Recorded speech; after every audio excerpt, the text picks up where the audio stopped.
Let go. Let go.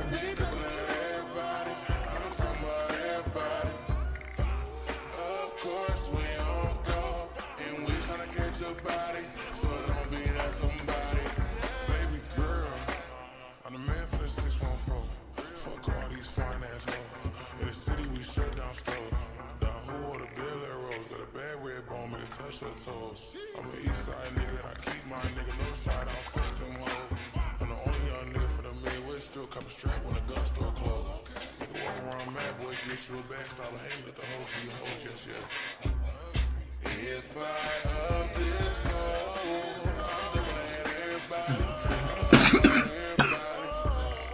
Just to let you know, I'm looking at everybody, I'm talking about everybody.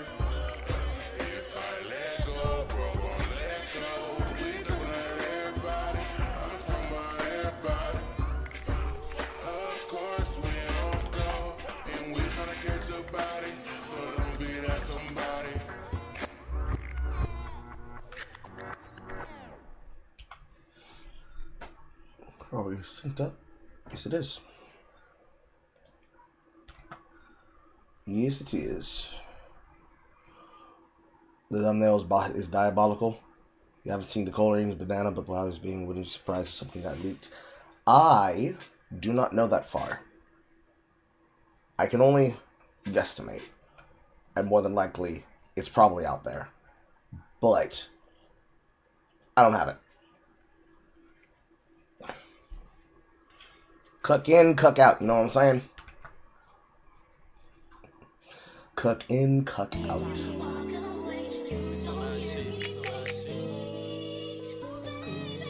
Not quite ready to start yet. Apparently everything decided it wanted to break.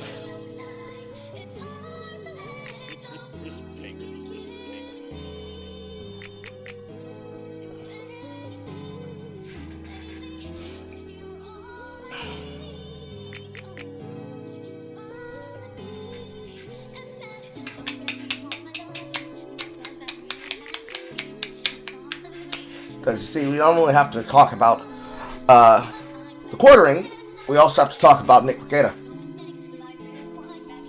Because he, in fact, did not take my advice, and he, in fact, is spiraling, and he, in fact, pointing his finger at everybody, because that's just how that goes.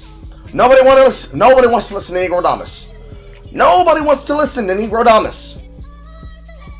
I'm so disappointed.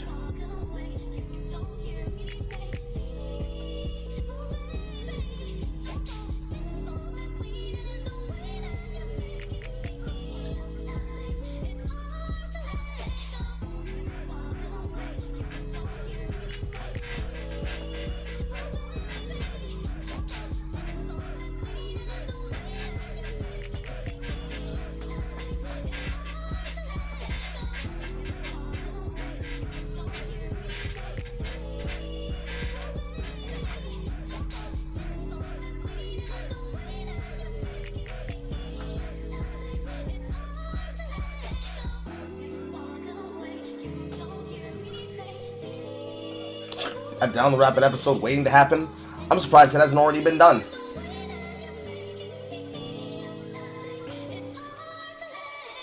Unfortunately, in order for us to be able to eat our meats and potatoes, we have to eat the greens, that is, marathon updates. Fortunately, I don't have as many as I did multiple times before, but we have to get through them. Yeah, we do.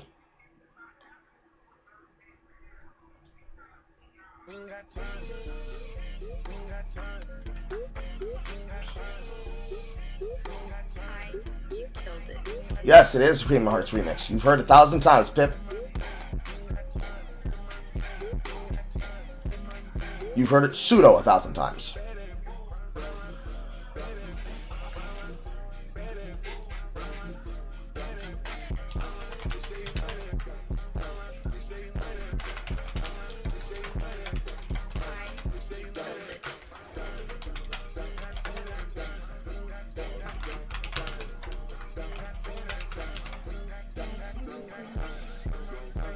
Hello?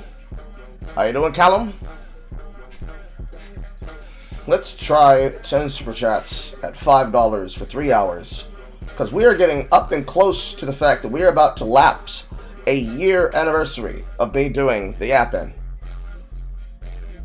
Definitely need to find a fucking better title than the Yap-In at this point.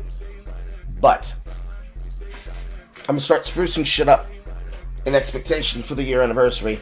Start getting the podcast set up on other broadcast sources so that you can listen and watch on other platforms. But as we approach the anniversary, I'd like to do an anniversary giveaway, but I can only do that if money. So more money in my coffers means more things I can give away.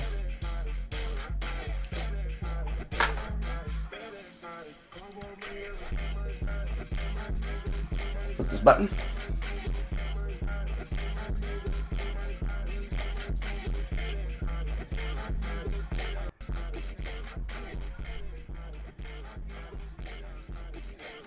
Make sure all my buttons are up to date.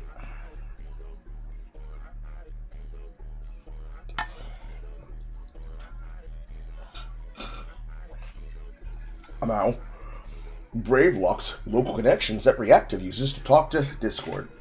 Try using Chrome instead. How about I don't Reactive Discord? Because I'm pretty sure. Yep, I'm pretty sure it functions just as fine.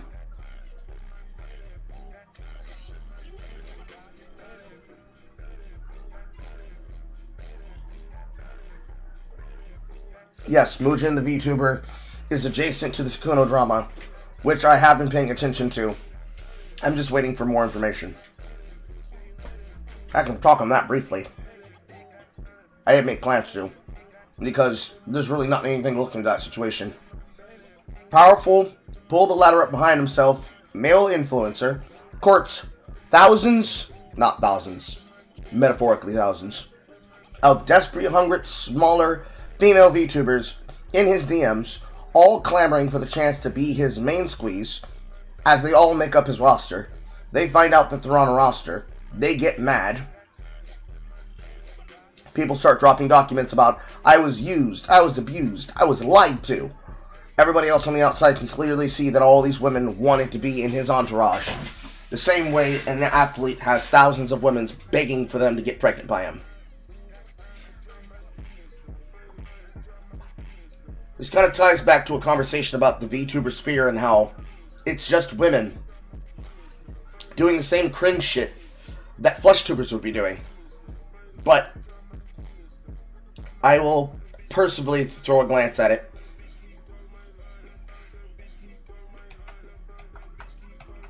First, let me finish my pre-show checks.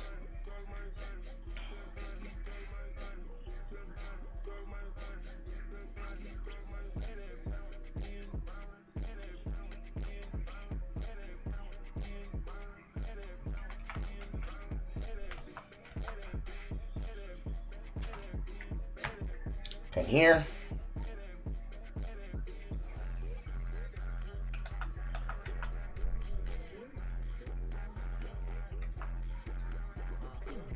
Pen here.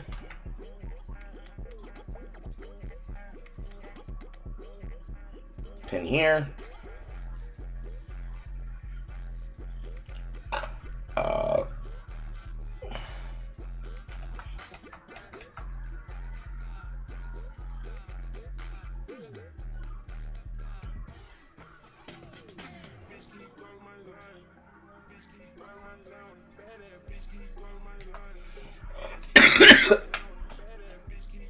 Okay. We're penned everywhere. It's public.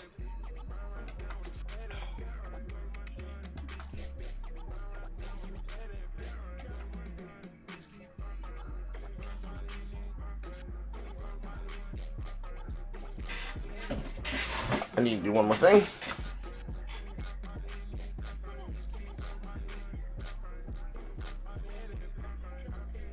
Wujin got the inside scoop before the Google Docky dropped and then got backlash because it was clear he was being a simp for the VTubers who made the Docky. True. I noticed that as well. I will cover it on the side, more than likely. Just make sure it's in a place I can find it. Because if I don't see it there, I'm not going to remember to cover it once I start getting into the nitty-gritty of the quartering and Rikita shit. Because there's lots to talk about. So if you want to be able to make sure that it's covered, you need to put it there before I get there. Like in the next 5 minutes. And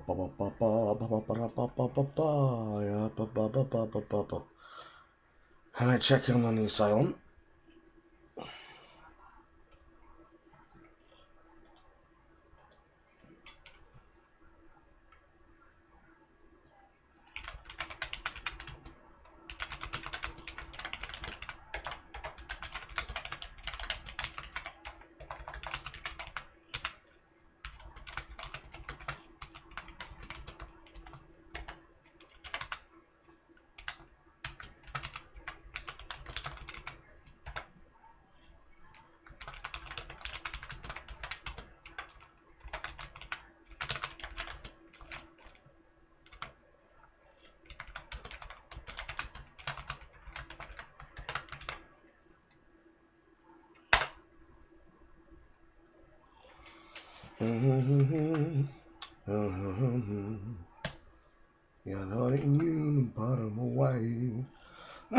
Okay, I've checked in on the asylum that is allegedly known as DevCord.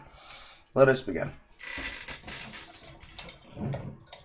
If my finger can get on the like button.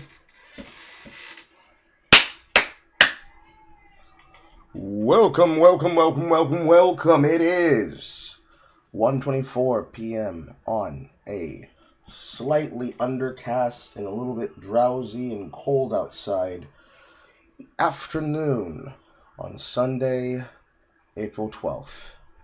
It is Yap-In number 46 after an Easter weekend. It's your boy Carl. You're going to probably put it into Printing Press Express. That's what you're going to want to put it into. You can also put it in the stream ideas and make sure that it tags back to the post in Printing Press Express. Here's your boy Carl. And we have lots of things to talk about today. Not just the marathon is a sinking ship, and let's describe to you more reasons why you're not going to log in and play. However, before we can get to the meat and potatoes, we do have to eat our greens. So, let us start off with a little bit of a palate cleanser as we ease ourselves into the pool.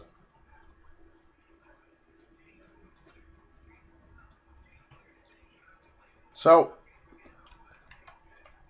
the big boom of the week. The big boom of the week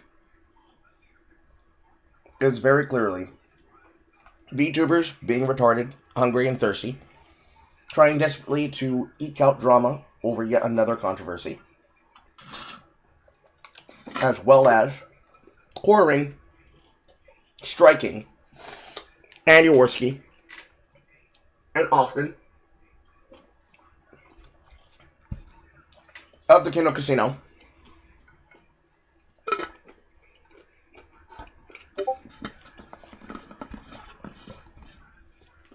Hot off the trail and revelations that Anissa Joma is posting herself as single on her dating profiles, marking eventually that either they have an open marriage, or as soon as she finds a man that isn't a pussy that tells her to shut the fuck up and locks her down, that iDubbbz will be done. Immediately into content revealing that Jeremy Hambley of The Quartering and several other brands of content creator has decided to open up himself to ridicule by openly explaining that he and his wife have an open marriage, and therefore more than likely she is getting fucked by a bull, something that people have suspected was true, but has now become revelation of knowledge today. At the top of the week, he was called out about this on the Kino Casino, and The Quartering chose to levy an inside connection that he has at YouTube, one that is extrajudicial and paralegal. So somebody who is in YouTube but isn't necessarily directly tied to the trust and safety equivalent team of Team YouTube, he utilized those connections and functions to kick his channel privacy complaint and DMCA's up to strike their channels. And out of the woodwork comes people like Melanie Mack and other mini leeches trying to protect their handbag, since they are politically and financially in bed with Quartering.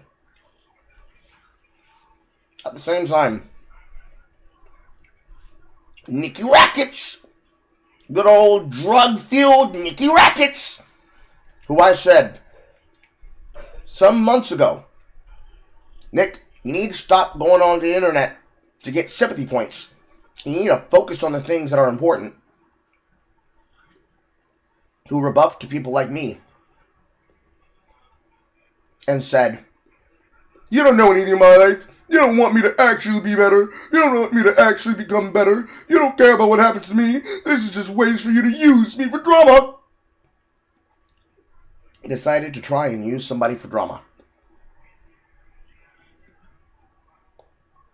Coming forth and deciding to say influencers like the Dragon's Treasure at the Dragon's Tea used him, citing that Nick Rekieta is responsible for everything that is the six-figure success of the Dragon's Treasure, with all the influencers, marketers, and affiliate link codes that he uses amongst the FlushTubers and the VTubers that he does affiliate link business with. This is the same seething and coping that Rekieta has been aiming at other creators, claiming that when he was big and large, he made their channels and they owe him loyalty, no matter how much cocaine is found in his daughter's system. Literal slop tubers of the past, Boulder Boy himself and others, came literally to his defense and aid to not only assist the Quartering, but also assist Rekieta, claiming that his branding, his marketing, his influence, his reach, his connections means that he's owed a due level of respect, and that these people are just evil fucking backstabbers. But alas, before we can get into that, we need to get into the bullshit. I need a theme song for this one.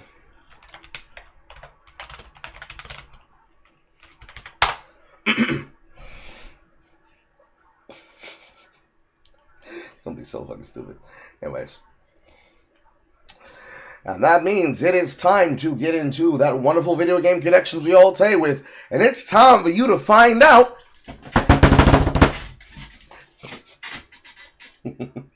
It's time for you to find out about the connections yet again inside of Marathon. Better known as The Game is Bad. That's right, it's time for the lovely, wonderful game show that we all love to know how to play.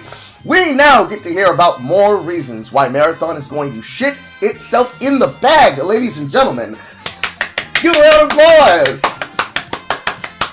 Continuing to take its credibility, 20 fucking player percentage losses week after week. It's Osiris 3.0.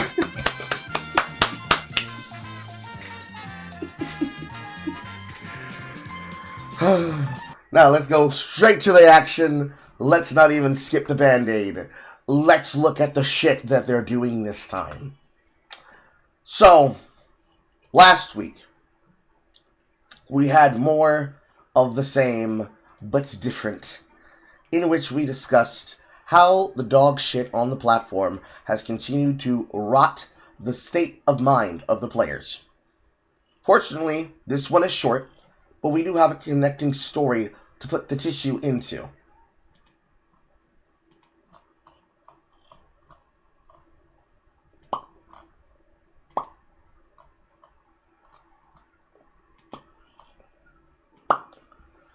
So, let's start off with the reality.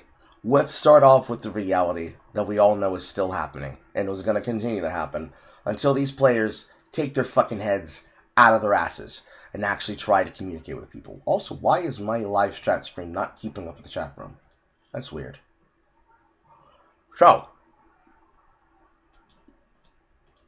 here's where we're at right now. The Marathon game. Bungie's last Hail Mary is on a downward trajectory, recording the lowest 24-hour peak of players of 28K. This being not sustainable. We are now at the conversation that we were having about the amount of money that was being lost by Wildlight Studios in context to the running of the day-to-day business of the platform. We're looking at a 200 to 300 core life team with an average salary. I didn't play that button.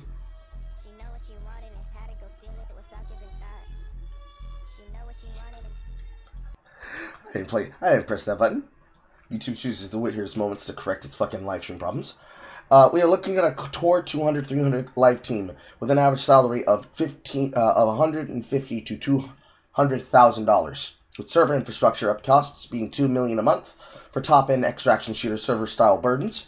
Marathon is particularly server-heavy, with a lot of gameplay mechanics resulting on the server side to try and limit cheating, with the monthly burn being estimated to $4 to $6 million a month. Even if you assume you have 350 daily active users, the average purchaser's battle passes are within the range of 10 to 20, even in the case where people engage with the MTX to buy $15 to $25 a month in the in-game shop, or they invest in their pseudo battle pass bundle, which is about 10 to 15% of a player base's revenue. That MTX revenue is only $4 million max.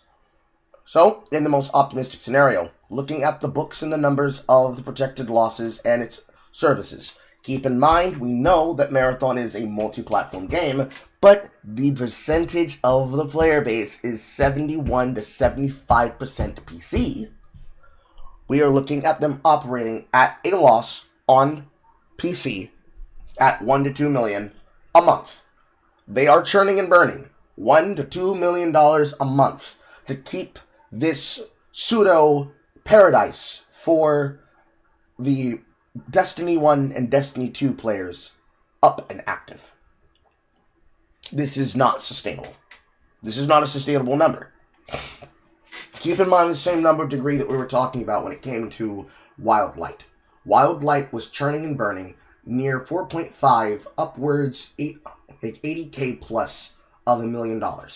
$880,000 a month to be able to pay for the revenue not only of the server and also the company's wages for payroll, but also the developers they had on staff. And what was the first thing that happened? They started cutting the staff. Then, eventually, the game itself was dead because they could not sustain the influence of the money, because for them, their angel investor, who was revealed to be Tencent, pulled their funding. And with no funding to sustain those costs, they didn't have the ability to pay their customers, or excuse me, they didn't have the ability to entertain their customers because it was lacking content, and they were not interested in having to change how their systems and their BIOS files ran in order for them to even load the free-to-play game. Because remember, that game was free-to-play. This game was paid $40. And you're seeing the exact same behavior. Because when the server slam was alive and active, they lost 60% of their players, where they lost 90% of their players the moment that it was available to be consumed. Now, the factor here is that they had the power of brand recognition, right? It's Bungie. Bungie couldn't fuck it up twice, thrice, fried rice 4 times in a row. Allegedly. But where you saw a 90 to 99% complete cratering of intention and support, where all the naysayers made clear, you do not harass your public, you do not harass the people, you do not take a full rejection of your content and say there's nothing wrong going on here, and hold yourself in a toxic bubble of positivity, saying that you can't change anything, it's just incels being incels, when the entire world rejects your game. In this case, you're seeing a very simple fact happen. The numbers here is that Bungie is losing support from the casual and the consumer attention-focused marketplace. They don't take your value of time. They ask you to commit 110% of your time in the marathon. If you play marathon and you're not playing ranked, you don't get the experience that you guys have been told about, where you're getting shit on, you're getting antagonized, you're getting harassed. Maybe you see a little bit of that, but you're not seeing cheaters overloading your market and overloading your player base. Almost like they're intentionally trying to sack the number for people going into the investment of the game. But on the low end of the problem, you still have the fact that people are looking at what's going on and they're comparing it to other people. Such as this post, which is looking at a game called Arena Breakout. Arena Breakout literally is allegedly free-to-play Tarkov copy, literally doing better, with healthier numbers, with a higher upkeep on a week-to-week basis. They had a little bit of a dip in the beginning of April, but they are sustaining their player basis, and it's completely good. And it's also to the face fact that, and this one's going to hurt for some of you, I'm saying this because it's true, and I'm reading what the people are saying, Destiny is very, very dead. Only the sweatiest sweats are playing Destiny 2, and Marathon is an equally difficult PvP game, where they are creating reasons why they deserve to have the right to harass toxic people, period. Meanwhile, Shroud is currently playing a 20-year-old video game.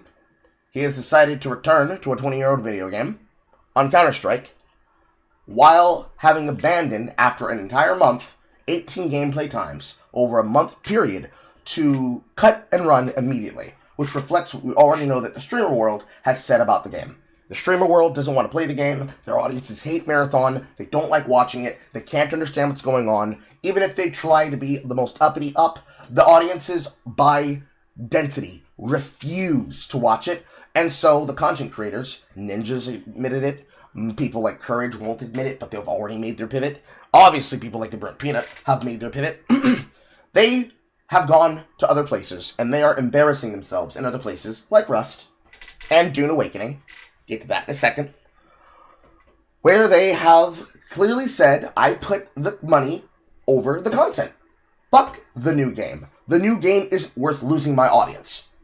So they've made it clear. This game is boring to watch, it's boring to play, it's annoying to watch, it's annoying to play, it is unenjoyable to be a part of the community of, and it's running itself as a train wreck into the fucking ground.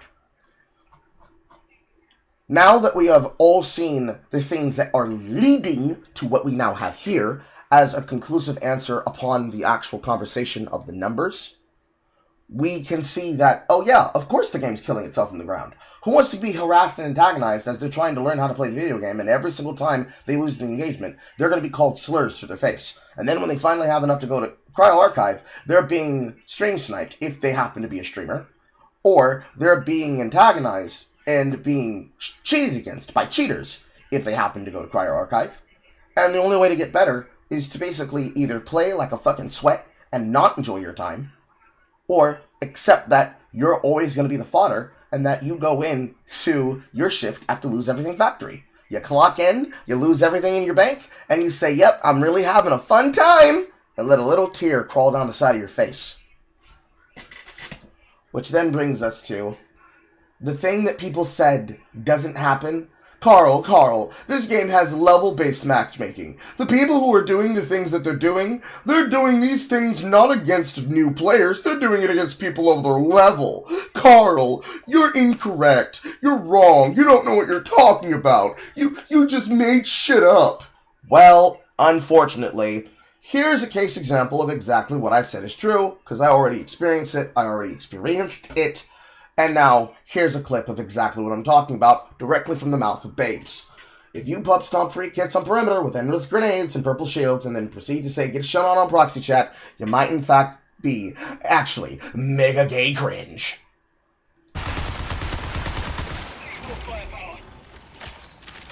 Oh, they're gonna fucking push this so hard right now. Purple shield again, they looped around. Oh god. Ah, flashettes, dude. Grenades. Man, I love the grenade spam in this game. It's so good. Get shit on, don't I love the grenade spam.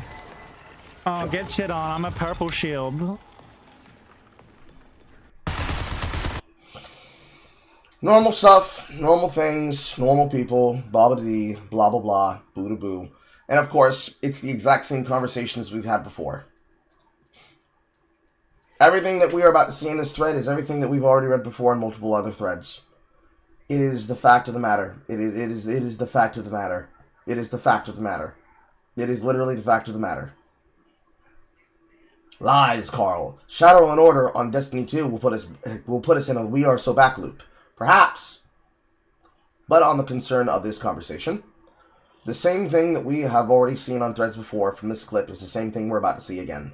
Nobody told you to go in with poor people gear. How can you be mad? You're supposed to lose the fact. You in fact got shit on. Thanks for showing us. No one's expecting not to lose fights on free kits. Spamming grenades as purple shields against free kits, then proceeding to say get shit on is in fact cringe. Thanks for coming to the TED Talk.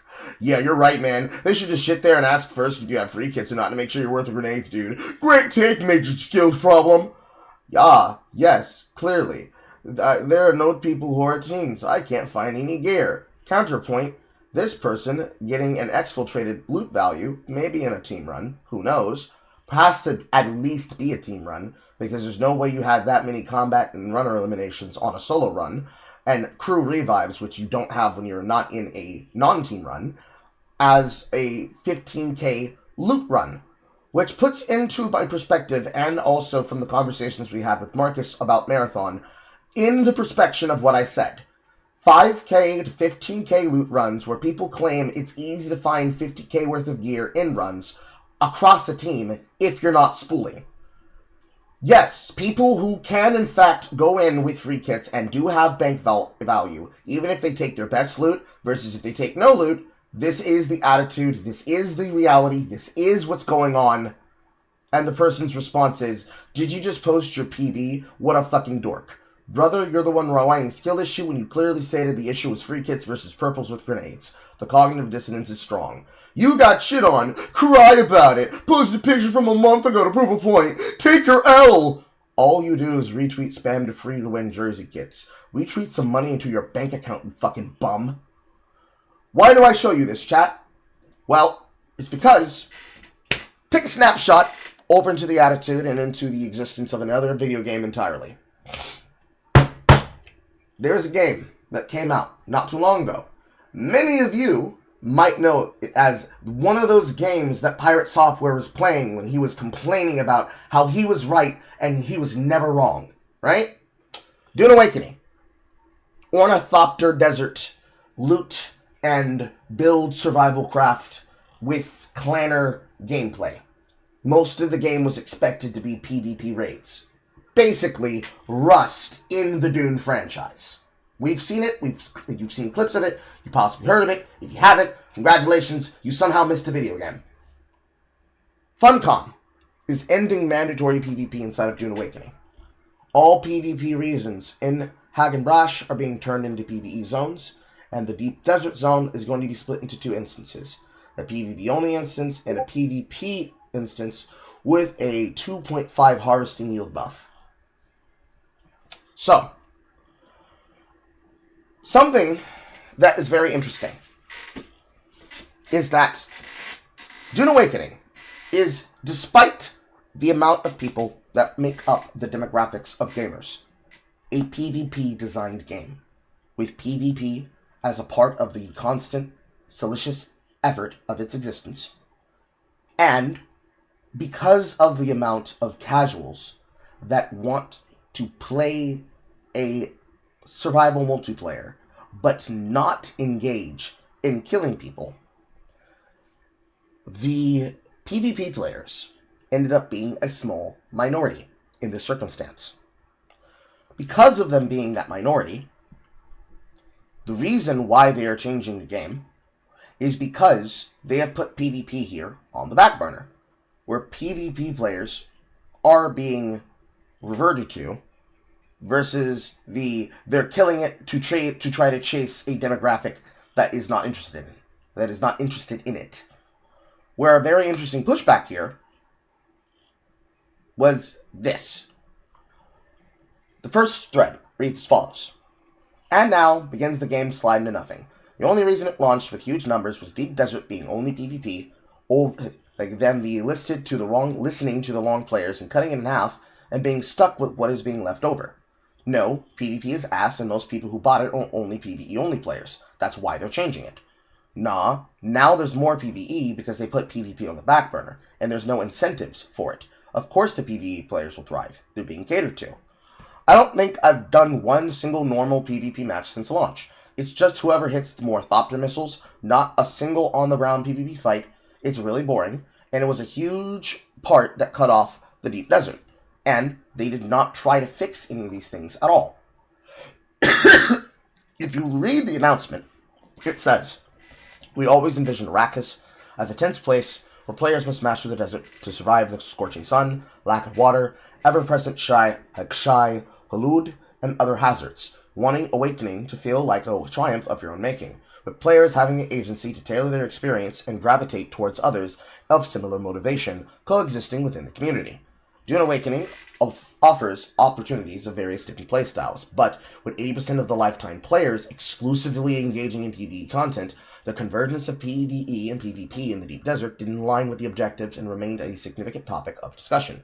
Combining the goals, the in-game data, and the result of player surveys made it clear that we needed to rethink the approach and underline the PvE-first nature of the game.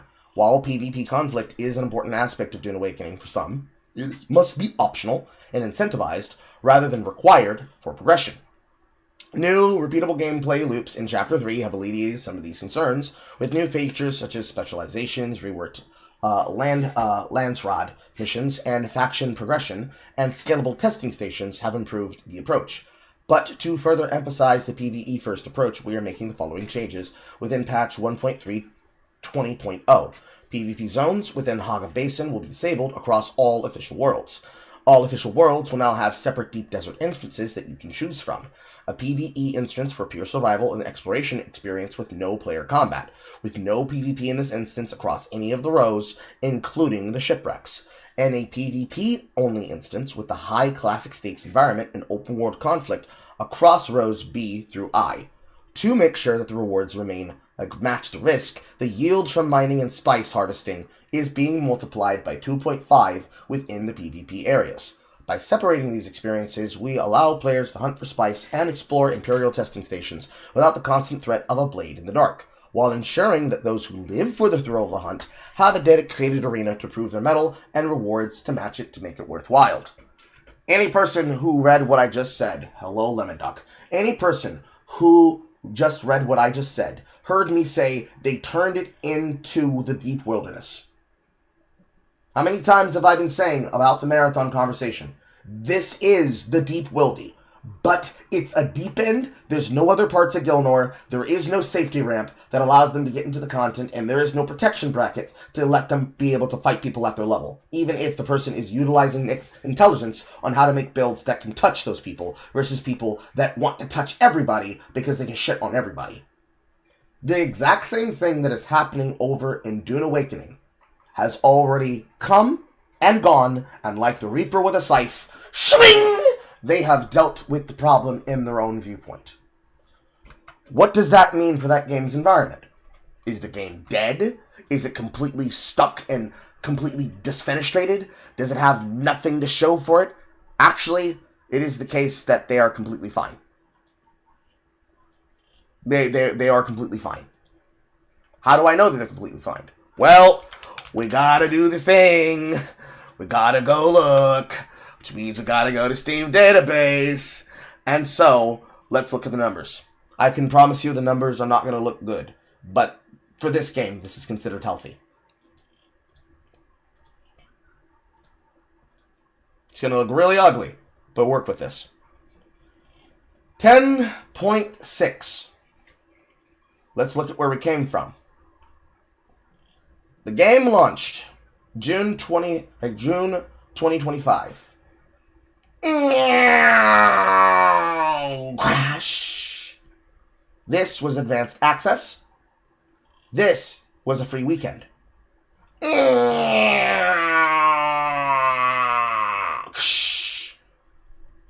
update here, the game later on my way, was the end game update.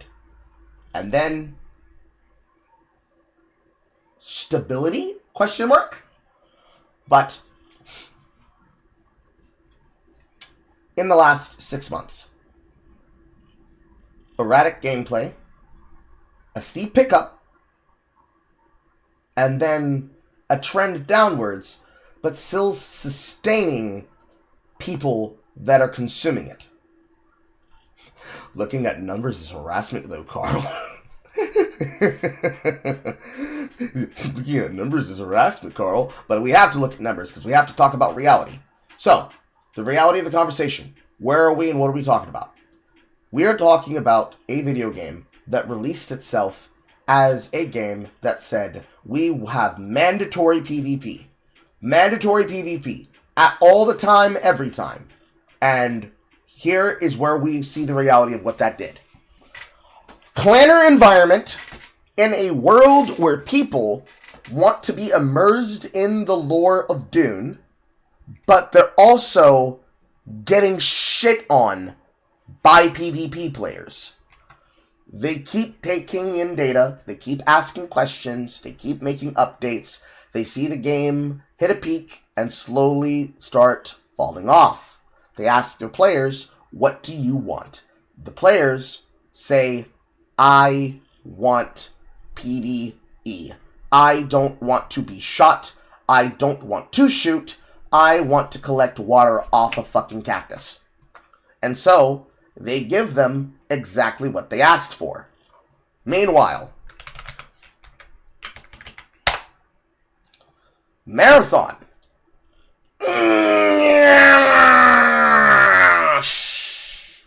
And the numbers continue dropping in a full PvP environment. Claims that it's PvPvE, but no, it's just killing people. No, it's just deep wildy, past level 30.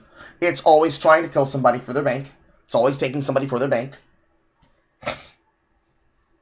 In the first month, in the first week, you had people inside of an environment from here till the 15th. Then, towards the 15th, Cryo Archive will save us. This new update will bring us content. People get access to the goo gun. They continue shitting on each other. Ranked starts happening. Streamers are getting stream sniped and called slurs. People are getting hacked. People are watching players openly hack. The hackers make VODs of themselves hacking as a way to control and contain what's happening. And they keep saying, what are we going to do? What are we going to do? Meanwhile, in our creators,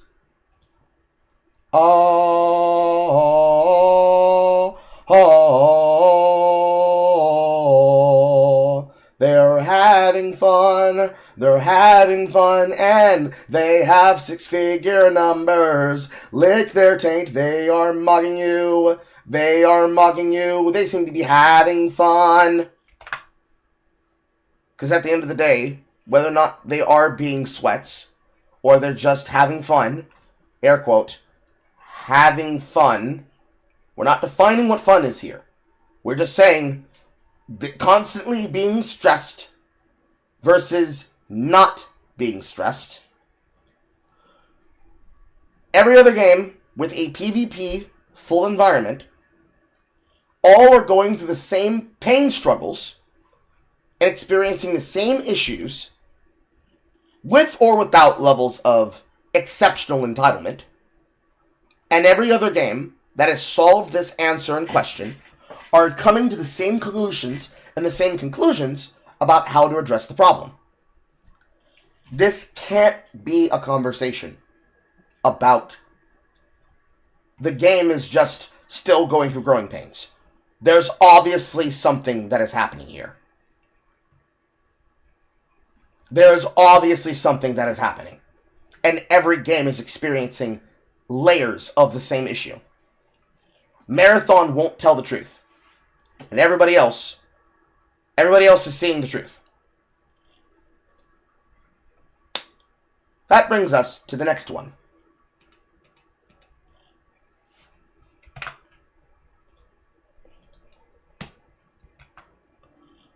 So, I show you examples of people complaining about the gameplay state. I show you examples of people complaining about the game.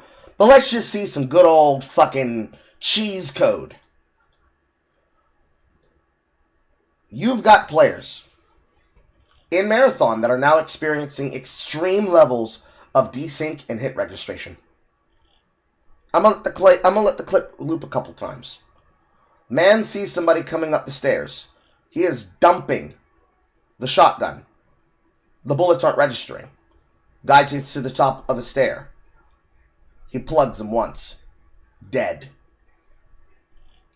This is true gold experience Requiem gaming.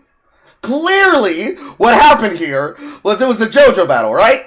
Gold experience activated packet locks, and then Giorno got to the top of the stairs and told Diavolo, eat it. That's what happened, right? He did not find heaven. But no, this is a really bad example. There are worse examples.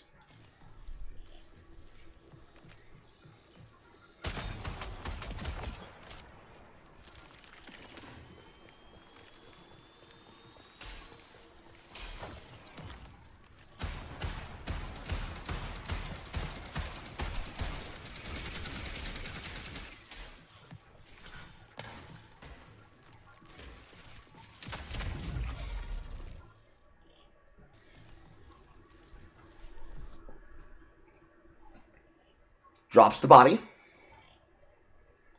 Drops the body again. They get rubber banded with rollback. Because he gets rubber banded with rollback, he gets pulled back around the corner where he was on top of him to a distance advantage. Guy beams with gun, dies.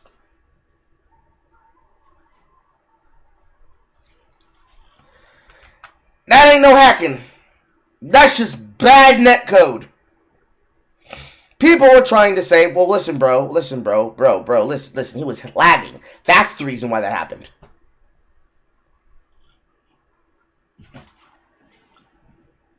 Unless it's a lag switch, there is no server-side qualified game that's going to have that level of fucking lag, nigga. That's a server issue.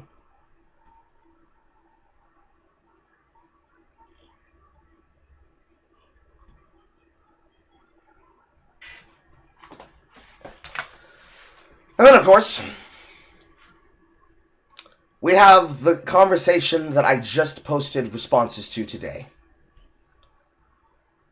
Let's let the clip play. Oh, wait, that's crazy. he got hit by something. Lightning, it hit me too. Somebody in chat killed Ever. Yeah, we're We're doing going to. Don't worry. We're going to, okay, Edgy. We're we going. have 2 green keys. Gotta do Brooke? that, Phil. Brooke, we have 2 green keys. If you meet us in dormitories, we'll take you there. We won't. Alright. Waste out. I think we ladies can and keep a gentlemen. rook as a little friend. Okay.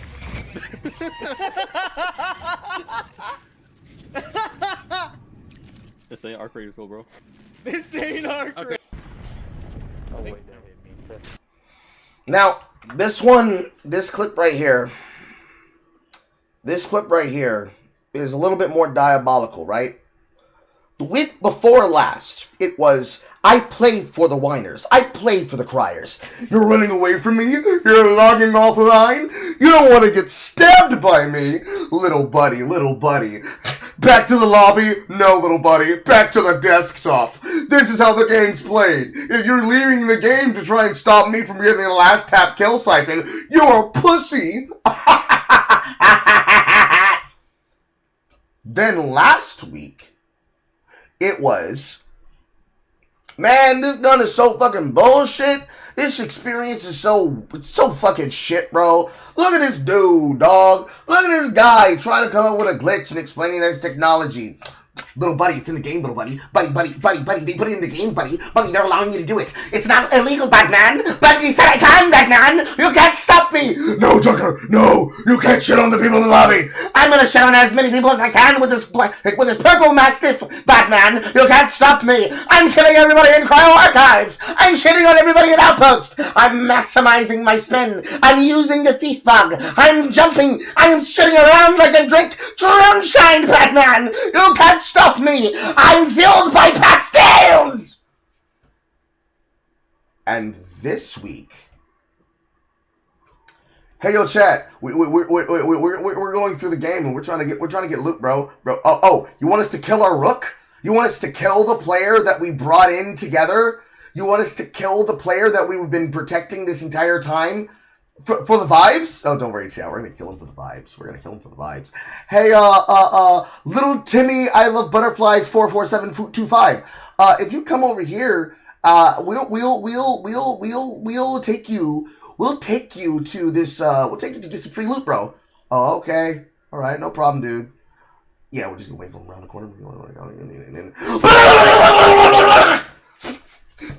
This ain't Arc Raiders, little buddy. He's not even here to hear me talking to him. This ain't your Arc Raiders, little buddy. Did we do it, chat? Chat, did we do it? Do we get high cuppers? Let's get some donuts in chat. Let's get some donuts in chat.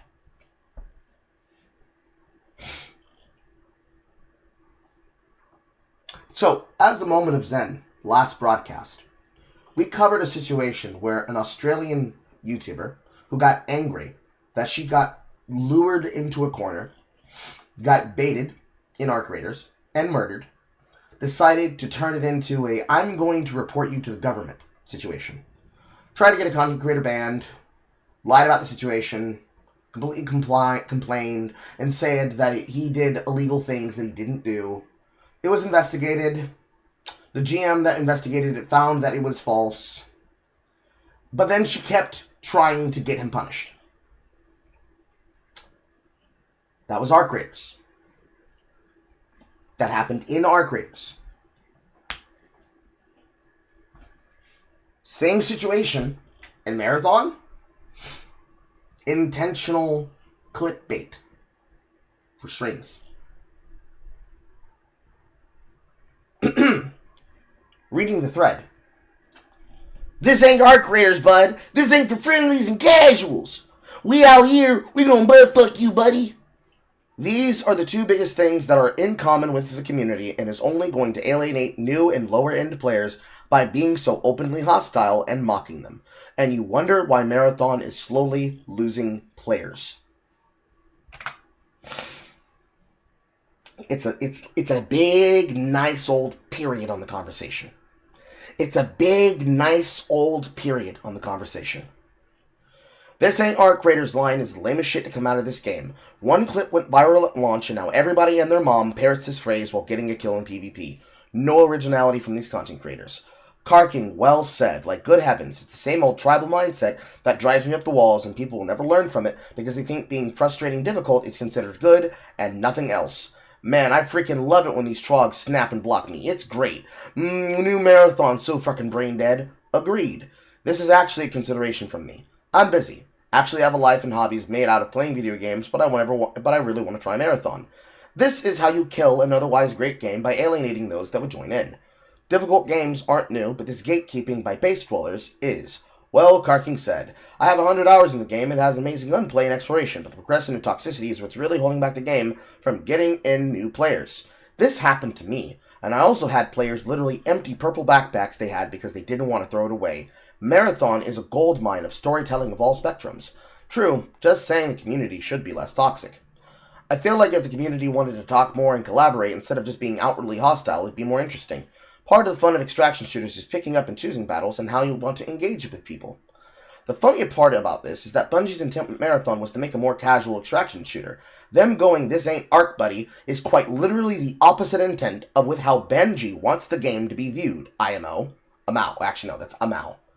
Don't even forget that Bungie wanted to make Marathon be a major social experience like Destiny 2, to replace Destiny in a sense, and that softly backfired because only appealing to the top 5% of players will yield a tiny player base. Yeah, it's like playing as a scab and expecting a 3-man god squad to hold your hand to get out. You're all baby bitches that suck at PvP games and expect to have your hand held. It's not an easy game. Go back to Fortnite and Ark if you want dad lobbies. And you're surprised why Marathon is slowly bleeding players, is because of toxic sweats being openly hostile towards people who are new to the game. Catering to the average shitter is no accomplishment. Get better! Stop being a bitch and improve! If you want to play a competitive game, then be competitive or get the fuck out! Case in point. A couple of comments. What social experience? If I'm in solo, and I see you and you see me, I have no reason to expect that you're going to be friendly. In a squad lobby, if I see you or hear gunshots across the distance, they're converging on that symbol like the fucking Batman, shining the bat sign in the sky that says, free fight, free fight, free fight, free fight. Why would I make deals across the gunplay? I have my team, you have yours. May the best man win. What are you talking about? Extraction shooter means I have to assume all of you are a threat until you tell me otherwise. And then I still have to assume that you're going to backstab me. You know what's easy? Assuming that you're always going to backstab me. So I kill you. On the spot. Clean. Dead simple. There's no trickery. There's no manipulation. There's no social engineering. I just shoot you dead. If I social engineer you to make you an easier target because you trusted people, it will be a lesson. I put you in a situation, I isolate you, I put you on the ground, and then I unload shop and I say, now you see how easy it was to let me get you, to be able to let me get you in here, little Timmy? Little Timmy, you're about to get penis fucked because you trusted people. I'm not telling you not to trust people, but I am telling you that you need to be a little bit more, like, you need to use your brain just a little bit more. They used to kidnap people like you, little Timmy, and now you're going to take this shotty up your fucking spine. Don't let this happen to you again, little Timmy. I don't want you to fall across my screen again, little Timmy. Now go home, think about what you did and didn't do, and I'm going to see you in the game, buddy. Clack!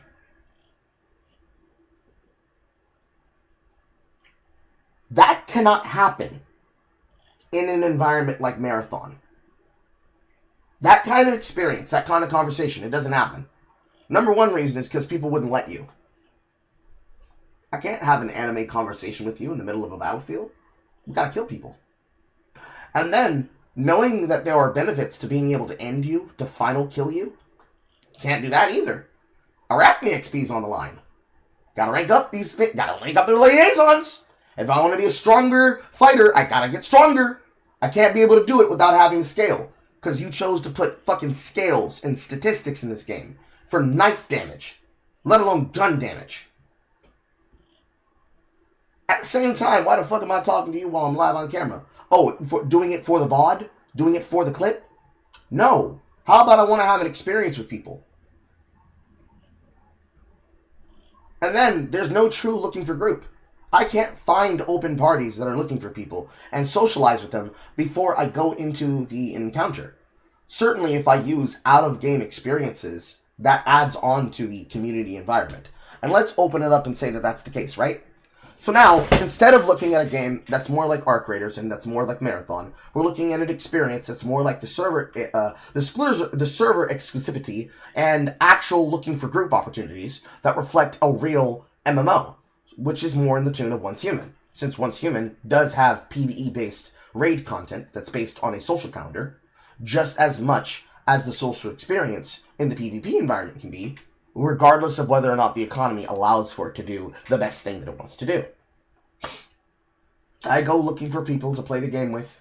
I find like-minded people that I can gel with. We run lobbies, we run squads, we play other video games outside of it, and thus we build a social connection where, in these lobbies, I'm not trying to get to know these people. And if we lose, yes, I'm going to blame your ass if you're the reason why we die. Because what the fuck are you doing pulling a ninja on me in the middle of the battlefield? Get your ass out that goddamn loot box and put your bullets in that man's spine. Then we loot their bodies. Last to the fight, first to the loot. That doesn't help me help you. Ba-da-ba-doom. Press that, boys. I started talking that good, that real shit, and the internet's like, no, they're not ready for that, Carl. Getting back to my point. Yes, they did. Yes, they did. Yes, they did. They said the same shit in Dark Souls. They said the same shit in Dark Souls. They said the same shit during Dark Souls PvP. And the solution was in Elden Ring. You can only be invaded when you're in multiplayer. No longer do you have people saying, oh, I just happened to walk into a 1v4 and they were waiting for me inside of Aderlander and they put it up my asshole. Oh, I happen to be a Dark Moon Blade who came to rescue you, and here I am getting gang fucked by 2 Reds and my own host that's making me fight them in a fight club. Oh, I got grave lorded, and this player is fucking me over, and now my world is haunted by strong evil monsters because I wasn't ready for the fight. No! You walked into my arena, you brought this motherfucker here, and instead of playing the game as intended, you are waiting for me at the door frame, hiding in a room in Mimic Vale with 2 phantoms that have high-level arcana. And here I am with a carrying retaliation buckler parry, a fucking long spear sword, a bleed katana with an occult build, and a fucking dream with Lloyd talismans for the rest of you bitches. You asked for these hands! Now come put them the fuck up, sir! They said the same shit in that environment. Suddenly, the moment it becomes a first-person shooter context, suddenly, when League of Legends turns into Deadlocked, when Smite with guns, which is what Deadlocked is, comes to the environment, suddenly it's all, oh, you guys can't handle a real game. You guys can't handle a real game. You guys don't know how to play the game experience. You're too dog shit to be able to handle this. You can't be able to understand the multiple inadequacies of this. No, Mandy, it's the case that my mind is an enigma that's full of multiple little experiences that you would never understand. No!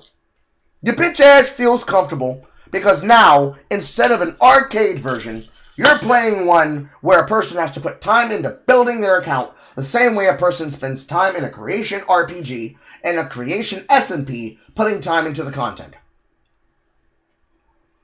And even if you're fighting high-level phantoms, you are only looking for people who are at the level you're at.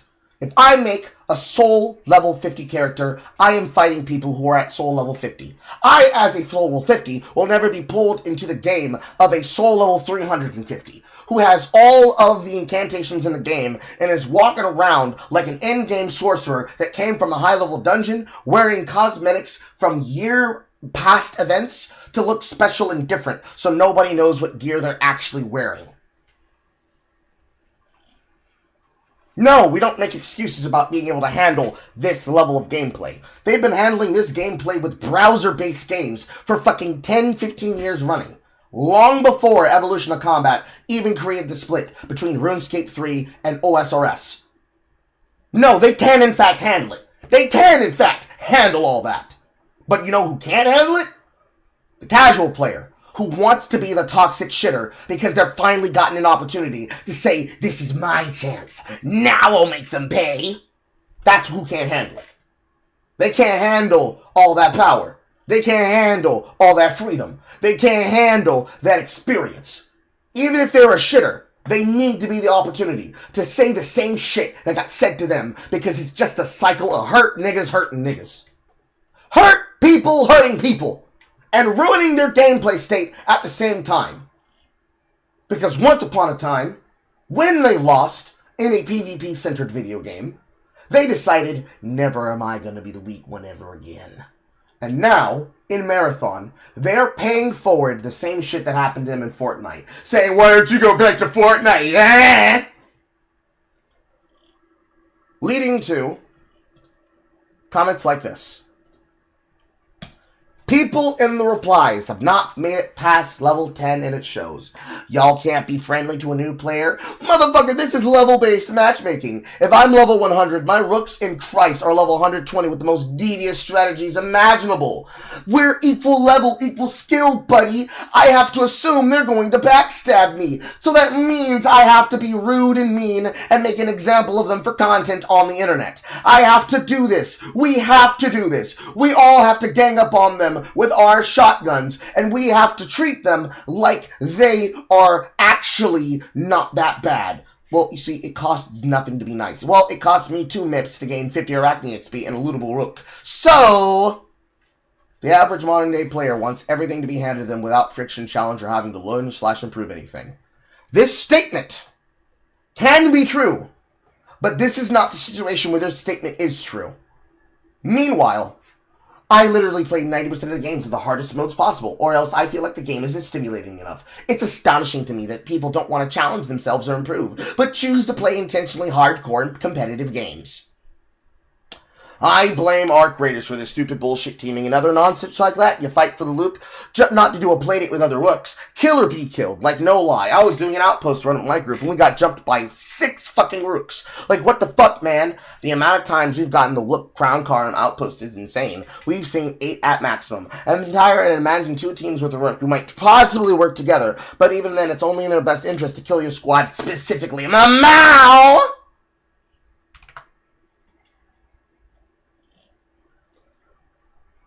May you all that do this.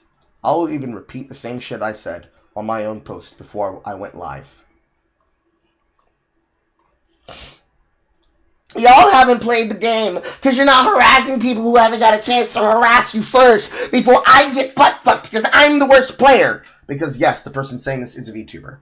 May you and everybody else that continues to maximize being elitist and gatekeepers and bullies over just playing the game receive everything you deserve. I hope you receive everything you deserve by doing this, because you're continuing to kill your video game into the fucking ground. You won't learn your lesson. There have been 5 PvP, PvE video games that have had to learn this lesson within the last 5 years, that have all made the same changes, and or games that have who have sold themselves on a PvP experience that is not based on the account level of your character, but is based on you getting better. I play some of them on camera. For example, Eternal Return. I also choose to play Deadlocked because I have friends that are playing Deadlocked. I don't intend on being serious in Deadlocked, but if it is the case that they want to play and we happen to have an opportunity to play on camera, we play on fucking camera. Marvel Rivals experienced this entire event, and they saw the negative side of what happens when 4 fun players get to tell a competitive player, actually, we're here for the vibes, before they literally tried to lie to a man and treat him like he was a rapist because he asked, may we please, please, please, in the 4 money tournament, try to win in the 4 money tournament? Only for him to get the reward of, and now we're gonna stream snipe you on stream, buddy! You better pay me money or you can't play the game normal! You shouldn't have had me a creator! It's happened over and over and over and over and over and over and over and over and over and over and over and over and over and over again. It doesn't matter if it's Smash. It doesn't matter if it's Splatoon. It doesn't matter if it's ARMS. You know, ARMS, that one game that was being sold for the Switch 2 platform. Spring ARMS, that game. It doesn't matter if it's Mario Kart World. Every single fucking time. The same attitudes continue to appear. It's always a case of those that want to make themselves seem better than they are, making the experience worse for everybody fucking else. And while they make it bad for everybody else wants to get into the game and experience it for what it's worth, and it's the case that some fucking body with a goddamn chip on their fucking shoulder wants to turn the game into a shooter's paradise. But they don't go to the Clanner experience games that are designed for the Clanner experience. And unfortunately, because of this decide and this fault, where with things like Dune Awakening, that was designed for Clanners, but unfortunately, it has a lot more PvE players than it does PvP players. The PvP players themselves are a minority within their own game market and their game genre. And so, in them trying to play in these experiences that are designed for them, in these universes that were designed for them, in these experiences that were designed for them, they then say, oh, actually, we want to have everybody be a part of this. We want this to be a social experiment. And the social experiment becomes how many hours before the first person stabs the first person they decided to make friends with in the spine. And then the question becomes, how quickly is it going to devolve into people pointing fingers and saying, I'm allowed to hack, I'm allowed to cheat, because it's in the game. How many more minutes before, no, buddy, I don't live for the experience of just playing the game for what it is. I live to make you cry.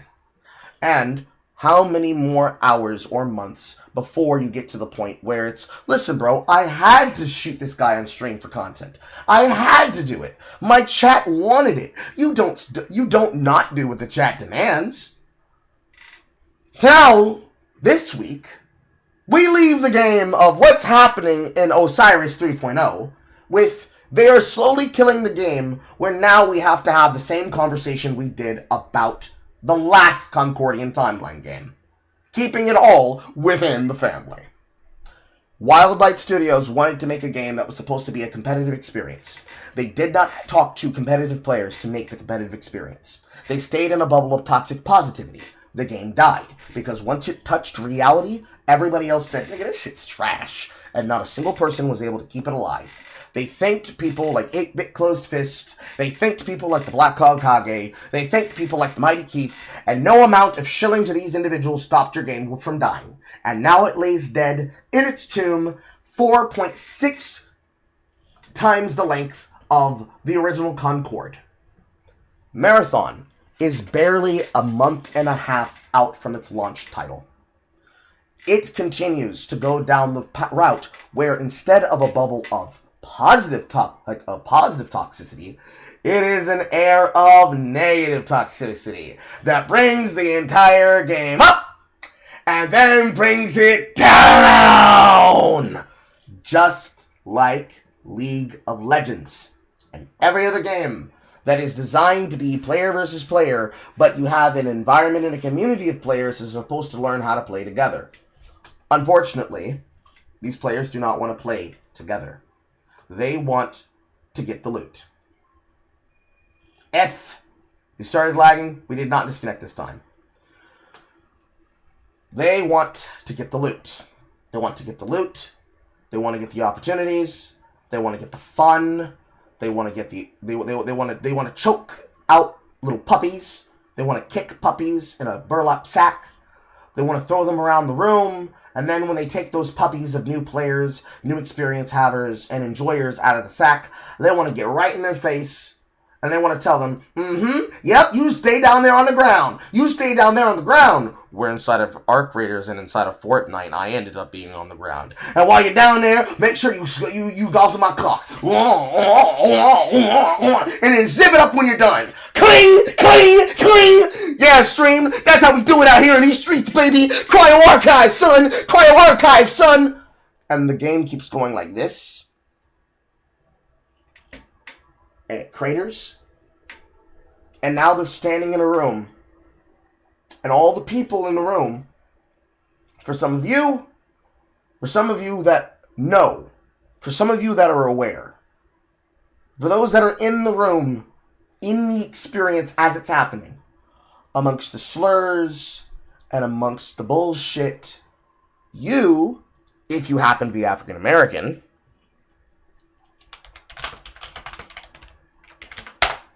hear nothing but this. If it decides to lag again this time. It is lagging again this time. For those of you that are black, you are hearing this.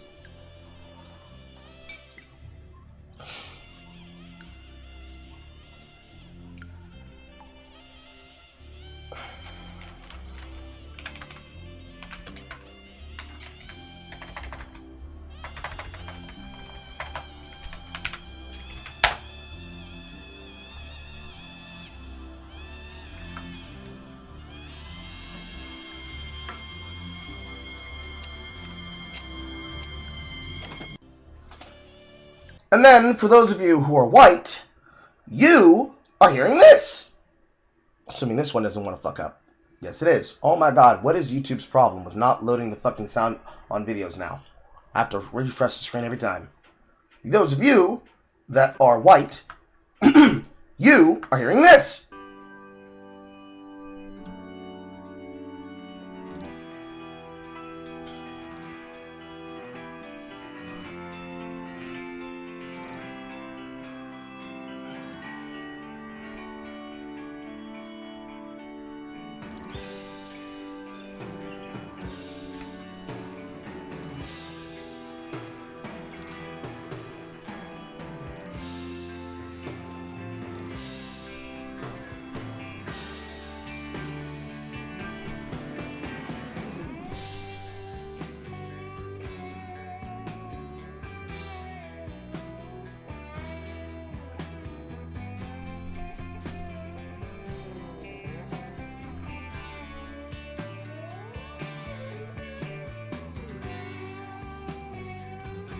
And then, of course, it eventually turns into this.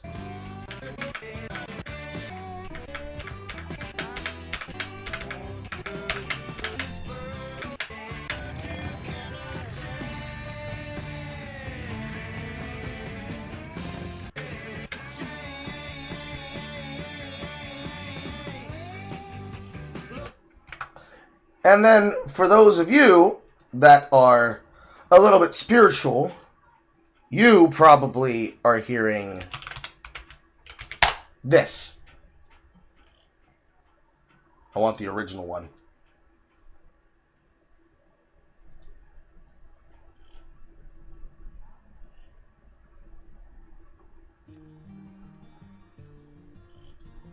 Oh, my reflection in the snow and the child.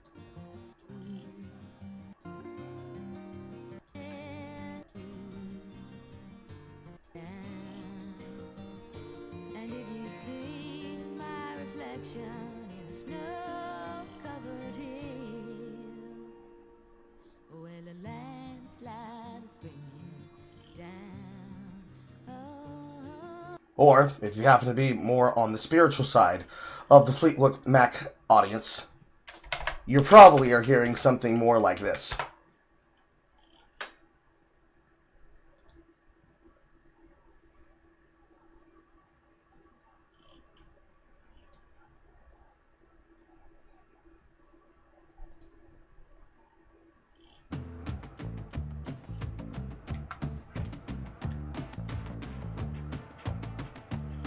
JoJo fans know what this is.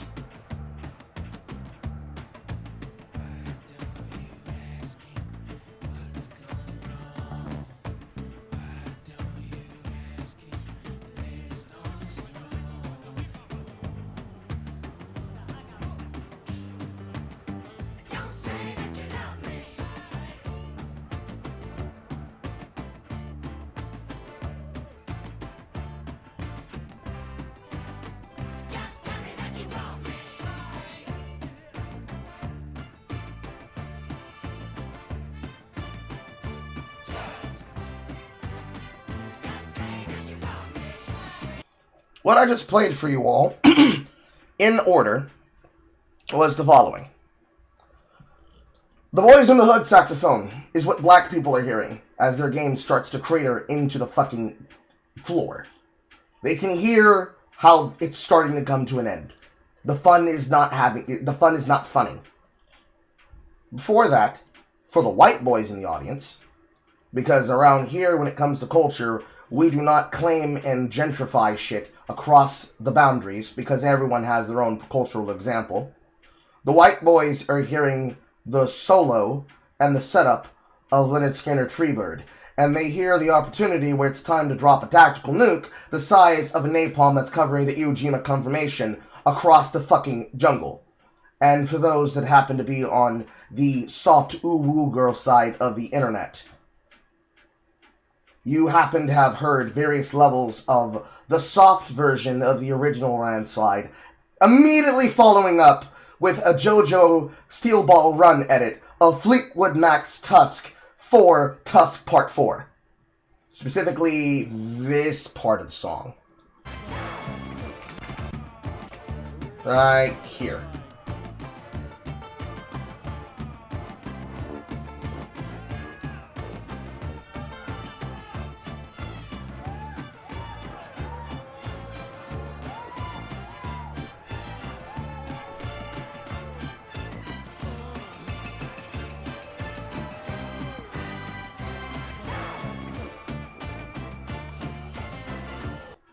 And the thing about this, something that I've already said before, and he's repeated it before I got there, but the reality of the truth of the matter is that every single one of these people are this. They are this. Which is to say, when I say they are this, to put the image better on screen for all the people here, they are this image. Every single person that is acting like, talking like, behaving like, and being like all of these people that are a part of this particular issue of the story. Every single content creator, every single user, every single player, every single one of them would be a member of Laughing Coffin. These are people that are longing for the real bloodthirsty campaign environment opportunities that are provided in video games like EVE Online. But the reality of the truth of the issue, hopefully within me not having to give an update on this, in its finality, is that these are the washouts. These people who you keep seeing in these dramas, in these troubles, in these conversations, these are the washouts that couldn't hang in a real hardcore environment. When it came to clan leadership, and earning your stripes, and proving yourself, and actually building real community, kinda like from the Unc-Slop era of things like PlanetSide 1, PlanetSide 2, EVE Online, EverQuest 1, EverQuest 2, I guess you could say older... Laughing Coffin is trying to take out the stream. Laughing Coffin is trying to take out the stream.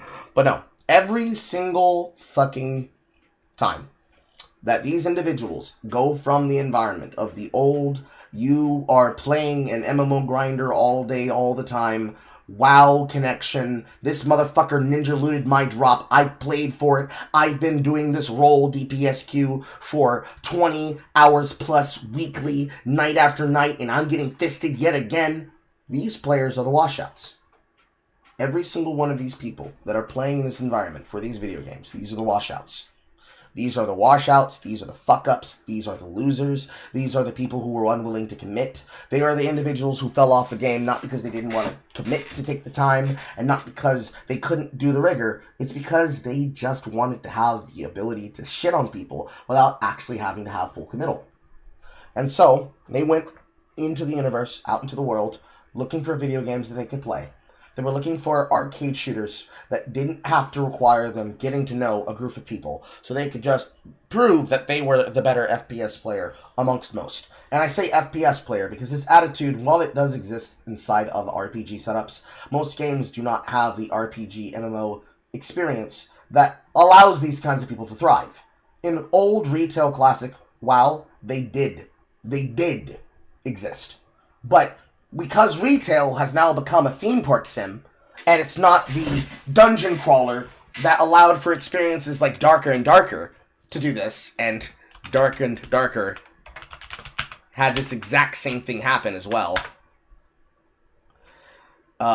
It was turned into, from a unforgiving hardcore fantasy FPS dungeon PvPvE experience and instead got nerfed and changed, now has had legal issues be a consideration of the problem because people who purchased this game happened to have an entire problem with it.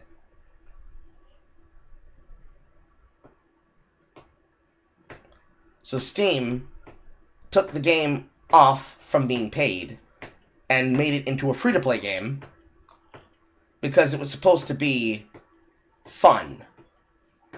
But it was not fun because it was the same thing happening in a dark fantasy setting. And then they made it into PvE instead of PvPvE, and those players lost the ability to do it there too. And that game kind of became irrelevant very, very quickly. But they went out into the world, and they started looking for video games. They started looking for FPS video games, or games that had an experience of having FPS first-person shooter environments, to allow them the opportunity to be able to say, I'm a better player than you, you're more dog shit than me. They found things like Overwatch. They found things like Marvel Rivals. In their case, they evolved from one to the other, and then back again, and now they're stuck there. Then Arc Raiders hit the timeline. From the boredom of Rust, they said, "Oh, cool, we can go do that shit and do this shit here." And they tried to do that, and then other games came, and they were bouncing back and forth. Games like Radical Heights came and went. Games like Eternal Return came and stuck and grabbed a majority of them, because most of them were just looking for a PvP experience where they didn't have to suffer through League of Legends. League was always there, and they were... Laughing Coffin is mad that I'm telling the secrets. Laughing Coffin is fucking mad that I'm telling their secrets. But I'm gonna do it anyways. So, they kept going out into the world, and they kept trying to find these video games that they wanted to be a part of. And they found several FPS games, and they found several RTS games that would scratch the itch, but it never really satisfied them, because it never gave them the ability to be as toxic as they wanted to be.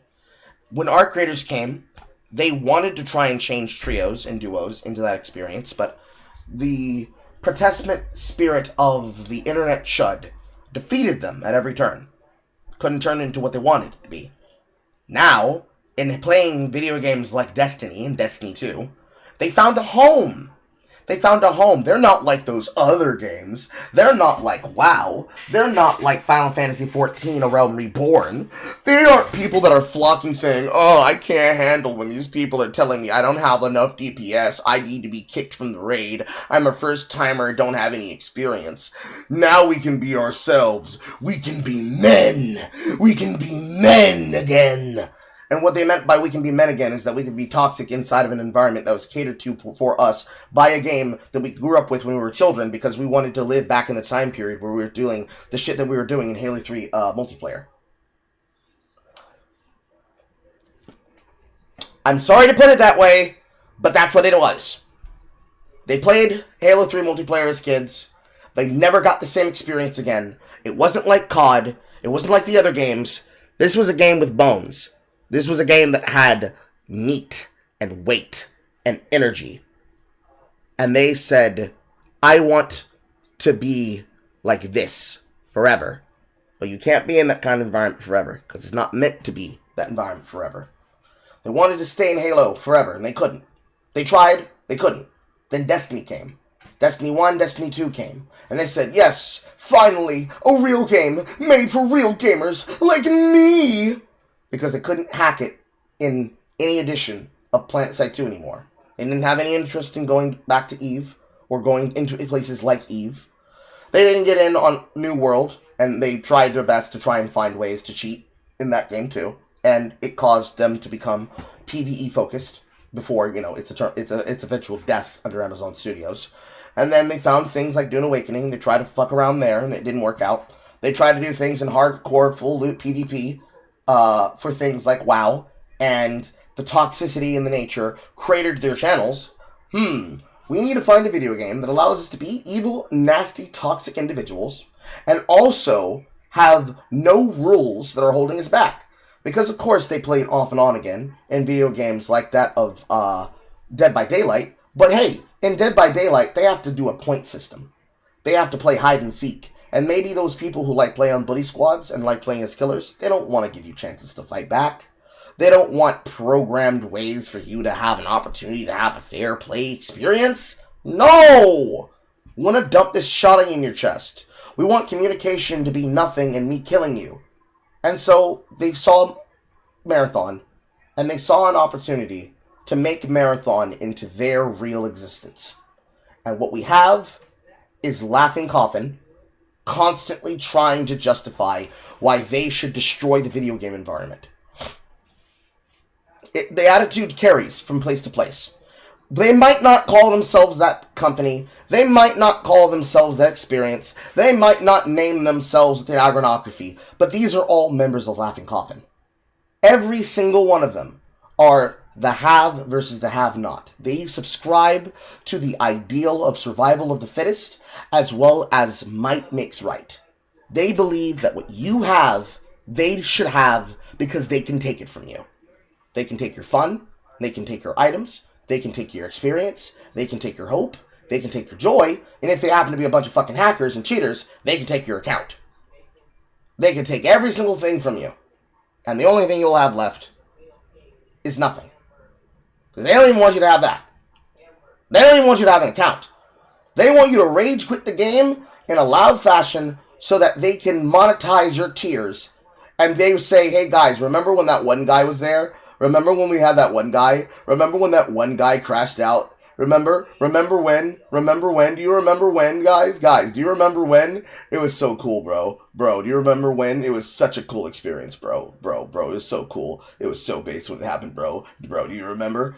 And this is not a fun game experience for people who obviously are not permanently locked into the game with these people, who love the thrill of survival of the fittest when they have the ability to purge. Because it's the gamer purge. That's really what it is. We've explained how the Mordhau loop is killing the video game's environment. But the mentality behind the person is they're purging. This is video game purge. They are purging. They are while purge is not maxing. They want to kill you because they have never felt alive. And it's bleh. It's really bleh. There's nothing interesting to these personalities. They're bullies. At the end of the day, they're bullies. We've said it once, we've said it before, I'll walk through it again. Thank you, Callum. They're bullies.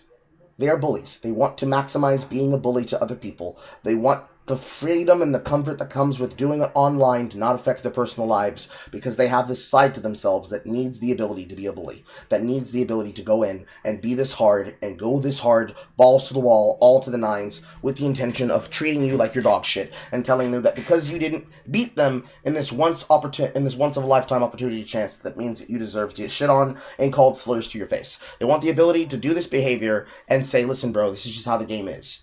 And they made the game this way. Because this is how they like it. This is the way they like their chicken. This is the way they like that lemonade. This is the way that they make their Kool-Aid. They like when they can harass you, when you know nothing. They like when the game is difficult to learn, so that when they master the system, they have the ability to rape you, and when they rape you, they make sure to rape you as much as they can. Because hey, they ain't never got a chance to rape before. In all the other games where they wanted to rape, they were the ones getting raped. Now they're the ones raping. And they just make sure everybody basically gets treated like a Thoraxian. Everybody's gonna have a baby by them. You have a baby by me, baby, you're gonna draw a fucking army. And so they want to lead an army full of people that are like-minded, that have the same attitude, that have the same opportunity, and say, listen, buddy, you just can't play my game. You're not good enough to experience my content. And they are creating an ever smaller and smaller fractionating island until standing on the top of the pit is the #1 top 8 players in the world. And the people that are the top 8 never change because they're now in the Mordhau. It turns into For Honor. It turns into any video game that puts skill issue differences as what creates a lessening fun environment, because to understand how to play better is like playing that one game, Abyssus. Or is it called Absalom? I believe it's called Absalom. Absalom game.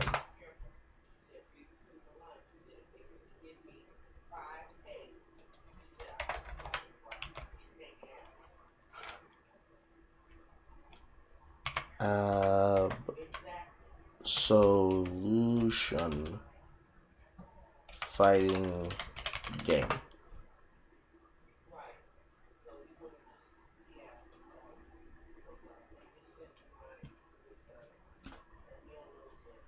I think it's called Absolver.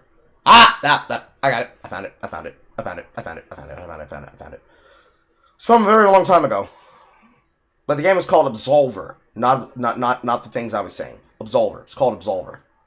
And what it was a martial arts combat video game that was a prospect that had to learn how to fight against other people. Very similar to For Honor, and very similar to things like Mordhau and shit like that. But in making this environment and wanting to be people that yearn for the top, but they forever remain being on the bottom, they want a full PvP game that is hard to master and difficult to learn because you have to put a lot of time into learning how to play it, so that they can create the environment where they can be Laughing Coffin.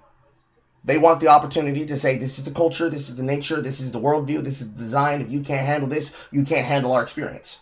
And in doing so, created a sinking ship of prospects and attitudes. It unfortunately happens to be the case that they are formulating in the environment of the player base of people like that of Exocrusher. Because like Exocrusher left on the broadcast last time, and I'll read to you his comment. Exocrusher summarized the take very succinctly, and so I want to use the example that he gave. And it might have been broadcast before last, but I'm going to go look.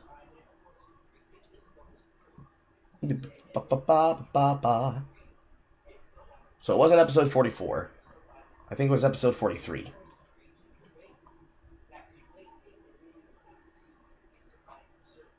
Not this one. Perhaps he was written with a URL. It was this one. It was this one. So, Exocrusher said the following. Zoom this a little bit in.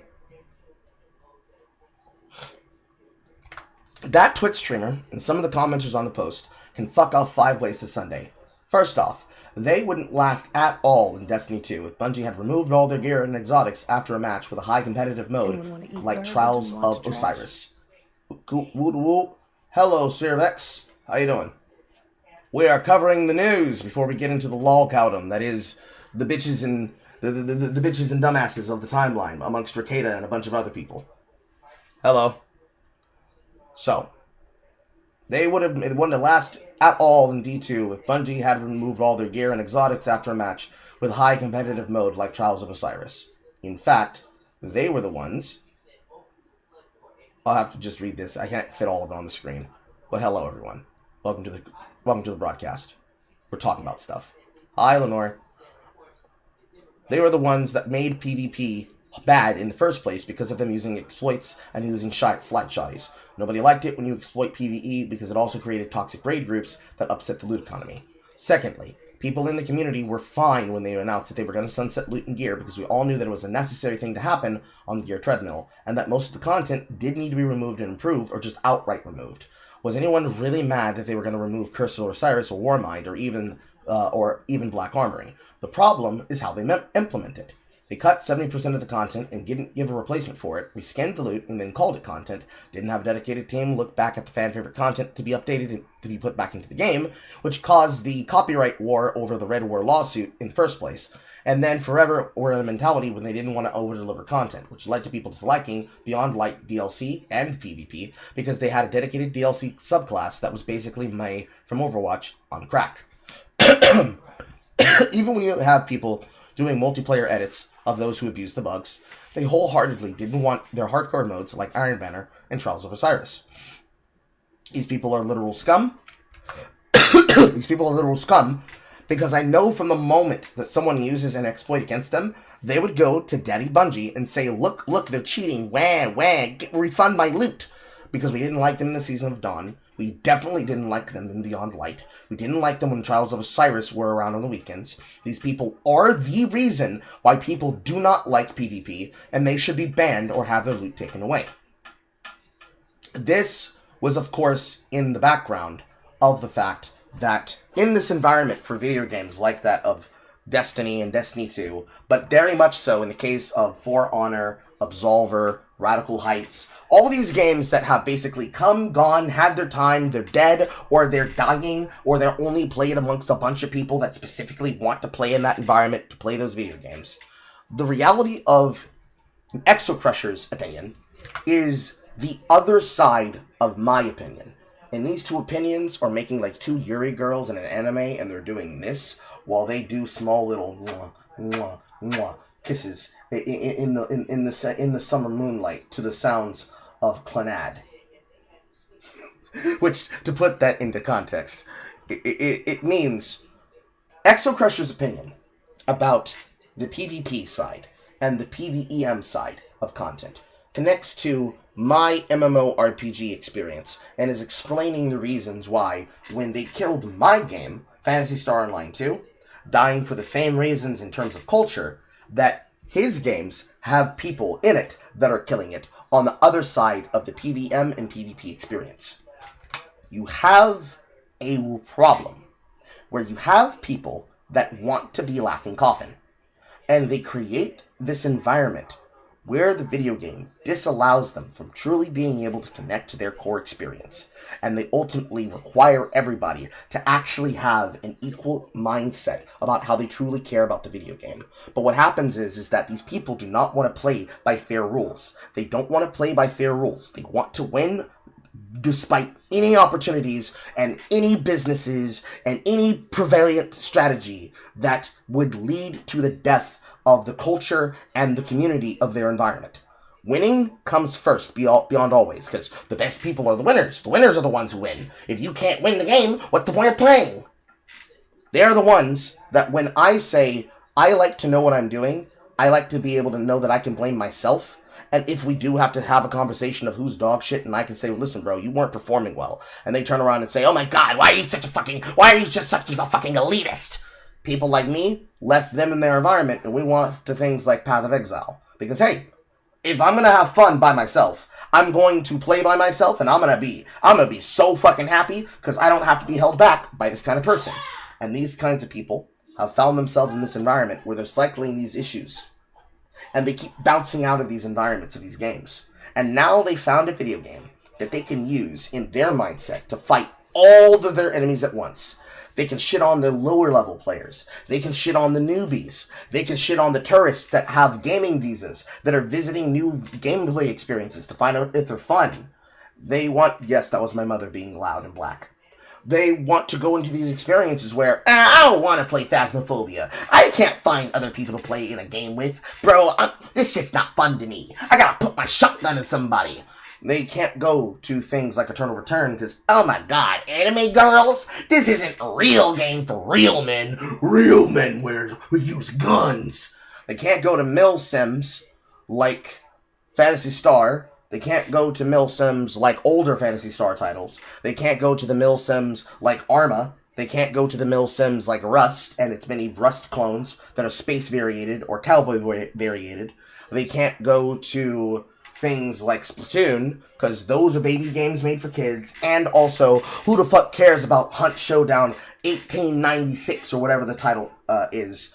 And they don't want to go into environments where they have to build up an account over time and learn how to progress a game to an evolved game state. Because, what? I gotta do homework in order to have the real fun? Nah, bro.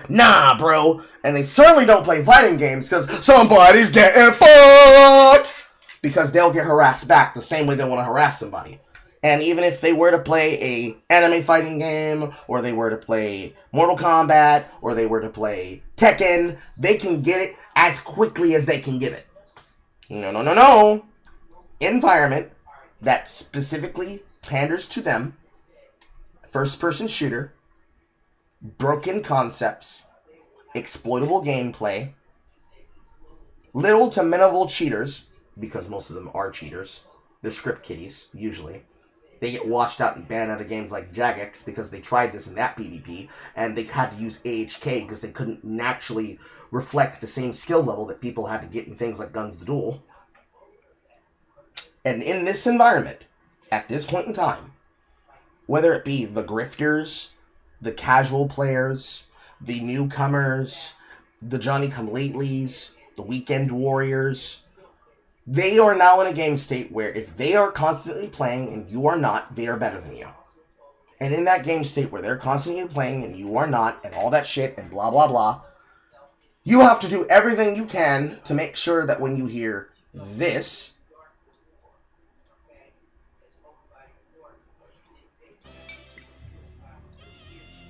or this,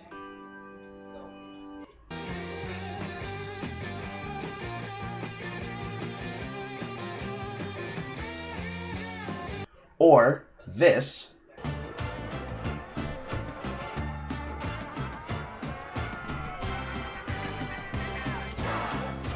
you know what time it is, and you know that in this situation, in this environment, there is no talking, there is no quipping, there is no jolly cooperation, there is none of the fun that was brought to us with Dark Souls, there's none of the environment and exploration opportunity brought to us with Elden Ring, there's none of the fun that people are currently having solo play inside of things like Dragon's Dogma 1 or Dragon's Dogma 2 when they made it better, or that they're having right now inside of Crimson Desert that they allegedly were having inside of Naraka Blade Point, or things like Black Desert before Crimson Desert was a thing from Pearl Abyss. No. You are now in the situation where it's you and a sweaty fat fucking loser, or a sweaty lanky fucking loser, or a sweaty toxic sissy, or a sweaty toxic narcissa that might as well be a fucking sister of battle that's going to tell you and all your people that, hey, little buddy, we're about to fuck you. And we ain't gonna be nice. And this dildo vibrates. And you have to be ready to stop yourself from being taken by the booty blaster warriors. And the game continues to circle around the fucking drain. Because, as we showed last week, just going back a little bit, as we showed last week, players know that the 3v9 cheater exists. They know that they're in ranked. These players that want to do this, they're not really trying to play ranked so that they can be the goofy goo gunner that's doing all this shit. No. They play casual. They're not really trying to play live on camera. They're not really trying to play live on camera. No. They want to be the person that's doing what they were doing last week to Alligator. They want to be the one that goes out and they do this. So we might need to lock in this lobby, game. guys. We might be getting a little sniped action. I just magically appeared in your lobby after I waited 5 minutes for you to queue.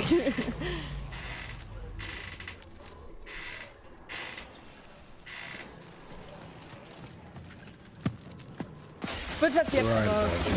I mean, sure, guys. You guys are cracked. Fuck.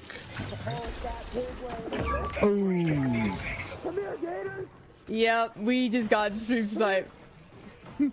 Sick.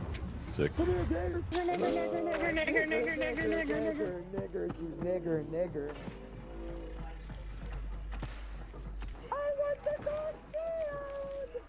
This is why this is happening.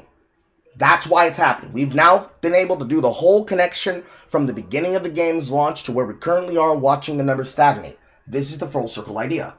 These people are the rejects that couldn't hang out in real Laughing Coffin.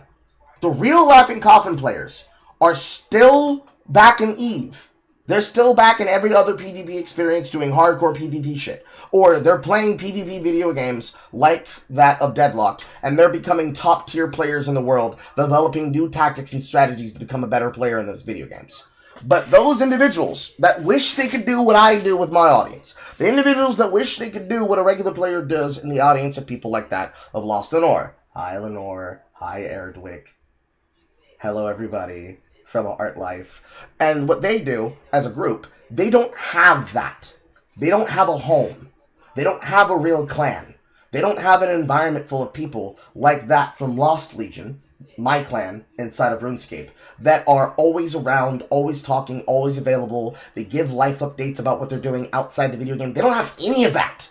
They have no structure. No structure, no foundation, no leadership. They are just out here existing in your video game, ruining your audiences.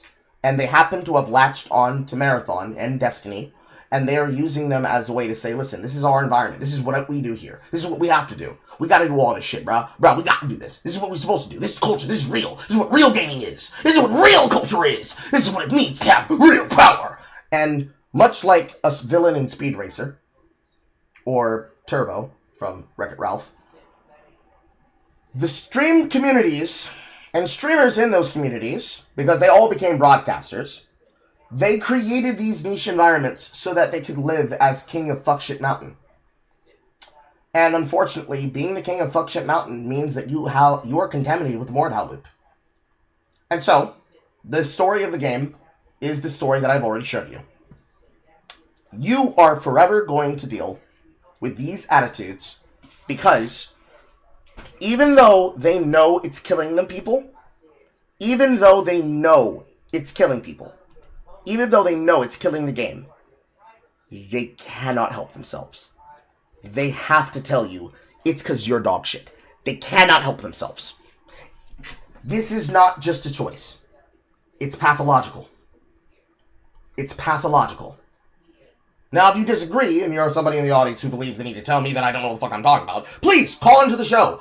That's 5555, run these hands. Again, I repeat, that's 555, run these hands.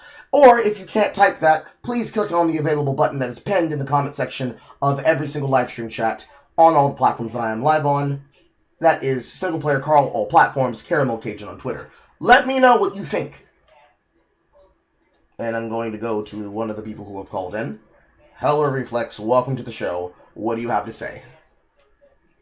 No, I didn't call in. I was just listening to what's it called? Yeah, no, so. But hi, stream. He was not ready for the tuber. He was not ready for the tuber. Well, no, I'm just listening because I watch on your YouTube, but I mute your stream on YouTube. So, but I listen to you on Discord because it's easier for me to visualize, I guess. Okay. I was going that you had something to say off of what you said in chat. Quote, games like this and For Honor require all parties to play fair, but when you want to win, it's easy to cheat. It's getting toxic. Okay. Also, it was a bad thing to want to remove loot from a game. Not an extraction shooter, but in a real loot shooter. These guys' opinions are awful. That, no, it was not wanted. Borderlands still being the great gold standard of a loot shooter, and it's great. The only time, and I mean the only time they removed a gun once was because it was reworked. It was an SMG that turned into a pistol. It acted the same, but the pistol was better. I don't mind streamers, and sometimes I don't mind streamers, but sometimes I don't like how streamers ruin niche communities. Yeah, big one. Iron Mouse started streaming bits of Kamen Rider episodes on our stream, and then we had a huge spike in people that were quote-unquote fans of Kamen Rider. But the moment actual real Kamen Rider fans told them to fuck off, they left, and Iron Mouse had to apologize, which is kind of annoying, but like it wasn't really her fault, but it's clearly that those people were not fans of Kamen Rider. They were only fans of her because she watched it. Mm-hmm. And it was really annoying that we had to deal with that. Mm-hmm. And that's why I was meaning by streamers having niche communities. I was going to type that out, but now I got my case on that. But the alligator thing with the guy saying the N-word when they get killed or whatever, it's like, I kind of understand where they're coming from because there are like people that want a like kind of tight knit small community and not be overrun by people because like for instance, Russian Badger can make a video or start streaming a certain game and a lot of people start playing it now. It's like, sure, that's cool that there's a huger fan base, but it's like they only care because he played it, not because like they wanted to actually play the game itself. This is something for just streamers in general. And it ruins that kind of sense of community because it's like dichotomy of what the established culture is versus like when this new fucker comes in and ruins everything for everybody. Mm-hmm. Like you're showing on the stream the clip of the guy being friendly, but then they backstab him like 2 seconds later. It's like, yeah, people are coming in either from arc raiders or other extraction shooters that are a little like less toxic. But they want those people gone because it's like they'd ruin the community going forward. Because this also is a problem with Arena Breakout, where you'll join in teams and then you're going to be doing missions and not like actually syncing up with the teammate who's not doing them. They're just getting in there to get loot and stuff. And it's a huge problem where they get into a team, they go to the match, and then they fuck off and do something. And then when you need help or something and your team's not there, like your teammate's not there, you're just kind of basically shooting yourself in the foot. It's like, I should just go into solos doing this. But there are some things that are team-based. You have to communicate with your team saying, hey, I want to do missions instead of just doing standard loot shoot. Yes. So there's a flavor of this in multiple directions, keeping it in tone with the fact that we're dealing with an overrun of, as Swin just typed, posers going on as an epidemic. You've got a bunch of laughing coffin imposters that want to be in a true PvP environment. And I, as one of those hardcore, nigga, I will stab you if you look at me wrong, environment of players that play video games like that of Don't Starve Together, where it's like, nigga, I'm not telling you where my base is. If you can't survive long enough that I can get to you when you decided to join a server in winter, nigga, that's on you. But I would also be the same person that plays and says, listen, guys, you can do whatever the fuck you want inside of Helldivers 2. But if it's the case that you can't get this high-level mission done and you're claiming that the game's rigged, maybe it's because you don't know how the mechanics work because you didn't actually want to play the game for fun. You're playing it as friend slop, as you all play friend slop games. And sure, the wacky slush players, I look at people, and when I make the joke at J Funky's fault, and I say, listen, bro, you're interested because the game said, ooh, they're having a crossover with Phantasy Star. Ooh, they're having a crossover with Gundam and Apex Legends. Ooh, they're having a crossover with Persona 5 inside of Eternal Return. And you're willing to get your foot in the door. You have these kinds of individuals that have created niche environments where they are the ones telling those kinds of streamers and those kinds of creators, nigga, get out. We don't want you here. And most of the reason, sure, it's a cultural change that they don't want them to be inside. Relate this to drama streamers and drama content and those people who are farming on Kiwi farms, which is to say green Reddit as opposed to blue Reddit, as opposed to influencer Reddit, as opposed to influencer theft Reddit, TikTok, Reddit, Kiwi farms, lolcow farms, lolcow.net, the beauty parlor. All of these people are trying to create a protective bubble around what they want to have as their particular wacky slush penis music environment. It wouldn't matter if it was Eve. It wouldn't matter if it was Once Human. It wouldn't have mattered what game they do it in. They do this because if they have to compete against new people, they want to make sure that they are only dealing with the weakest of the weak, because they want to discourage them from joining it, because then it'll ruin their fun. And their fun is I want to kick puppies. It is what it is. They want to kick puppies. Yeah.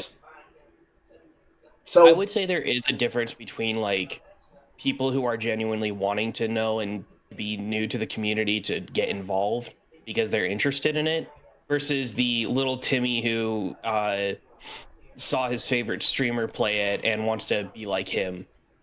Yeah. And what they want is they want the person who's actually interested in the game being a part of the community versus the little Timmy who wants to be their favorite streamer. Yeah.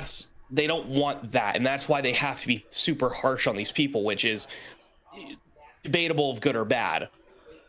From the viewpoint of myself and Exocrusher, because all three of our opinions are basically fighting against each other. Yes. Exocrusher and I are unified in the fact that, yes, these little shitters are the ones that I am shitting on that cannot fucking throw hands and cannot hold their own inside of a Phantasy Star Online 2 raid. Circa 2019 to 2020. They couldn't be able to do the damage because they never learned how to properly play the game. Because they heard that they could be able to look like a fancy little pretty princess because they wanted to play dress-up fighter more than they wanted to play the game for real. And then on the other PvP side and PvM MMO experience of it, Extra Crusher's like, you motherfuckers are the ones that couldn't run Osiris. You can't hang with us. You are so fucking upset that you couldn't do this shit that you decided to fuck off to parts unknown. And now you're doing that bullshit you used to do here.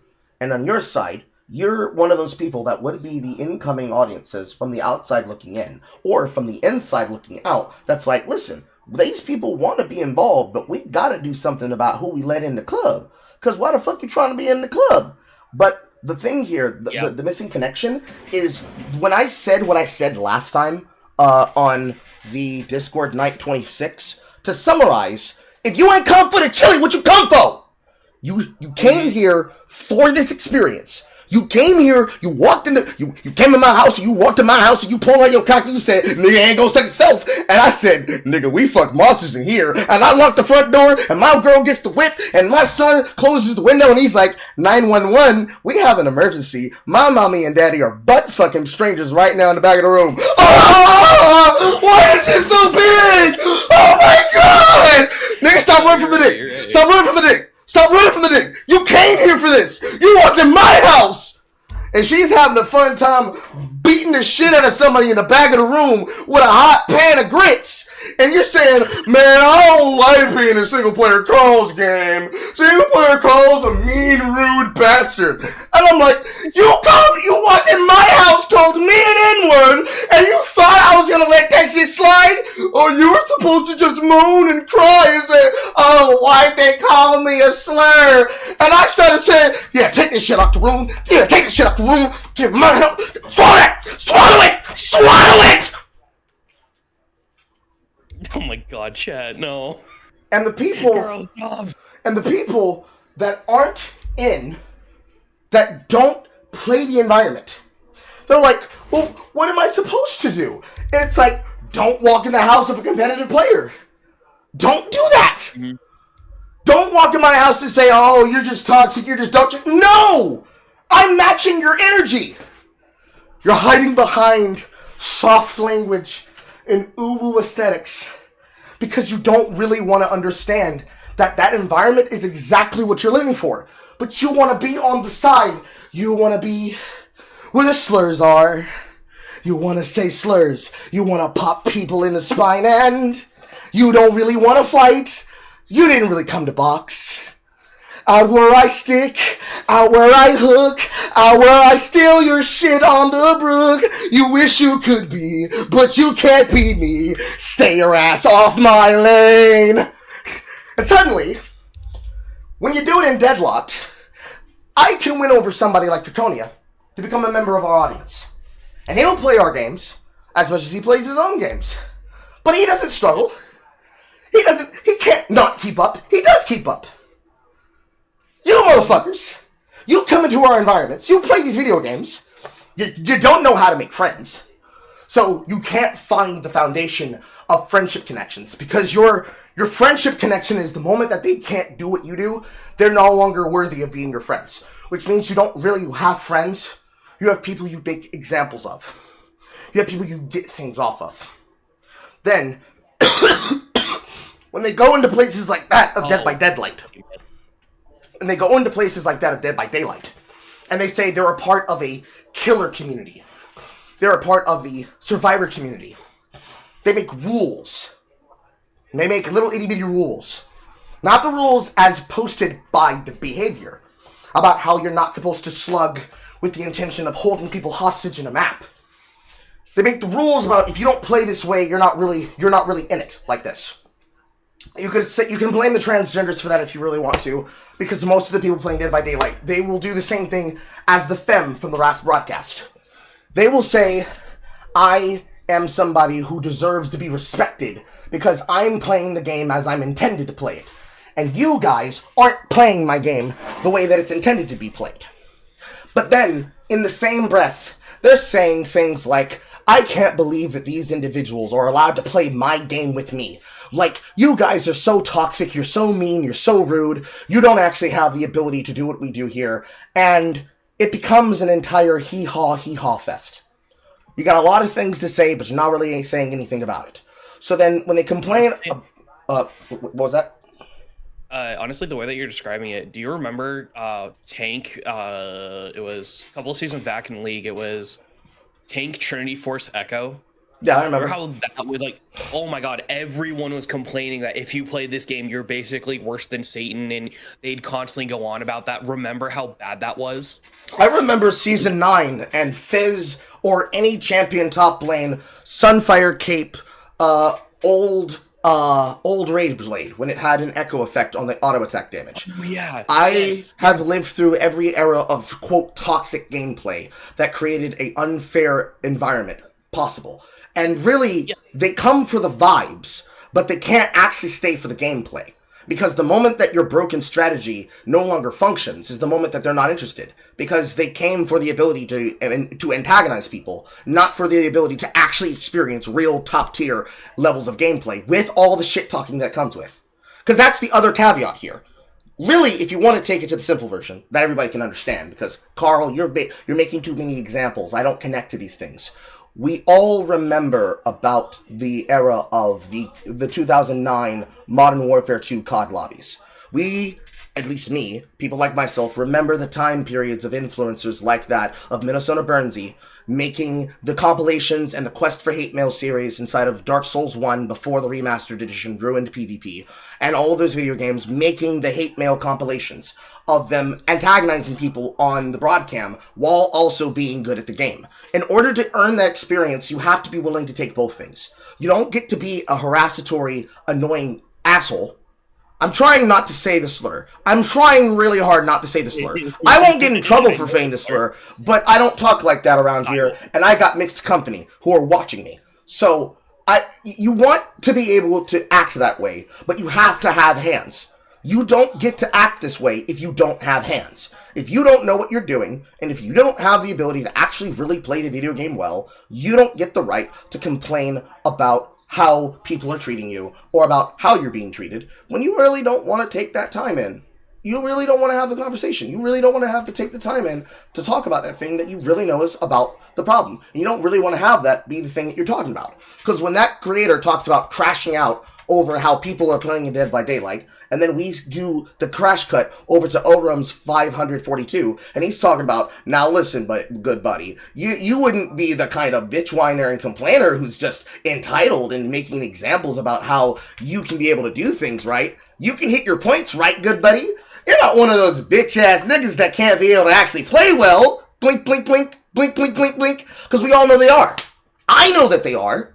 But if I say it, oh, Carl, you're being long-winded. Oh, Carl, you're not simplifying. If somebody else says it, oh, well, see, they're not really getting down to the nitty-gritty. They're not really saying it in the way that's emotional. So I should go to people like Single Player Carl, who's going to give me the basic description. The reality of the problem is that these players are Laughing Coffin members. They want to be abusive Laughing Coffin members. Yes, you do have niche communities that are trying to keep the wrong kind of people out of the game. Eternal Return has a good example of that. There are people that are learning to build AP Yushua as a tank that has a lot of HP, and when he presses his ultimate, he shreds 80% of your life off of you with his long-running AoE ultimate that you have to basically walk away from. And as you're being walked down by this giant mighty tank that does a lot of AP damage in a single burst, with his abilities blowing up on you like Gragas, here comes his entire team that's running movement speed-based builds that can basically poke you at a distance. Headbanger builds like Hart. Headbanger builds like Carla. Headbanger builds like Rozzy. Headbanger builds like John. Headbanger builds like Piccolo. Headbanger builds like any of the big beefy tanks that can also do damage, or some of the particular hyper carries that are really good with attack speed, like Alex. Like, not Marcus, but Jackie.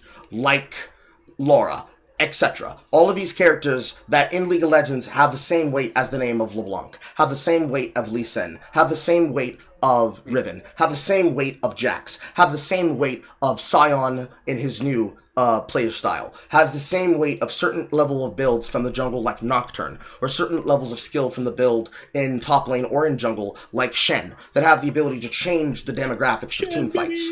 you have Here's my a bunch of people that they just don't like when people have an equal playing field.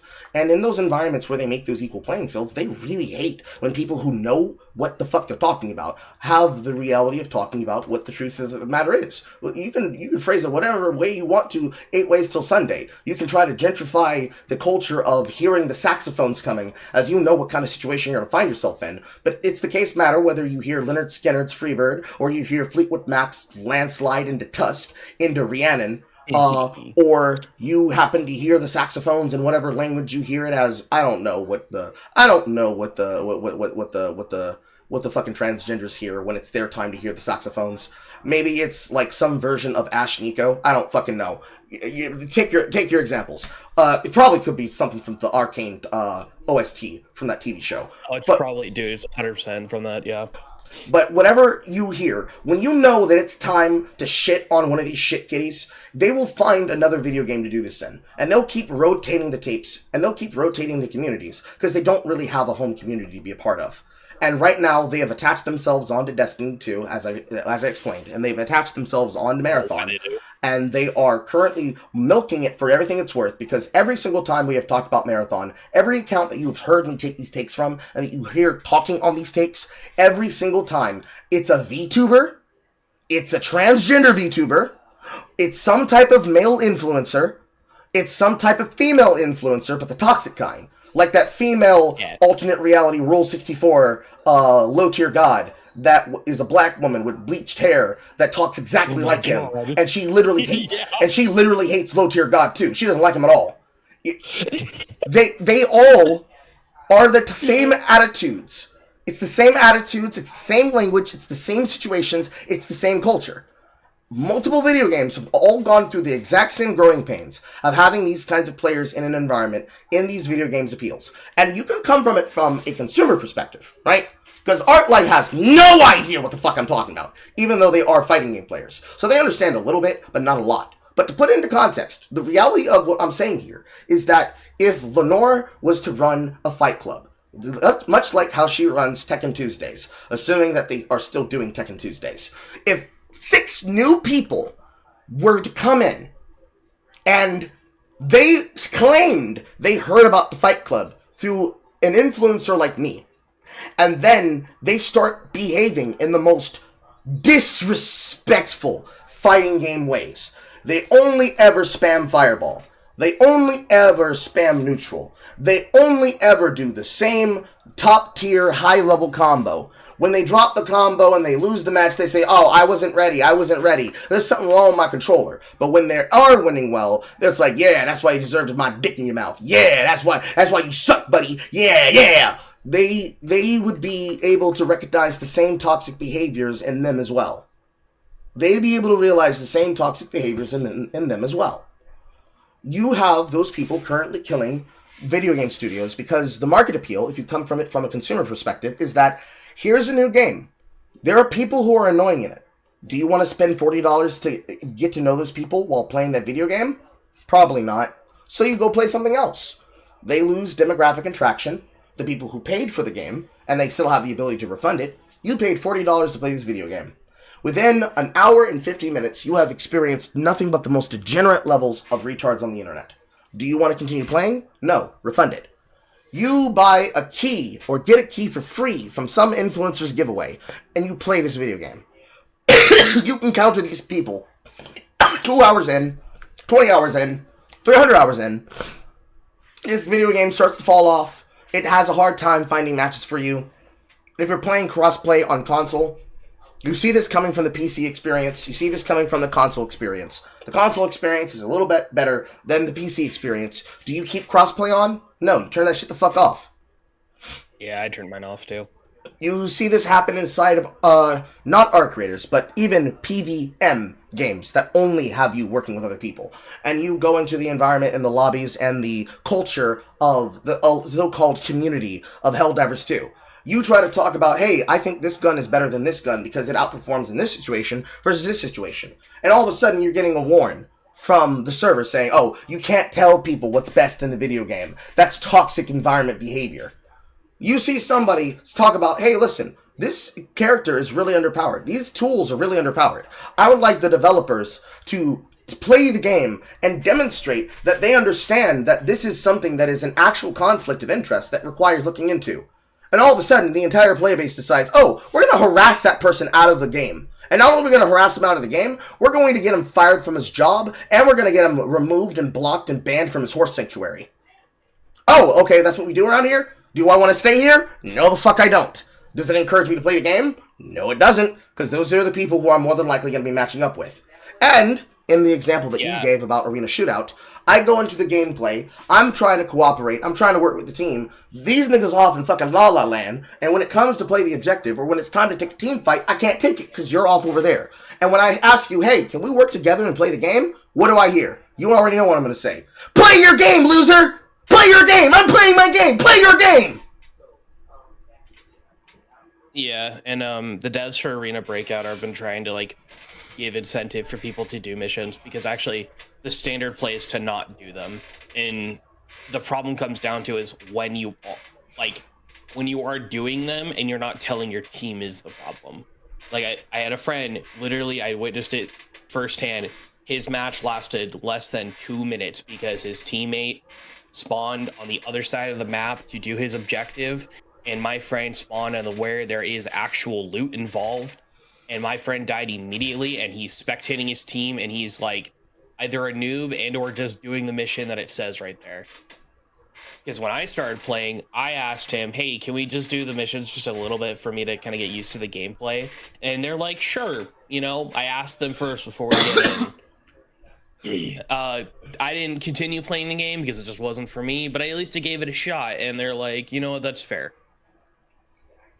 But that's like the standard thing, is to not do them. And actually, if anyone is doing them actively in a team without communicating that, then it's like you might as well just have gone to solos.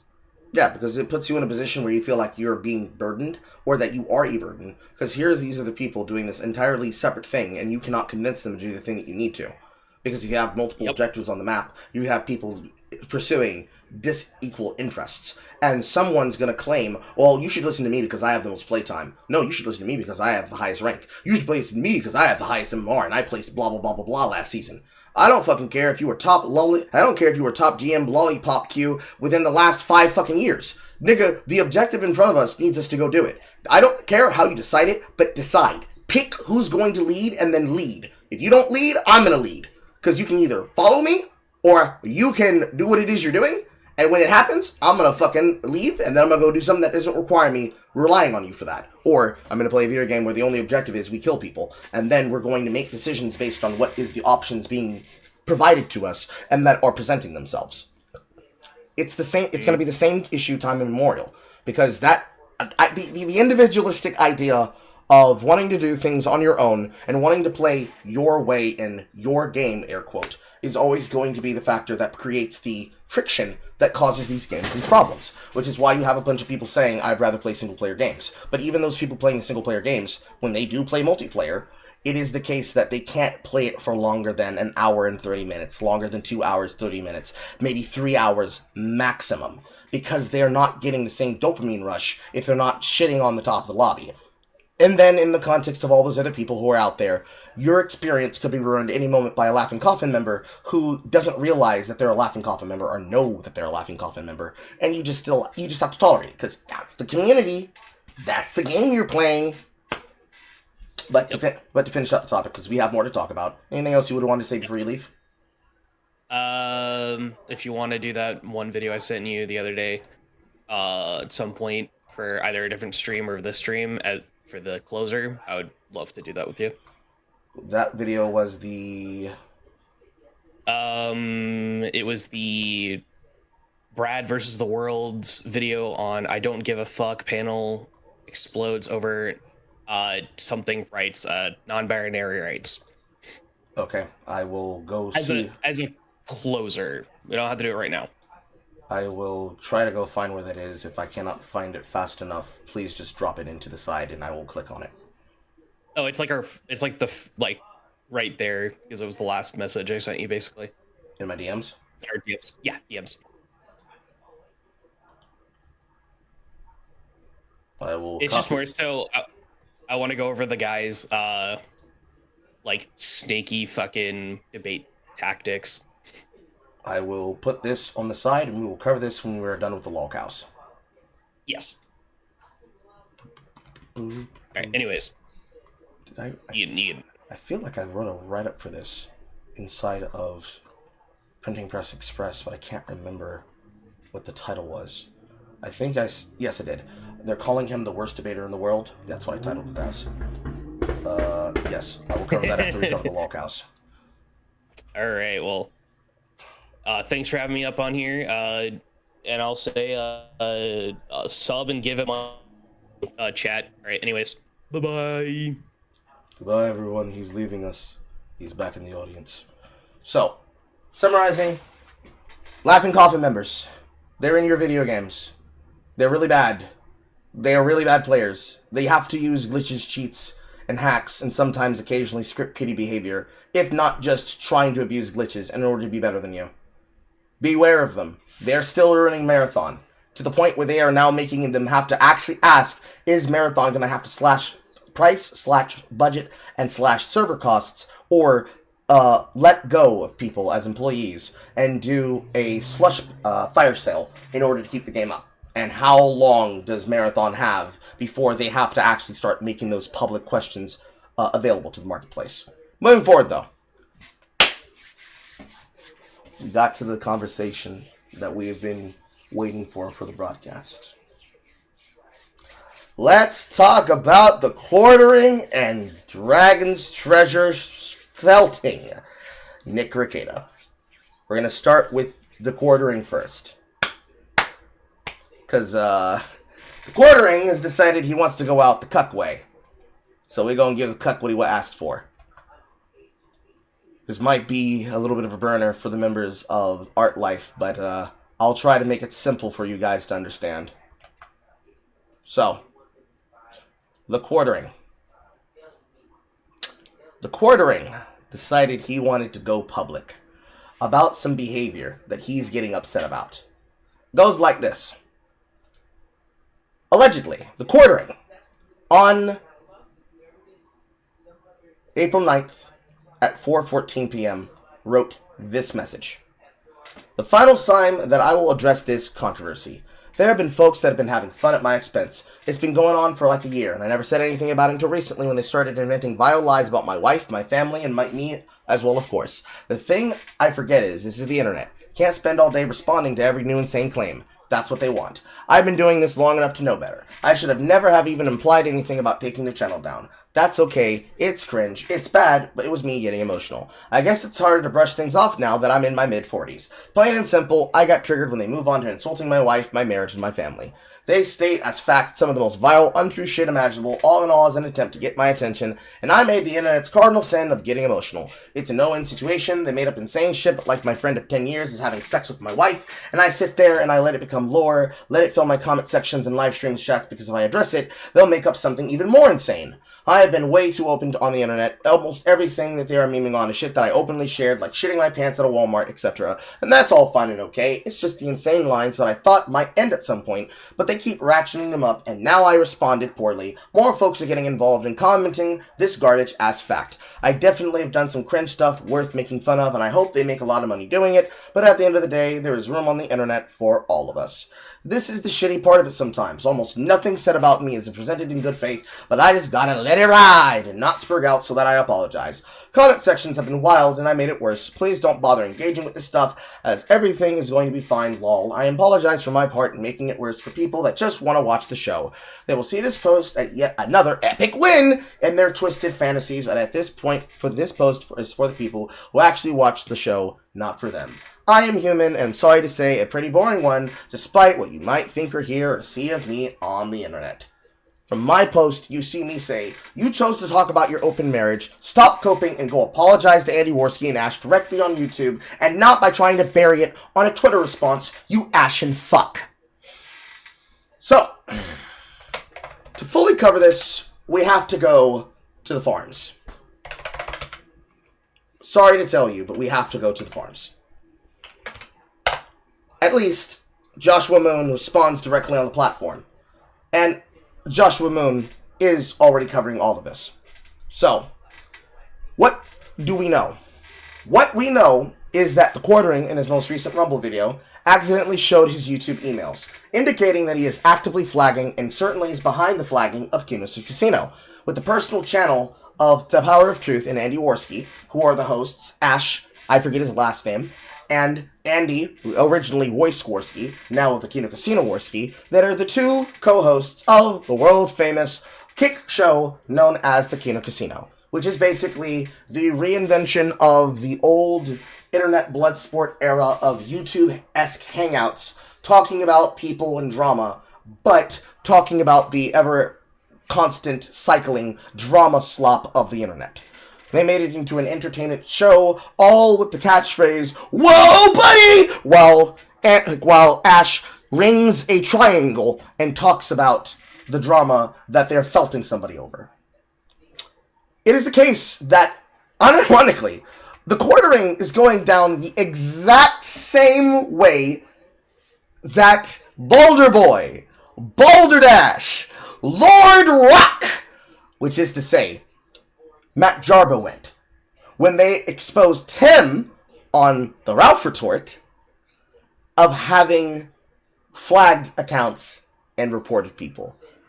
Those of you who remember and were back there during that time frame, you remember how Jack Murphy basically revealed himself as a lolcow because he was on the what is her name? Sydney Watson and I forget the other guy's name podcast, where she just read a super chat or a chat room donation that sent Mr. Polar Bear off the deep end, complaining about how dare you talk about that cuck shit. And Elijah Schaefer, thank you. And in the same way that happened to him, and in the same way that Boulder Boy got packed in and lost relevancy and lost clout, because, no, Matt, no! You flagged people! And got it there. The Quartering is getting the same treatment here. However, the insidious nature of why this needed to be covered is because the Quartering did in fact have a non-Jeet YouTube partner that can get people's channels taken down, and Rumble Video and Chris Pavlovsky, who is the owner and CEO of the NASDAQ listing of Rumble, claimed that this is a free speech platform that allows people to have speech be decentralized, that is effectively bankrolling his deplatforming efforts. A main star is out on the platform tattling to a YouTube rep to cover up the fact that he is a cuckold who likes watching people have sex with his wife. He shows that he is making so much money on the background, working alongside Hannah Claire, who I'm going to put on the full screen, working alongside people like Hannah Claire, there in the middle, and on the bottom, Melanie Mack. They are afraid of the fact that this person legitimately, I'm going to open this up for the people who are watching the home game, that they are legitimately utilizing the pressure of this multi-millionaire content creator who pretends to be a poor man. Oh, guys, I don't have any money. Please give me donos and subs to my chat room. Please, views are down, subs are down. I'm just a poor man. I don't have anything. And he's raking in the fucking dollars, raking in the buku cash, raking in the top donos on the tip jar with active subscribers and active followers and all-time high views and all-time high earnings with an active balance in his shit of 100 less than $1 million. And you want me to cry for the drama cuck who is being a drama cuck, claiming my wallet's under attack. My wallet's under attack. I've been antagonized. And all we're seeing is the reality of the quarter pounder finally gotten fat off that cheese and no longer being able to utilize white liberal skin and the Bible through Melanie Mack as a way to protect themselves from the criticism that is coming to find him. That he made for himself because he does not want to stop being an antagonistic bastard trying to cover up the shit that he openly opened his mouth up about and told people. Nobody went through your shit to go find this. Nobody antagonized you, tried to hack your account, and then got shit off your Google Drive to do this to you. No, Hamley. You did it to yourself. You did it to yourself, playboy. You did it to yourself, playboy. And in doing it to yourself, you decided to say, help, help, help me, I'm being attacked. And you try to utilize the internet lolcow / the internet retard spear to come to your defense and aid. But unfortunately, the retards don't listen to people like you. They listen to people like the Kino Casino. And the reason why they listen to people like the Kino Casino is for the same reason why VTubers happen to, and why people happen to, listen to the likes of people like the Almighty Lolly, which is to say tall, and listen to the likes of people like myself, and listen to the likes of people like the Dragon's Treasure. Because we know ball about the areas that we come from. Just like friend of the channel, Dezembro knows ball about the shit that's going on in the influencer scene, I know about the shit going on here. It's just the case that I don't cover shit without a link. And so, here I am, covering you with links and sources, so when you say, nuh-uh, single player Carl's making it up. No, the fuck I'm not. No, I'm not, SpongeBob. I saw you trying to fuck Sandy Cheeks, and then I saw you watching Larry the Lobster digging her spine. What were you doing, SpongeBob? No! I know that you're doing it. I can prove you're doing it. And it's embarrassing. It's sad. It's so disgraceful. Because allegedly, according to all these people, you were supposed to be one of the people who were supposed to be free of this kind of lolcow behavior. You were supposed to fortify the context. You weren't supposed to become a part of the evil. But you did.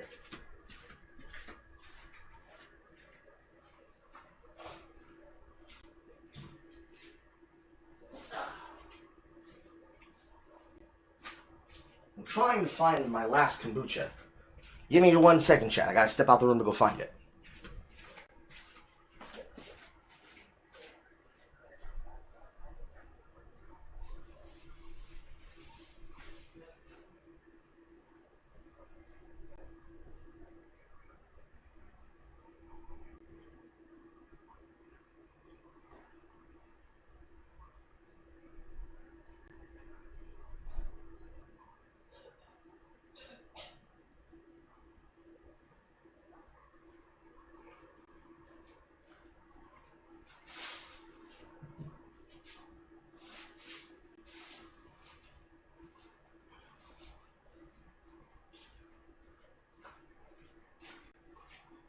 Didn't find my other kombucha, but I did find my grape juice. Starting to get parched. Is it on my bed? No. Is it over my bed? No. Is it in a corner where I can't see it? No. Is it behind my bed on the other side? No.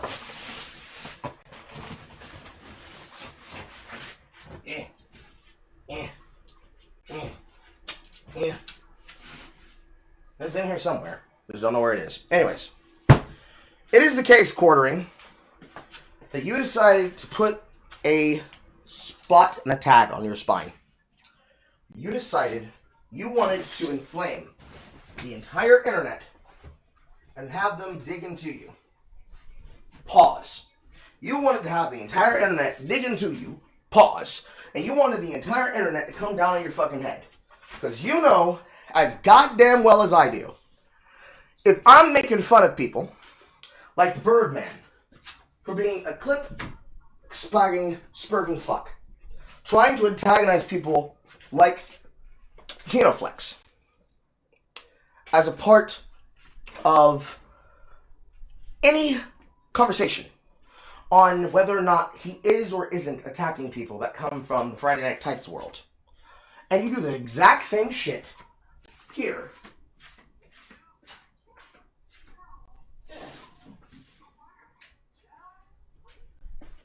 You do the exact same shit here in the world of influencers. Why the fuck would you think that the influencers would let that shit slide any more than people like myself letting it slide? Are you dumb? You must be dumb. You must have forgot where you come from. You must have forgot who made you who you are.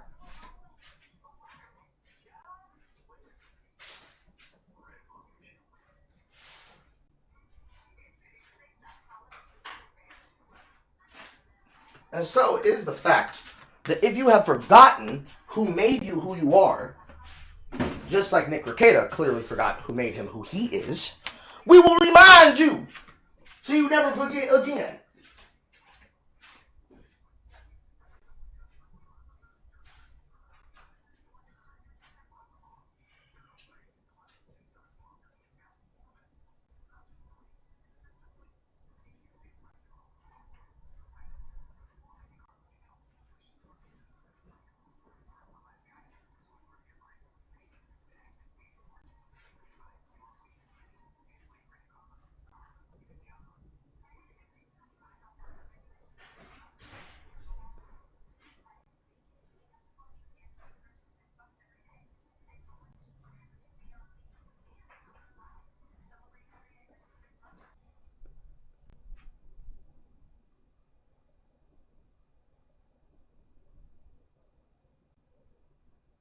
Reconnection, disconnection, and we are back. We are having some drop frames there, but oh my god, oh my god, it keeps doing the thing. My shit is continuing to fucking jitter, and we're back. Carl got GERD. I don't know why the fuck I'm getting packet loss right now, but it's happening frequently, and I'm trying to do everything I can here to fix it, while also trying to do the show. But it is the case that the show is trying to get away from me. But we will finish this topic. I am not letting this get away from me. So, let me get my theme music.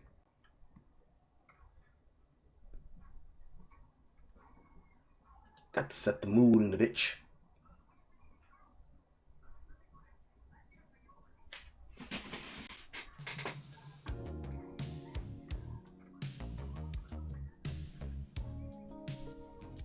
There we go.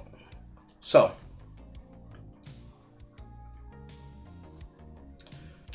the full breakdown of the cuckening of Jeremy Hambley is as follows. Specifically as a response that was said as a response to the final controversy. It's like you're taking all the lessons learned from watching internet personalities implode and you're reenacting them. You crafted this message to own up without actually having to tell your audience what you did and to who. For educational purposes, let's go point by point.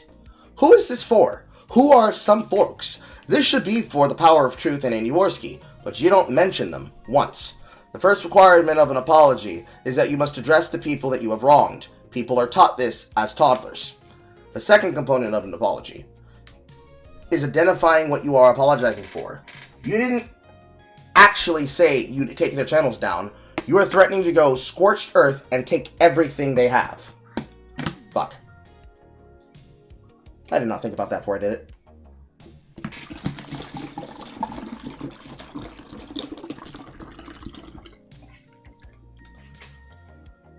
Three, the third component is actually taking responsibility for it unconditionally. The first 9 paragraphs preceding the apology is your justification.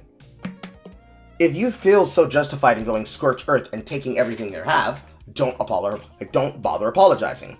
4, you're doing this on Twitter. This is the most important part.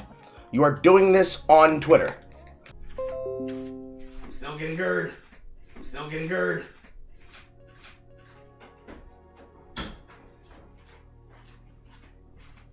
Please, leave me alone. Leave me alone. I'm just trying to summarize internet lolcow behavior. Please, leave my channel alone.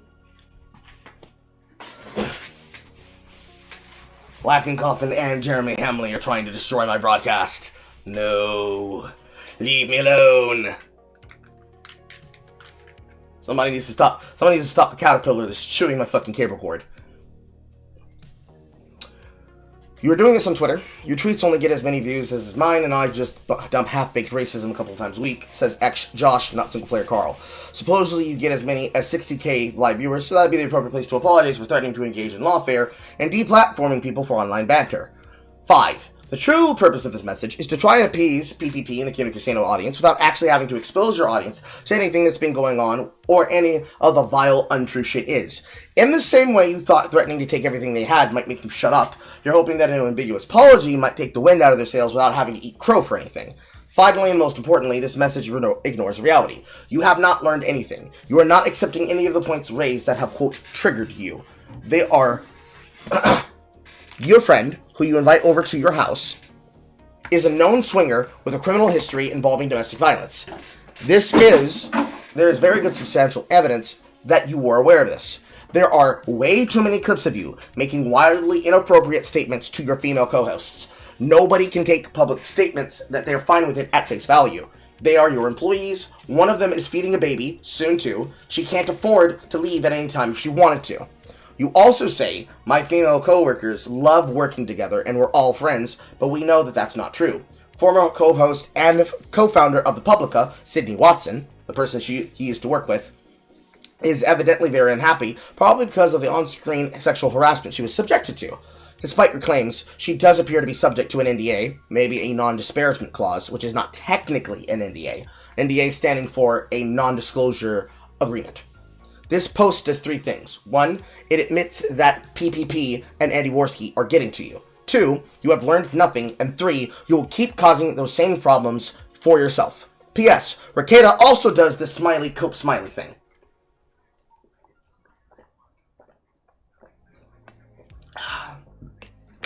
Lots of people try to chime in with their own sidebars onto what Josh says.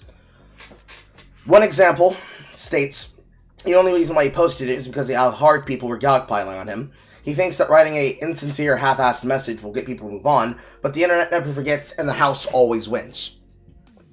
Now, much as I like to talk about the people that are members of Laughing Coffin, they have brothers and sister guilds that specialize in high-tier trolling. That is basically the online federated internet and all the places where people are basically comparing themselves against Reddit. Yes, even Kiwi Farms, who is green Reddit at this point. They are no longer people who are just standing back, not tipping the cow. They are now involved in the cow tipping and go out of their way to get content to cow tip over and try to make all cows out of people. Just like they used to make influencers out of people, like that of Rakeda. And trying, but failing, to get a handle on people like Kirsch and other VTubers that have entered into the interim within the last 10 years. And definitely trying to make a Spurg list of people of the quartering.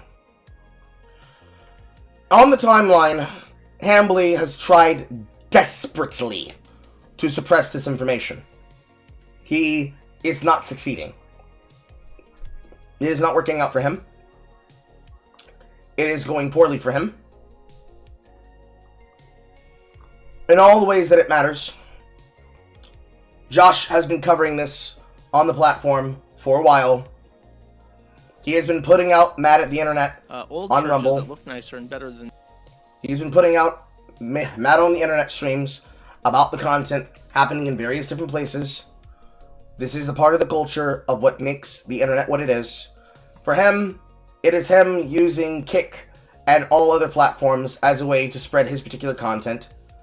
He too has his own form of Wiggler that he uses not only for YouTube, but also for all the other alternative websites, for Rumble, for Kick, for Odyssey, etc. He's covered different levels of news, different levels of topics. On the infinitely high.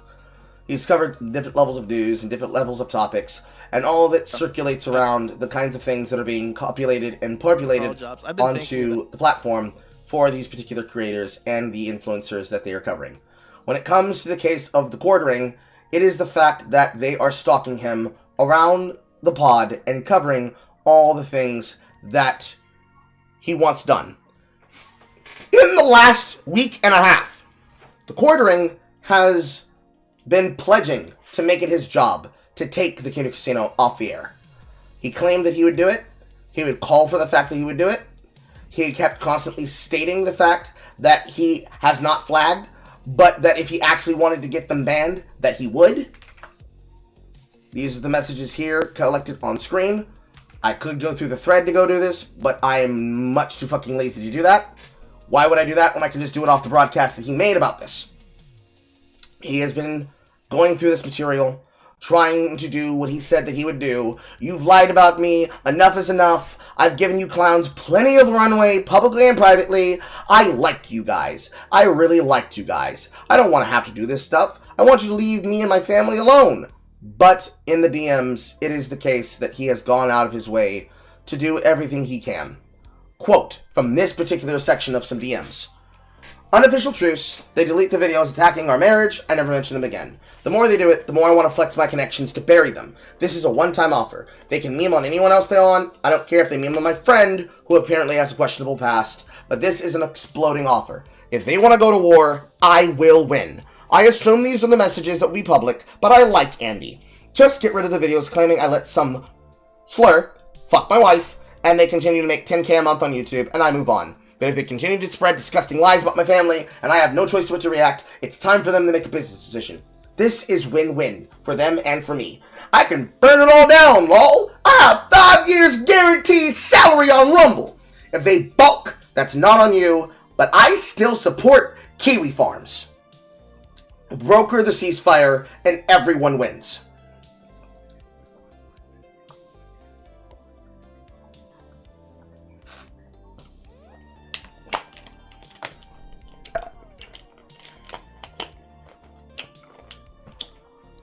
The part of the conversation that no one has talked about is this particular part right here. The Quartering is a celebrity expert in this field. He has been on YouTube for a while. He knows how the unspoken and spoken rules of YouTube go. That right there is unironically the fucking Mr. Medicare sector version of a Cuban Missile Crisis.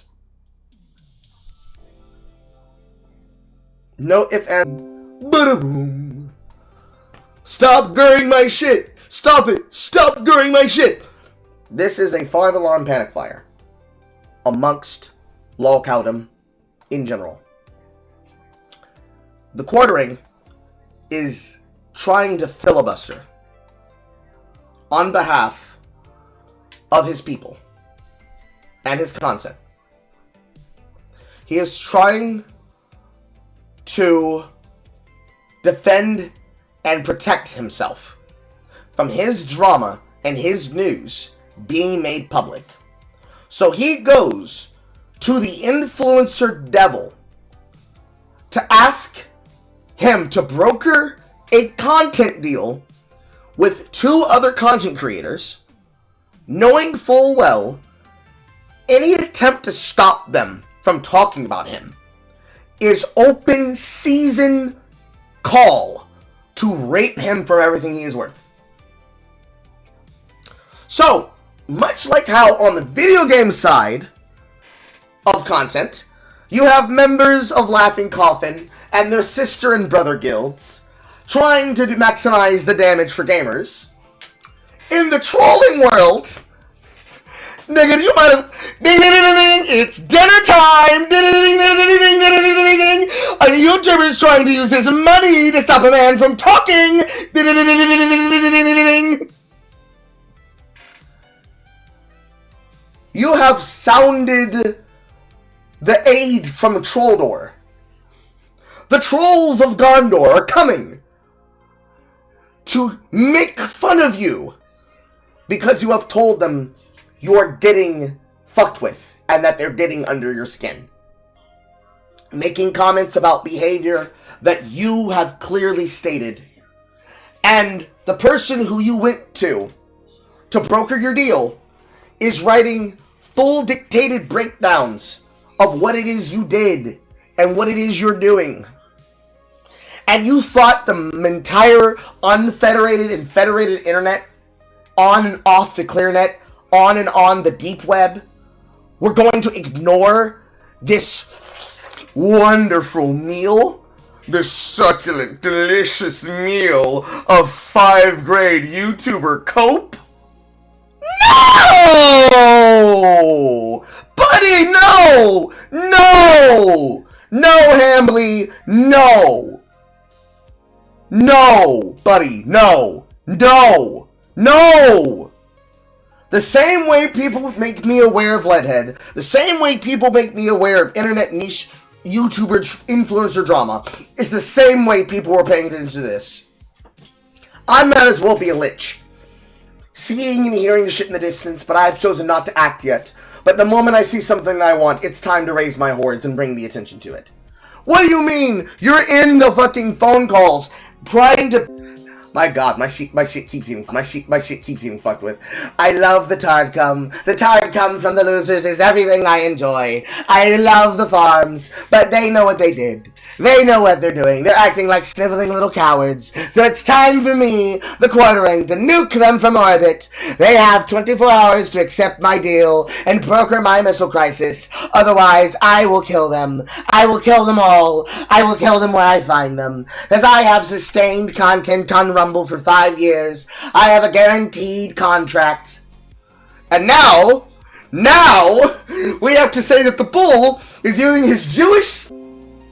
In truth, it just might be the case that today I have a really shitty internet connection that can't sustain anything.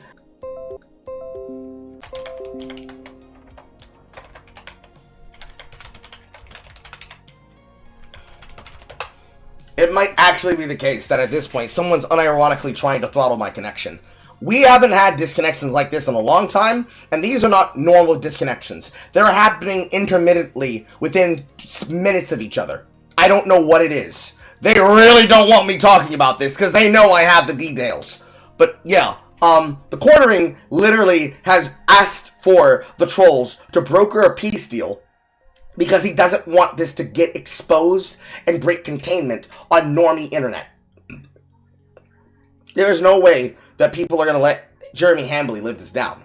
No, there's no way you're going to make a brokering deal and try to make a backroom deal, and get people to be on your side when they can very clearly see that you are annoyed that these people are getting to you and that they're pissing you off because you're not getting your chance to fucking hide your exposure. No, this is very clearly a decision that Hambley's made because he's hoping it's happening. And even if it is the case that my internet's just having some IS problems, it feels like it's targeted. So it just adds to the world of the meme.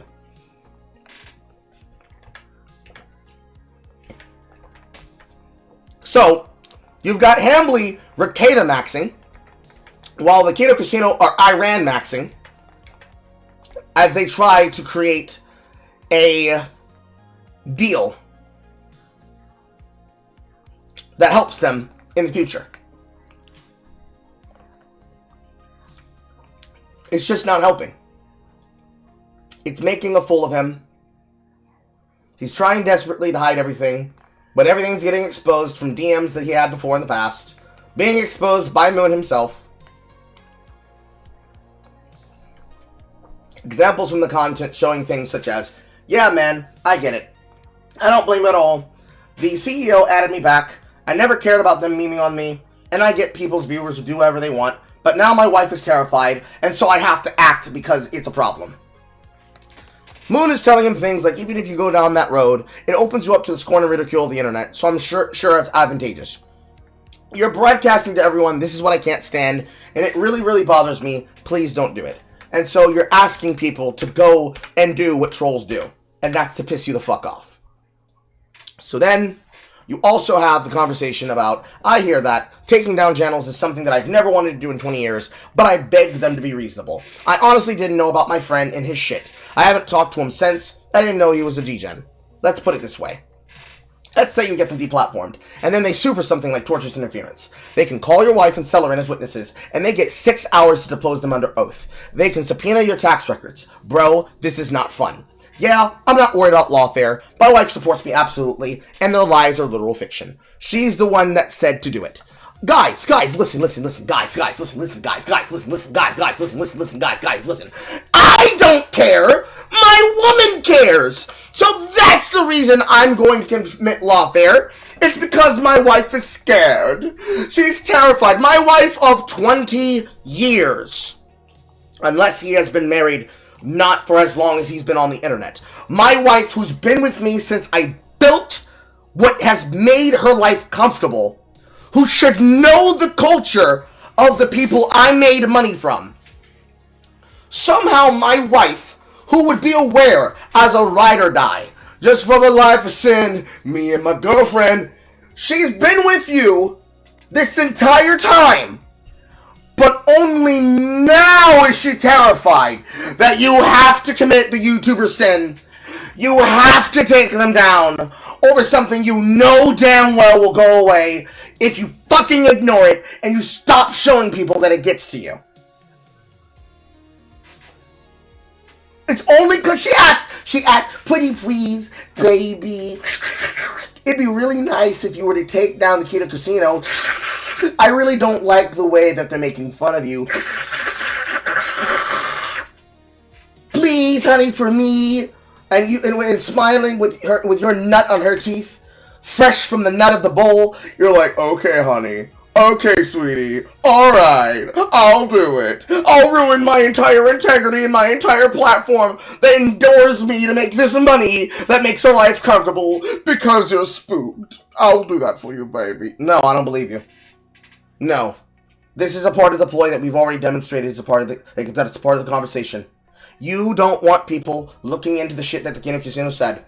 You don't want them to be able to be platformed. Oh, here comes flagging again. Here it comes! Here it comes! I'm looking at my bar. It's already bouncing up and down. You don't want people to be able to have the conversation about you and the shit happening with you. Why would you need to hide? Why would you need to post this on Twitter? Post the shit on your YouTube. Post the shit on your Rumble. Post the shit on your Kick. I don't care. Broadcast the shit. Why are you doing it in a place where you know you're only going to get a response? Have you been going to the pirate software school of how to address drama? You make a half-stated apology on Twitter, you lock it, you use it as a platform to see who you need to block, and then you block the entire world? It's already jittering. It's already jittering. It's already jittering. Is that what you did? You took the pirate software school of how to handle drama on the internet? No. You're being a pussy, Hambly. You're being a pussy. You're being a pussy in the same way that Nicholas Cicada was being a pussy. You're behaving the same way he behaved when I told him, get off the fucking internet, stop posting life updates, and go get your life right. You're not living well. You're not living your life well. You are living disgracefully. And you are angry that you cannot control people with money. And so, with all this cash, you're going to start throwing it at the Keto Casino because you want to silence them. Somebody has to be torrenting hardcore hentai on your internet. I don't know, bro. Let me see if it's something like fucking Steam downloading things in the background. I don't think it is. No, everything's been scheduled for another time, so it's not that. But you are throwing your money around, you're throwing your weight around the influencer spaces and spheres to shut people up. And people are not taking it. They're not standing for it. You have more words that you say with him. Shit will keep up. You have more shit with him. Where you say, I hear that. Talking about taking people's channels down. It's whatever, blah, blah, blah, blah, blah. And then you're like, I'm not worried about the lawfare. My wife said to do it. I really wish that they would have followed the rules. Roast me all you want. My family is off limits. I don't need to sue them to get their YouTube shut down. PPP is already bannovating. I don't want to have to do this. I have not sent a single flag. We've seen that that's a lie. And I know that you will publish all of this. Yeah, but they can sue for that potentially, and then they have discovery anyways. It's not a Josh. Blah, blah, blah, blah, blah. Listen, bro, I'm being cool. I'm not like the last time we completely excoriated and destroyed somebody's life and community over this kind of behavior and bullshit. I'm doing it for the right reasons. I'm a good person. I'm a good person. I support the Kiwi farms. And Josh says back to him, there are people who don't like PPP. And if you say stuff like, my life is getting angry messages, I'm going to attack PPP, you're basically telegraphing to these people that they should fuck with your wife because it'll cause problems for two people that they don't like at the same time.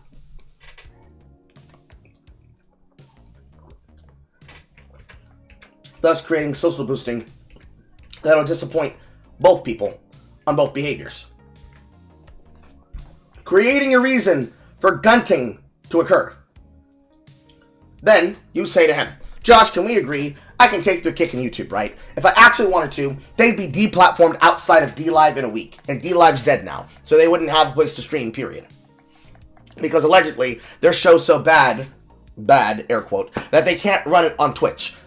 The only reason why Twitch wouldn't allow it is because they talk about things that would affect the actual influencer sphere, and they'd be entertaining, and because that they are offensive, it would be a way of basically platforming the Joker murdering puppies live on air. They can't allow that. Not agreeing with the statute. I'm saying they would be deplatformed because they had become popular, people would watch them, and then Twitch would say, nuke them from orbit because they're breaking rules, etc. I want them to leave my family alone. I don't care how many Jeremy cook videos they put out. I have a non-Pajit YouTube rep. So, he literally admits, I have the YouTube rep who will make the phone call, and I will have them gone. He's endured a lot with the littlest, tiniest request. I think they have an incredible ceiling. They're hilarious. They just have to stay within the TOS. They don't have many attempts left. They're amazing at this. The show is hilarious. Me personally, even as a person who comes from this background, I cannot with the Keto Casino. Not because I don't find them entertaining, but because I don't live in a world of drama anymore. The drama that I'm willing to deal with is the kind of thing that directly affects my day-to-day. Like, this person who did this thing made waves in a space, and now instead of talking about how a failed marriage is already failing, we're talking about this guy who's revealed himself to be a bully, who is actively trying to keep people from having access to a fighting tournament, to a gaming tournament, to a panel, to a convention, etc. Shit like that. Things that actually do matter. This stuff, it's drama that doesn't matter. But hey, some people like breads and circuses. I ain't hating on you. I ain't hating on you. I'm just telling you that's my opinion about how I stand.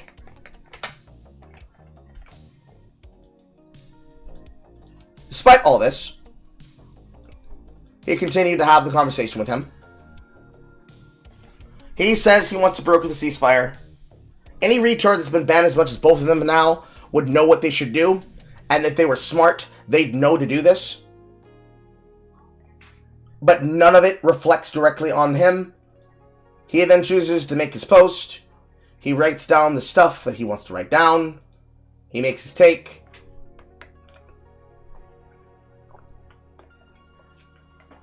They record takes from him, such as the take that b4b put out. Such as, how about the one where you said you'd give everything you have to give babies to a woman that's not your wife? Because Jeremy's wife is infertile. She can't have kids. So this is a recording of him saying he would fuck a woman and give her children. Your woman backs you. All your woman asks for is for them to take the shit down. But it is the case that instead, you have clips of you saying things like this on the show. There's more. There's the takes that came from Brittany Venti. Brittany Venti chimes in and says, Jeremy, I don't want your hand babies. I told him very clearly I'm not interested in messaging him privately, considering how he denied reality and twisted things with Josh Moon. He proceeds to privately message me anyway. Why? He could have tweeted, I don't want him to have an opportunity to twist things. Then Brittany shows more times where there was conversations. I want to say I did everything I could for finding a good husband. At least be open to coming back someday. And if you never need anything, she blacks this out. Anything I can do to help? At the moment, no, thank you for asking. Always tried to defend you. I literally have no idea what this baby in the belly thing is. I think it was a cringe joke. I apologize. I'm not sure why you turned so hard here. You can make whatever content you want. It's whatever, but you know this is all bullshit. If anyone wants to have fake shit spread about them, then you do. Again, no idea about the baby in the belly stuff. Whatever it is, if I offended you, I apologize. I'm acting a bit female-coded today, but I've always had your back. It's just so weird now that you're willing to assume the absolute worst about me. Sorry about the block. Have a great week. She takes you to task about this, because this is where the comment came. You had her on your side, yet you lost her. Then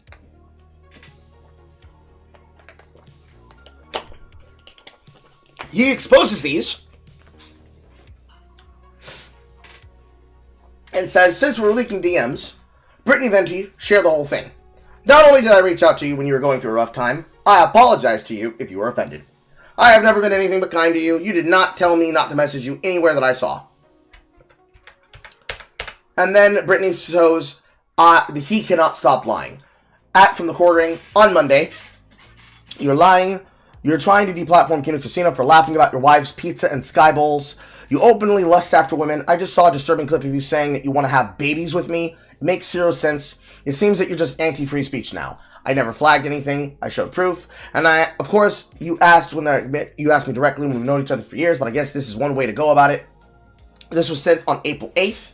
She then responded to you 2 minutes later. Jeremy, I saw everything. You said you were going to take them down and flex your connections to Joshua Moon's DMs after you showed your proof. I don't want to have DMs with you after what happened with Joshua Moon recently. It's very dishonest. You are anti-free speech. You then say back to her, I hope this is worth it.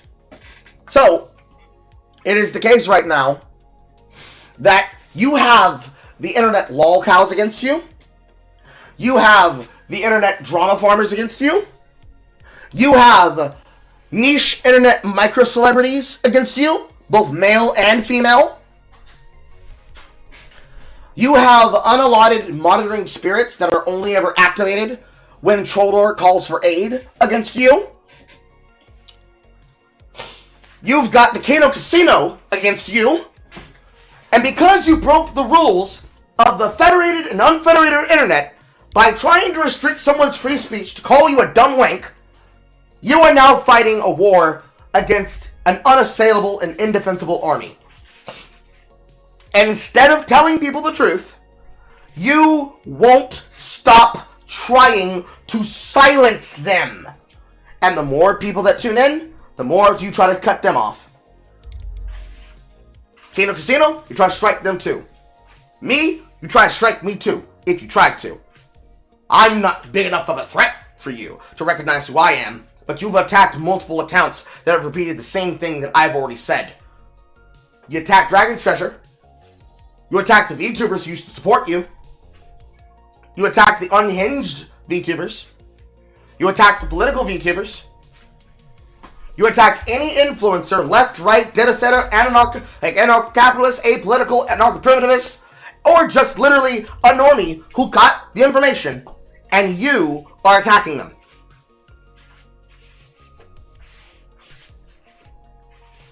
Whatever happens next, Jeremy, is going to be funny because you let this get to you. You are destroying you are already destroying an empire. You are already a laughingstock, to be serious.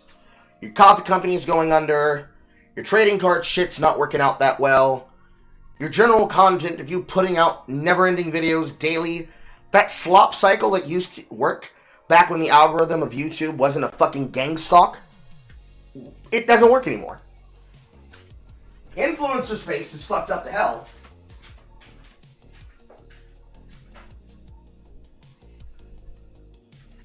But Hamley, in your infinite wisdom and lack thereof, you decided the best thing to do was to make it worse for you and attack free speech as a yard unit. You decided the best thing to do was to attack free speech. That's sad. So, whatever happens next, you deserve nothing but embarrassment. Because it's just embarrassing. Every single second, you look at another thing, it gets worse for him. You look at another thing, it gets worse for him. You look at another thing, it gets even worse for him. So, for what it's worth, I support the Kino Casino, as so far as they shouldn't be deplatformed for choosing to make content that people want to watch. Hambley doesn't get to control who gets to have a voice because he decided that as a kingmaker, he doesn't want them to exist anymore. Fuck that, fuck him, and fuck anybody else trying to stop it.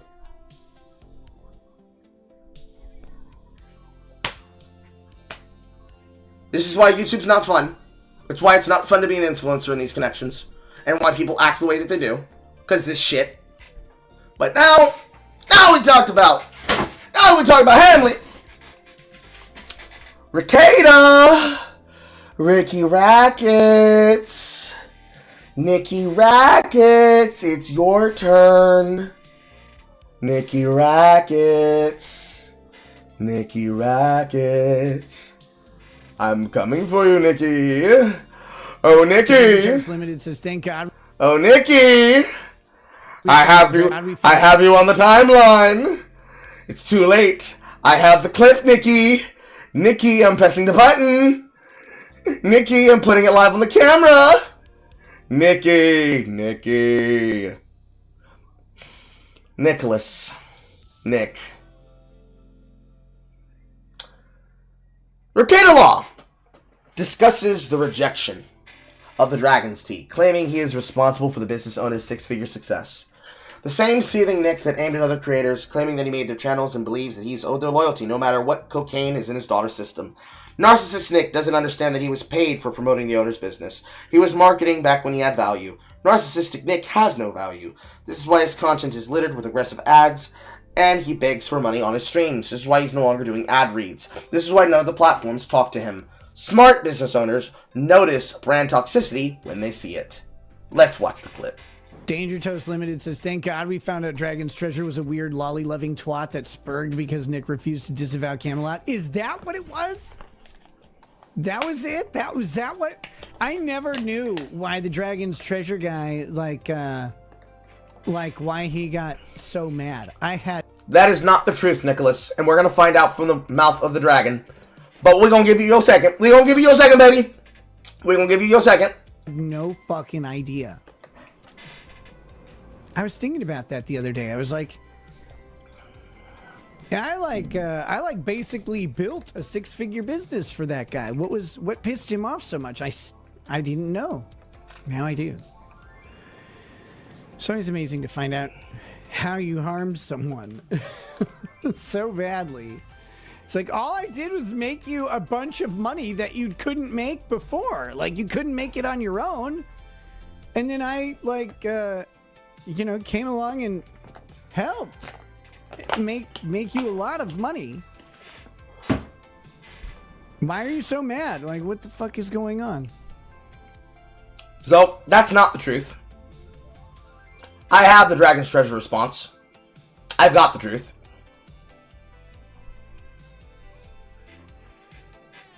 So, for those of you who are not familiar,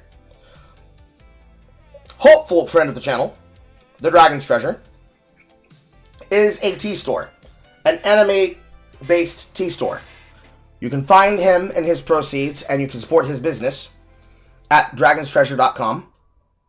Dragon's Treasure, focusing on teas, drinks, soaps, coffee, a Dragon Wing membership, and other products, where you can also be able to apply and become an affiliate.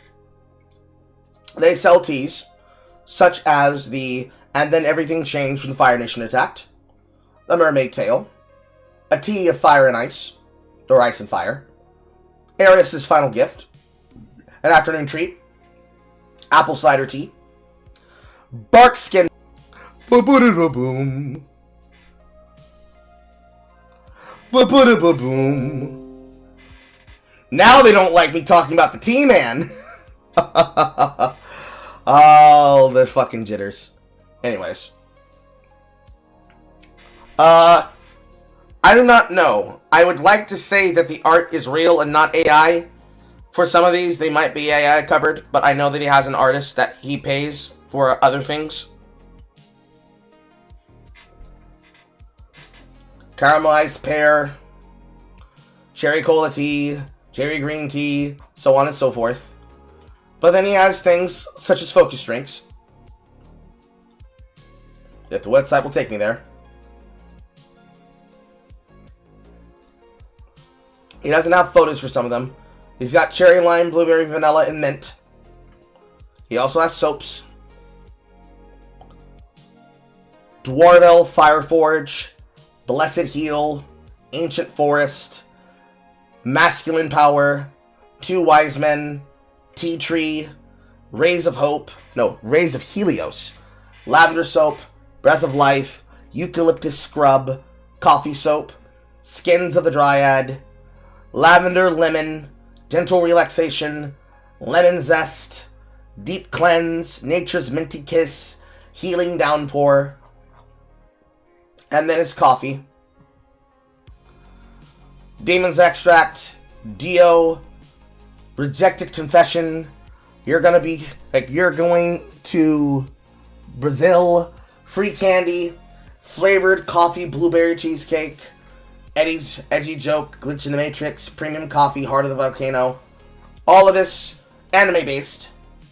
And then the Dragon's Wings membership, where you can choose to support at the subscription level of Wyvern, Drake, or Dragon for $5, $10, or $20, with a monthly or yearly subscription at those levels. A single dragon is powerful enough, so imagine the power of many dragons together. This is how you become the Wings of Dragons. Each member continues the growth and expansion for hiring employees, multimedia projects, and funding more tea experiments, such as a barbecue tea. All Dragon Wings coupons are now usable with any other coupon code, alongside affiliate link codes. So, if you go to Wyvern, you get 5% off of your orders, including Tea of the Month Club with code Wyvern. You get access to out-of-rotation tea and holiday teas if they are in stock, as well as exclusive teas, as well as a rare thank you tea. You get 5 free tickets to use for monthly giveaways, and you get to have access to the behind-the-scene work that they do in their Discord. If you go to Drake, you will have up to 10% with Tea of the Month Club with exclusive code Drake. Same access to out-of-rotate upgrade rotations. You'll have access to new, early, and expansive and exclusive experimental tea formulas and multimedia projects that are happening on Discord, and getting more tickets a month to use on monthly giveaways. And if you go to Dragon, you get your own custom coupon code for 10% off and 5% back on all the sales that the coupon code returns to you at the end of the year upon or sooner with request, using the code for yourself. And if you don't wish to have the coupon code, you can use the default code DRAGON to get 10% off. So, if you support with this tier, you get the ability to get 5% back on all the sales that are made with the coupon code given to you as revenue. You also get an upgrade of more tickets to use on the giveaways. You get a free Dragon's Treasure t-shirt with your next purchase. And you get to sign up for all of these based on yearly or monthly, and if you go yearly, you save 10%. Yada yada yada, legal jargon, yada yada yada. And then you have other products that he sells: tea wares, novelty infusers, herbs and spices, monthly giveaways, merch, and the donation and the throne page. So, this is what the t-shirt looks like. This is what the throne page looks like, where he has the teas and all the other accessories and memorabilia and gift cards. And then, affiliate content and media links. So here, you can see the YouTube channel, you can see the Discord, the Twitter, the About Us, the news blog, and the contact and list here. This person, more than likely, is one of the supporters and single-handed creators that are behind a lot of the VTubers. This is a very important thing to understand, because if you all remember, during the time of Rekieta and his original coverage, when we were covering it on broadcast, ba-da-ba-da-boom, ba-da-ba-da-boom. So, you all remember, that's not the autism, that's him asking to interject. I'm showing people things because if no one's ever seen the Dragon's Treasure before, I'm making sure they know that this guy's just as a tea seller.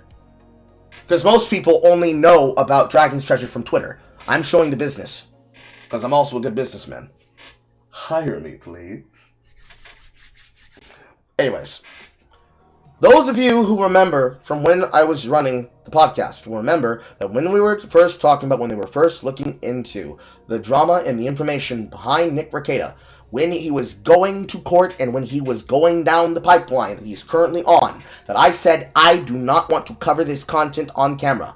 You remember me saying this, and the reason is because it had to do with the fact that this was when Breaking Baldo was at his worst. He was on camera, doing bad drugs, taking fucking ad sponsor reads for sex toys, and then his house gets raided when he's shacked up with Emily and Holte doing some hot girl wife shit, and his wife is out here fucking his friend and fucking the husband of April and Holte.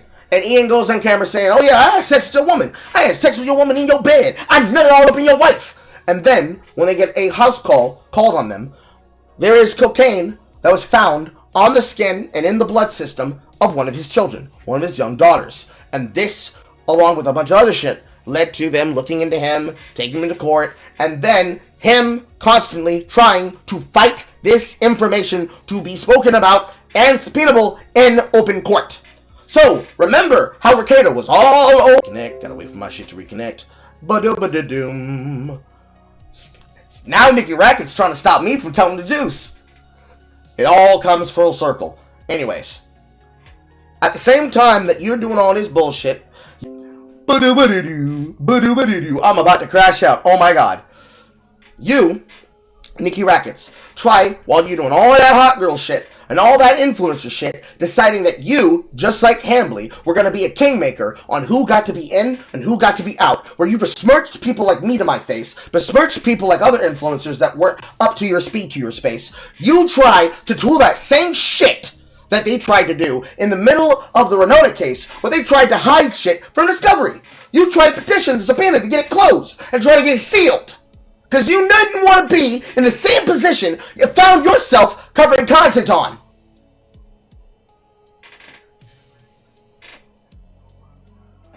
You did all this bullshit. You sold yourself off the image that Kiwi Farms made of you. Because Kiwi Farms, just like Kirsch, just like a bunch of influencers, made you. You were chosen to be given this position, to be a law feeder for them. You were supposed to give them free content and free entertainment while covering the law spear, because they didn't have anybody doing it. And you sold yourself off that fucking image. You sold yourself off the potential of having charisma. You're just a fun-loving man who loves his Irish liquor. You have a loving family. You have a beautiful wife. She's connected with you. She's next to you side by side in the show. You got your own pocket black man, the former Drexler, who's out here doing the same shit that I was, but he's still living that BBC Bull lifestyle, whereas I chose to stop the toxic shit. And then, what the fuck happens? Your friend got you out here, strung up, looking like a fucking crack addict. Doing party drugs, trying to keep up with the Joneses, getting deep inside of April, while April's getting deep inside by Ian. And then when Holt comes forward and says all the shit he has to say, and everybody looks at how rough you are around the edges these days, you're not getting enough sleep, you're taking unlocked broadcasts, and you're only ever talking drama with people that you believe you feel comfortable with, you start throwing away your identity, you start throwing away that work, you stop doing the thing people watched you for, which is to watch you covering the news, and watch you covering the content, and watch you covering the law and court cases that made your fucking channel what it was. You covering things like the law case against Funimation with anime, where you said that you loved it, then you started saying you hated it. The same shit that happened with Rittenhouse, and how Rittenhouse made your channel and put you on the fucking spot. You started to hate the people who made you, because you wanted to break out. You didn't want to be under, the thumb of Kiwi Farms. You said I can grow bigger than you, and so you made your split, and you did. You tried, but you didn't know how to do it. Because you can't make the lol cow's chicken. You started trying to do the influencer shit on Twitch. Started not pulling the same evidence. Because the people who made you said, oh really? You won't bite the hand that feeds you? Okay, we'll see how long you last. And so, you tried to turn. You tried to turn on the people who brought you your audience.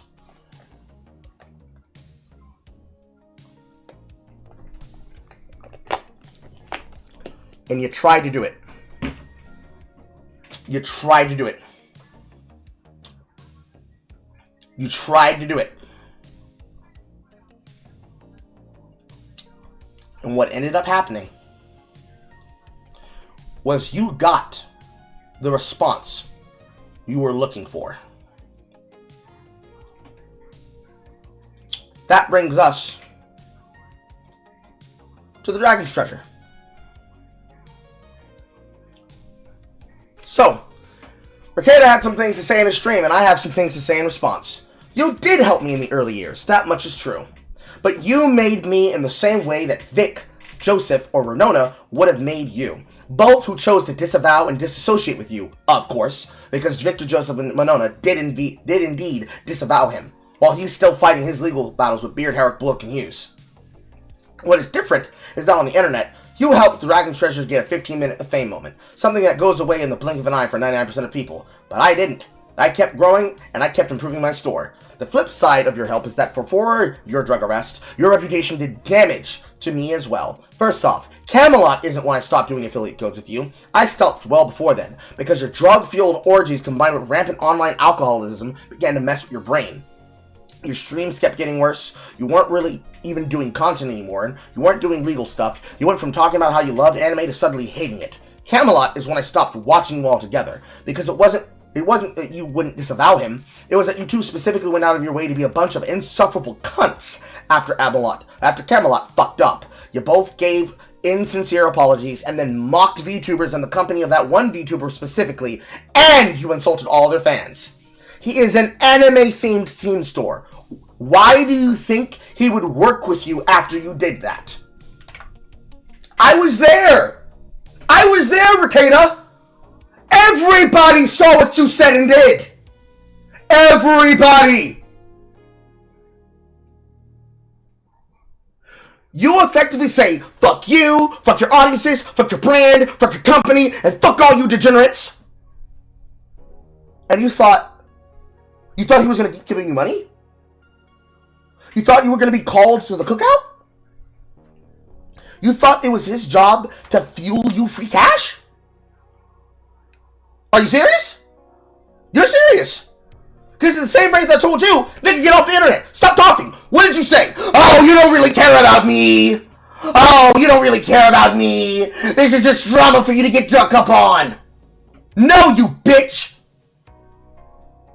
In your pursuit to try and step over people, I'm one of those influencers that told people like him and his audiences to come tell him what you were saying about him. But alas, how could you have known that? You step over little people. It's ironic that after nobody called me a lolly-loving quat, because I'm not even a lolly fan, as he stated multiple times. In fact, at times it can freak me out. But with actual real-life predators increasing in number, and having us to reset the clock every one of these antis gets caught with CP on their own, the war against drawings is a complete waste of time. But considering that you're the one that decided to change their minds on cuties, and then started praising it, while hanging around with and defending pedos like Vito being salty, you see how Vito keeps just showing up in my timeline? Exactly. While you're in the middle of defending yourself over loving an anime all about underage rape, who the actual fuck are you to say anything right now? He began to work with you 6 years ago. In that time, you descended into drugs and debauchery. You let other dudes fuck your wife, licking their cum off her ass, and while you fucked some other woman and even let her live in a secondary home, yeah, he CPS called on you for your kids being smelly, for them starving, and for your 9-year-old daughter testing positive for cocaine. Which is where I said, I'm not going to talk about this story, and I kept myself aware of what was going. Do you have any idea how many fucking times I had to explain to other people in other communities that I completely denounced you and that I'm no longer working with you? How many sales I have lost because of our past association? That's what I've had to deal with. I've had to deal with shit of the similar kind. Many of you have heard me complain about this. You've heard me complain about the fact that people saying things about me that are not true has fucked me over in places that I'm not even a part of, or that I don't necessarily frequent, because this is the jibber jabber. This is the jibber jabber. Because people aren't paying attention. They're having to have somebody tell them what's going on because they don't look into it themselves. Because they don't care to. He dropped you while you were still the highest source of income that he was getting. Because unlike lolitarians such as yourselves, he actually does put his money where his mouth is. You became so immoral that I couldn't associate with your bald old living ass anymore at his own direct detriment. Also, I'm fairly certain that outside of your parents, I was the single highest income earner for you as well. Between the super chats and the yearly payouts, that shit might have well hit 5 figures. It was a 6K or 7K in payouts alone. I don't know exactly how much super chats I also paid out. So keep that in mind, Mr. I made you bitch. While you're basically a broken, disfigured shadow of your former self, I've grown past where you've taken me. While I'm looking to expand, add new products, move to a bigger place, update my brand and my artwork, you're doing hour-long streams seething at someone cooking at his home.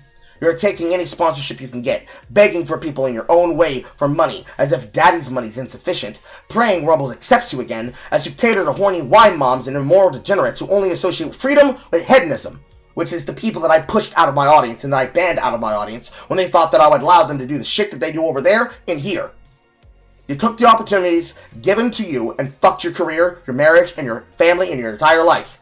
You took the opportunities you got with you, fixed the damage your later reputation caused them, and grew well beyond what you were able to offer. That's more accurate to what happened, you disgusting cretin. The fact of the matter is, no matter how much people want to bitch on people like the Rajan's Treasure, people like him, people like the Amali Lolly, people like me, it is the case that you have never heard a person say that they've had a negative experience working with people like the Rajan's Treasure. You have never seen people say that they've had an inappropriate or bad interaction with people like the Rajan's Treasure. You've never heard people say that he's been treating them unfairly, underhanded, or under the table, or not giving them opportunities with deals. Unless they're just not willing to do the work of shielding their own codes. He, like me, knows ball. He, like the Almighty Lolly, knows ball, which is to say tall, which is to say Kirashinterism, the name that he uses on Twitter. He, like Decembro, knows ball. If there is a person who does not know about the Dragon's Treasure, it means that they are not watching anime streams. Every single person should be aware of what the fuck he is saying, because he is probably one of the best people who knows exactly what it's like to have been around, worked with, and dealt with Kiwi farms during that time period where they went from, bro, we're just fun-loving trolls that are just getting interested in shit, into what they have radicalized themselves into, which is a balkanized internet form that seeks to destroy people, because if they don't lick the ball correctly enough, then he just simply needs to squander you. He's the kind of fuck that was going to people like Joshua to say, don't allow that person to be on the platform. Don't allow that person to be on the platform. Don't allow that person to be on the platform. Long before Jambly Hambly ever did this shit. Everything that's happening to him is something that he brought on himself. Because he was willing to do it to other people. He tried to do it to me. He did it to me in one particular sphere. And he stepped on so many people to get to where he was, that when he tried to step on people like the Dragon's Treasure, he just simply made a better business and moved forward. The same way the people who have tried to fuck with me have basically gone under the spear, left content creation entirely, and basically they're persona non grata. They don't return calls. They've completely gone underground because they're trying to escape the coverage. This is the reality of what it comes to when it comes to interaction and engagement in content. 1 second, you can be putting things together, trying to make things happen. Next moment, no one's returning your calls. Why? Because somebody like Rekitas decided to kill you in the background. Everything that Rekitas is going through is of his own making. He is angry that he can't be able to blame his problems on an anime lover. Because this is happening at the same time as a side scroller shit, right? So you've got people like Rev Says Desu and his wife Strawberry now trying to go back on themselves, saying that they used to love anime and that they're no longer interested in that lolly shit because now they got onto the wrong side of the timeline and the normies started getting onto the shit. Oh well! Oh well! Sucks to be you! Oh well! Let it be a lesson. Hope that shit stings going in just like it does come out. Now that we've covered the delicatessen that is this content that we've come for, allow us to approach the chili of what my audience has asked me to cover. So, we have VTubers to compare this content to.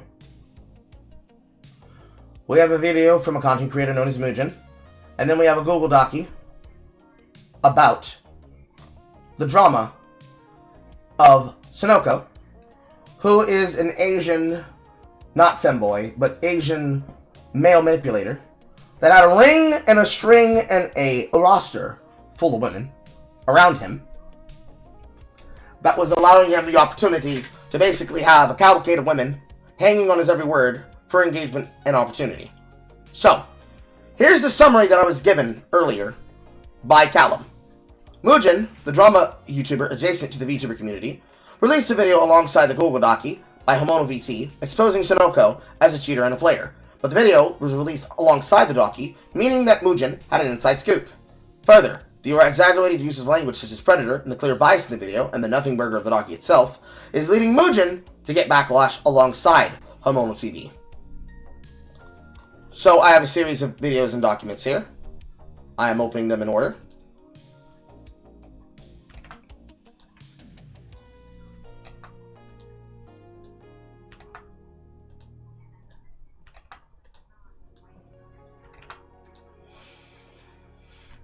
So, what we have here is we have Mugen, seen here,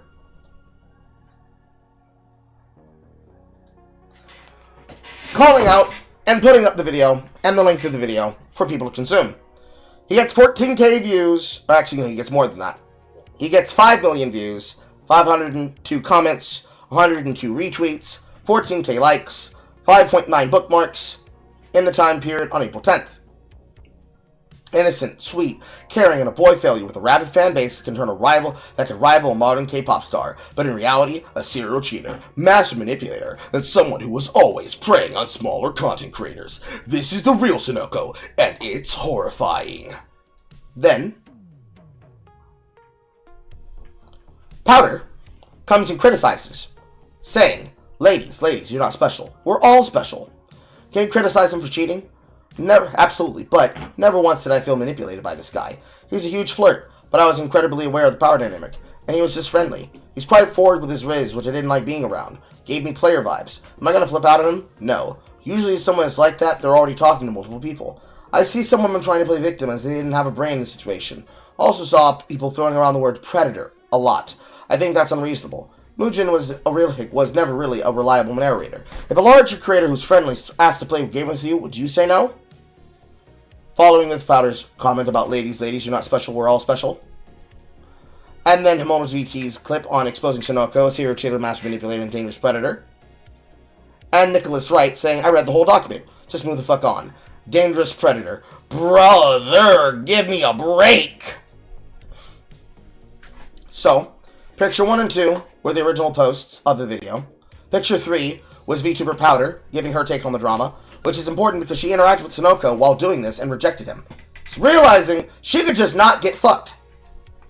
Then, the original post that was mocking Himono VT and other girls for falling for an obvious player. Picture 5, the original Google Docu post. And then 1 million subscriber anime reaction YouTuber Nicholas Light calling out the VTuber. Then, It's Gundam shits on the creator, and then Himono gets questioned, and other people enter into the timeline, along with a clipped picture, of which I will open for you right now.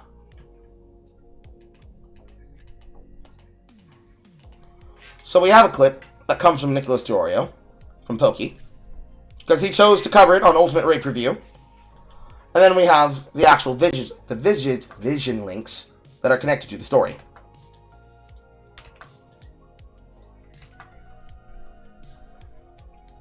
So here, we see Nicholas Light shitting directly on Hostility on the post that I just read. Then, we have another YouTuber, then, calling out the fact that, hey, we're going to act like a victim when we know for a fact that we're the one that did it. Then, out with Ray comes this response, what he did was horrible, and there isn't an excuse. But why in the world are you giving him hope that he'll get a second chance? You can't share what he's done with the world, say he's terrible, and then run back and give him a second chance. Himono says, you do realize the call was recorded before the doc. A girl was emotional on the call, it means it was 6 a.m. for me and I had just woken up when he called. It's disrespect to your own self and the girlfriend he cheated on. The way things look, it seems like he said no to staying in contact, and then everything was released and turned. Showing that he's going out of his way to try and set things up, to act like they're massive saints when they are part of the problem. And then, Akoza, I'm willing to give you the benefit of the doubt of being young and inexperienced, but you're basically trashing him for 30 minutes. And then you say, yeah, but we can still work things out, smile. Where's the self-respect? And then, he links the same response. He, she. Akoza responds.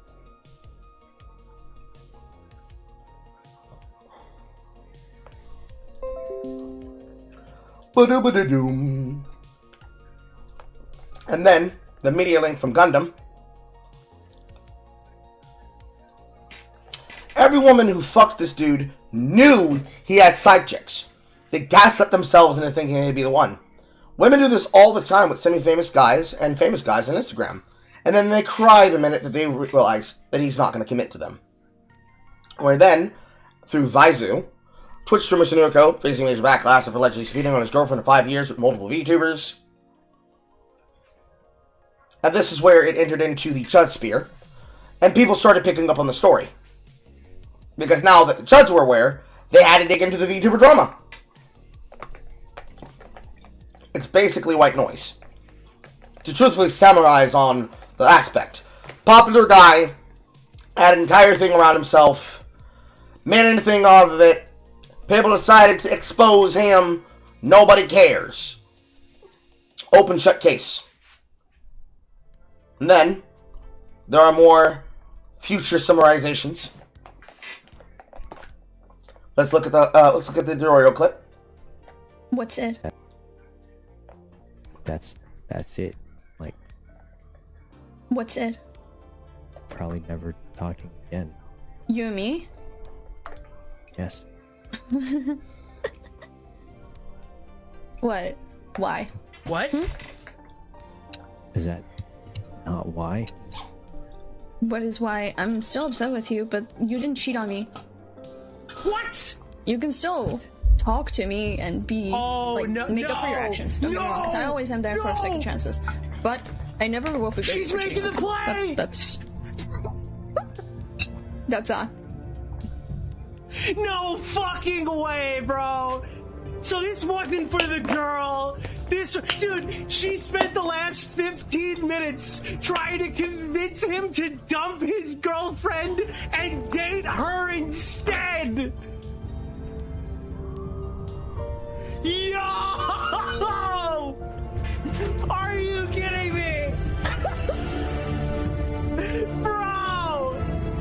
This is actually fucking insane, dude. That is ridiculous. So, the drama element of this that came through with the energy of a C-drama. Now, for me, a man who's already chosen, I don't give a fuck. But for a bunch of people, this was 9/11. There's more. There is more.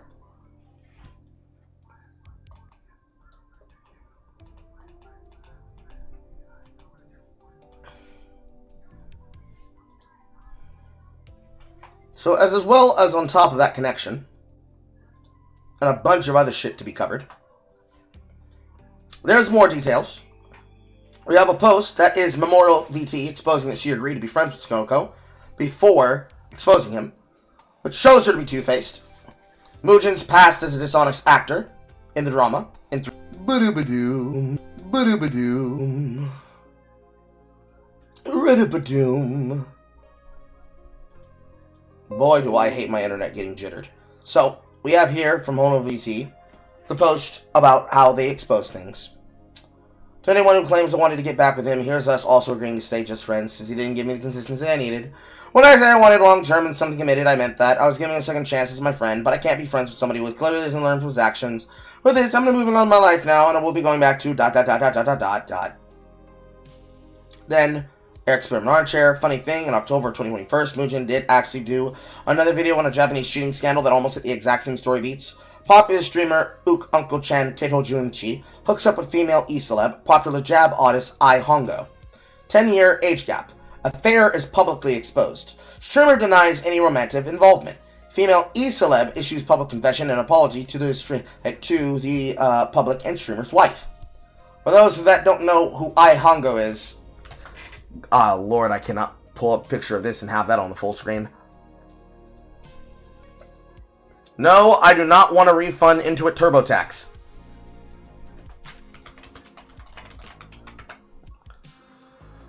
Ai Hongo is a very well-talented artist. There's not a safe picture on this screen, oh my god. There's not a safe picture on this fucking screen, bro.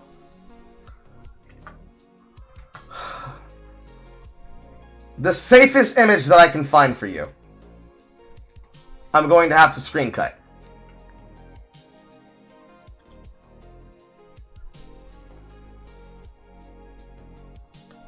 This is probably the safest image I can find. So, part 3 has a picture of her. I didn't look that far. But, for those at home that are playing the home game, this is Ai Hongo. She's very busty. So, hobby streamer hooks up with a jab artist. 10-year age gap. Affair gets exposed. Streamer denies romantic involvement. Female E-Celeb issues public confession and apology to the public streamer's wife. E-Celeb exposes that, yes, it was in fact an affair. E-Celeb claims she was lied to about his relationship status. She was told he had a wife, but they were divorced. E-Celeb also states she's going on hiatus and disappears off of socials, because this is what Japan does when they are ashamed and they have to apologize for things. The streamer admits to the affair, but is met by bizarre approval from his audience, because XQC had an Uguay moment on hearing about Sunuko's scandal. Streamers continue streaming as if nothing happened. By the end of the video, Mujin states that some real lives were ruined as a result of this sleazing around, and he expresses chagrin and perplexity about the fact that Unco was not only forgiven, but was actively rewarded for being a scumbag who lied and manipulated multiple women. However, notably absent is the heavy-handed framing and implication that Unco is some sort of public threat, master manipulator, or predator. He was just presented as a cultural oddity, Japanese sleazeball who got away with it, however, so distastefully. Unco is framed as a poor man of character who was enabled unknowingly by an oblivious woman, and enabled knowingly by a perplexingly large audience. Now contrast that with Sonoko one. The latter is presented akin to being some kind of sexual misconduct SBP. However, the side piece and the latter not only expose themselves for being the ones who initiate the content streamer, but also haven't taken, voluntarily or otherwise, any other sort of personal penalty, indifference, or apology to the woman that stands apart from the one unquestionably the victim in the situation, which is the girlfriend that was cheated on in the first place. Why is the framing so different then, if the story is so similar? Why is the side piece alleged victimhood stressed so much more? Is it your personal closeness to the story? Is it the CCV of consent? Ai Hongo was one of the most popular jab actresses at the time of the Unco affair, and she was also cheating on a boyfriend of her own, but she too lied to and manipulated along the exact same lines as Sonoko's accusers are bringing up now. People are expressing skepticism of the reporting on the basis of the work itself, not the person making it, when you respond with ad hominems that does not speak to the belief and consistency of the said reporting. What kind of retort is it that you say, I bet you have a secretly mixed-race relationship, to your narration is unreliable? It genuinely seems like you may have been goaded into making a story by people who sold you on the prospect of breaking one. With Mujin saying things such as, can you criticize him for cheating, blah blah blah blah. And then here, the thumbnail of the video of how did Japan's #1 streamer get caught being unfaithful with a jab artist. Then, Floki comes in with, I can't believe we hit the end of the infantilization of women. This is the final boss. She was 20. She can vote. She can join the military. She can drink in her country. She can sign contracts. She can get married. She's on fucking OnlyFans, having sex as content. Why are we comparing a woman to a minor? As though being child-coded or being treated like a perpetual victim who doesn't know better makes these women any less capable of understanding the contexts in which they find themselves. The woman says, Spider Spooky, says, like he wasn't into it and was feeding into it, if an underage person initiated it, would you keep going? Or would you realize that as someone who's older and knows the age gap is too big and that it's not okay and should shut down immediately, he approached her about a date? This side of me, the fuckboy side of me, looks at this context here. He looks at this context and he says, bro, what do you mean? What are you talking about? How the fuck do you get all this and all this and all of this and all of this, and then you come here and you tell me, oh, she's younger than him. She's younger than him, bro. He manipulated her. Bro, she's younger. Oh my god. Oh my. You should know better. These men are just abusive. No, these women love bragging about the hard cock that they take. That they love making jokes and behavior about them being sexually duplicitous, if not active whores. Need I remind you of Bao and other VTubers like her screaming at the top of their lungs, I need to be bred! I need to be bred! And you're gonna come up to me. You're gonna get in my house, you're gonna walk in my house, you're gonna put your feet on my couch, on my bed, and you tell me, listen, Carl, they're like children. You can't just date women like this. No accountability! None! None whatsoever! Everybody's child, and then everybody's an adult, and then everybody's a child again, while presenting themselves as 9,000-year-old boys. Ah! Ah! Ah! And then finally, to summarize, assuming that I choose to go over the document, here is a full breakdown, simplified by Azahar ID. Ooh, Shyboy with 3 million followers cheats and is DMing like 300 e-thoughts around the clock. And e-thought gets mad that she got played. She tries to cancel him. DramaTuber with a huge channel is friends with the e-thought. The DramaTuber gets hard, knowing that his target is a huge whale that he can take down. The e-thought and the DramaTuber write a document and coordinate to publish the document and a video at the same time for maximum content damage. The uwu softboy shy boys, called serial cheater, match manipulator, and dangerous predator. Bunch of retards get angry at Shyboy for being a fuckboy, but they don't read the document. DramaTuber mentions that he was colluding with e-thought. People start to read the document. The document is full of hoes showing that the e-thought was the one that initiated everything. The Shyboy is a piece of shit, but people start criticizing the dark writer and the video maker for being a malicious hit piece. People start criticizing the DramaTuber and the e-thought. They crash out because the DramaTuber has never been good at criticism, and this is the first time that so many people are now adding him and calling him out on so many pieces of the contract. Then, in the call, the Shyboy says he's going to cut contact with her. The e-thought was recording the Shyboy about the cheating. E-thought is extremely desperate, saying they should still keep talking to her because she says he didn't really cheat on her. The narrative's weak, and what should have been an easy W calling out a cheater turns into people shitting on a DramaTuber and the e-thought. The entire crowd goes wild. Now me, I say this. I don't care. Not because I don't care, but I don't care because why are we still here in this fucking era of with women choosing to make VTubing into what it is? Why do we keep pretending that this is anything more than, oh, high school drama? I don't give a shit. I don't give a shit. I don't care. It's not important. It's not important. It is not important. It is not importante. I do not want to be forced to learn about the internal drama of these individuals and how they choose to behave and how annoying that they are.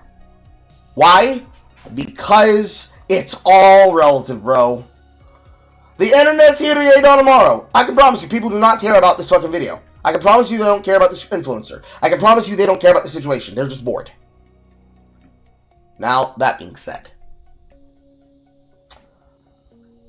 if he is stepping on these women like a fuckboy, that's just the influencer world.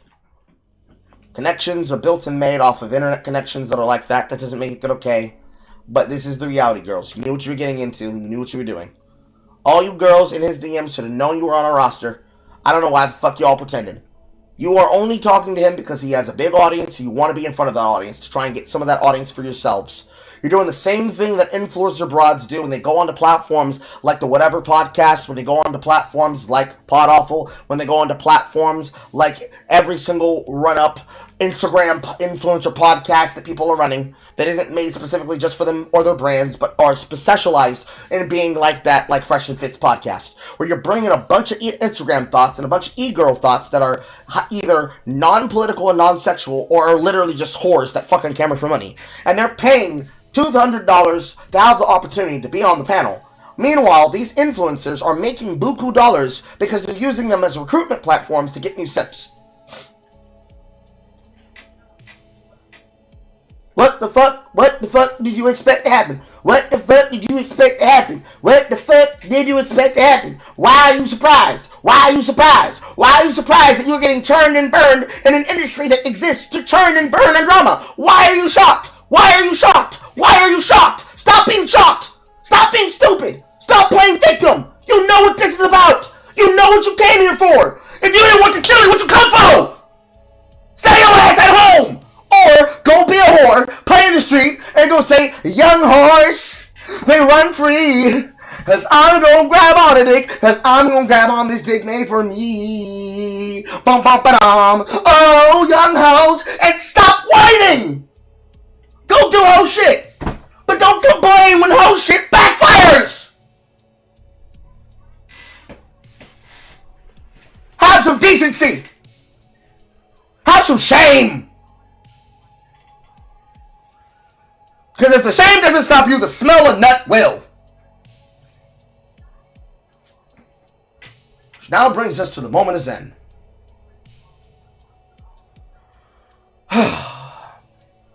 Unfortunately, he left the room, so I guess I'm going to be looking after it myself.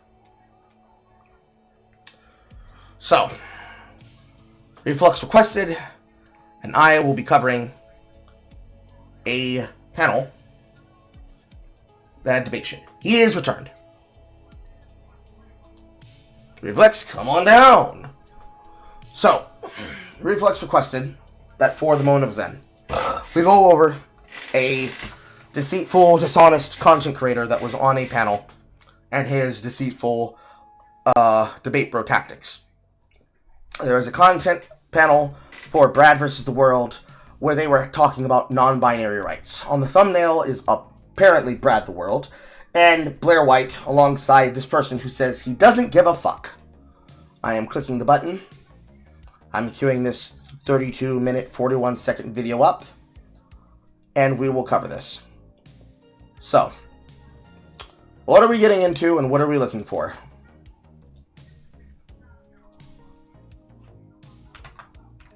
Reflex. Give him a second.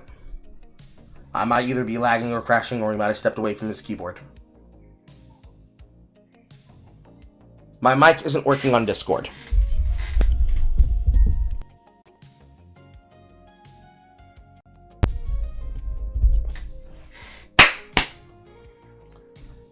Clap, clap, clap. Slap, slap, slap. Can you hear me now?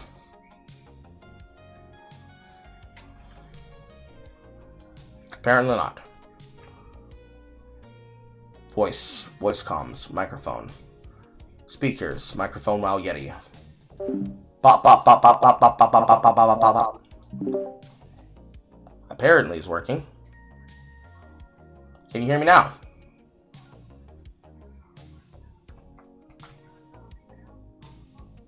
I do not have the clap. Can you hear me now, Reflex?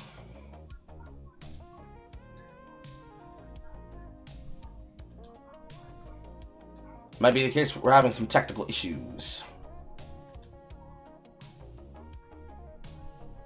I don't think Discord on the live broadcast chat is working.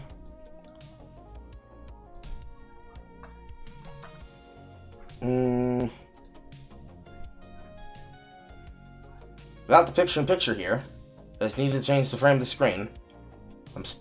I don't hear you for some reason. I'm going to change my headset. Unplug, plug.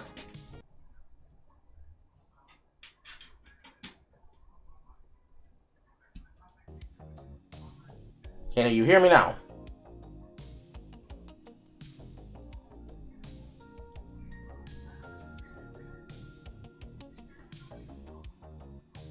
Let's see here. I'm going to disconnect quietly, but not in the stage.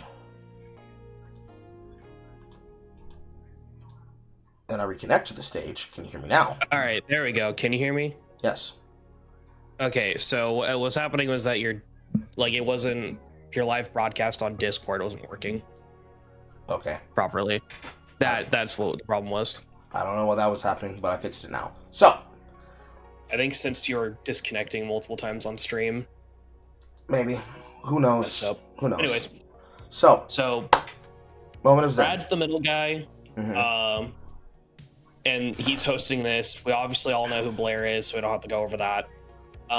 This is Jake on the left on here, and he's like the guy that I'm saying, like, this guy is a snake, how he debates and shit, and you'll see predominantly throughout how he's like doing it.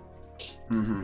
Because he's criticizing Blair for reading off notes that she had prepared, interjecting in between points by making like these non-sequitur comments, saying that you just don't give a fuck, and it explains what I mean. Okay. I think this guy is straight too, and then Brad is gay, and then obviously we all know Blair's trans. So it's like him criticizing them on LGBT issues and other little small debate topics. It's just going to be funny, and you'll see how retarded it is. Okay.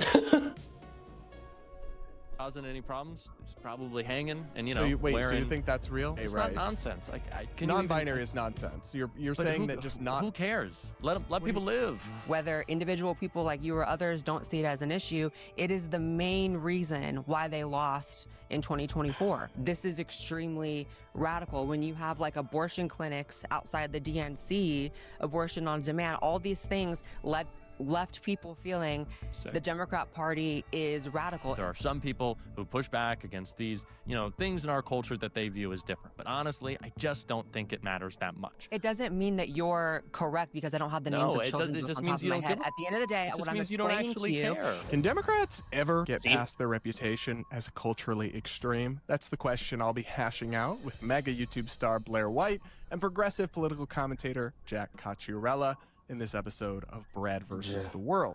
Jack Cocciarella. That name does not ring a bell. But he's a little smaller on terms of like the content side of things. I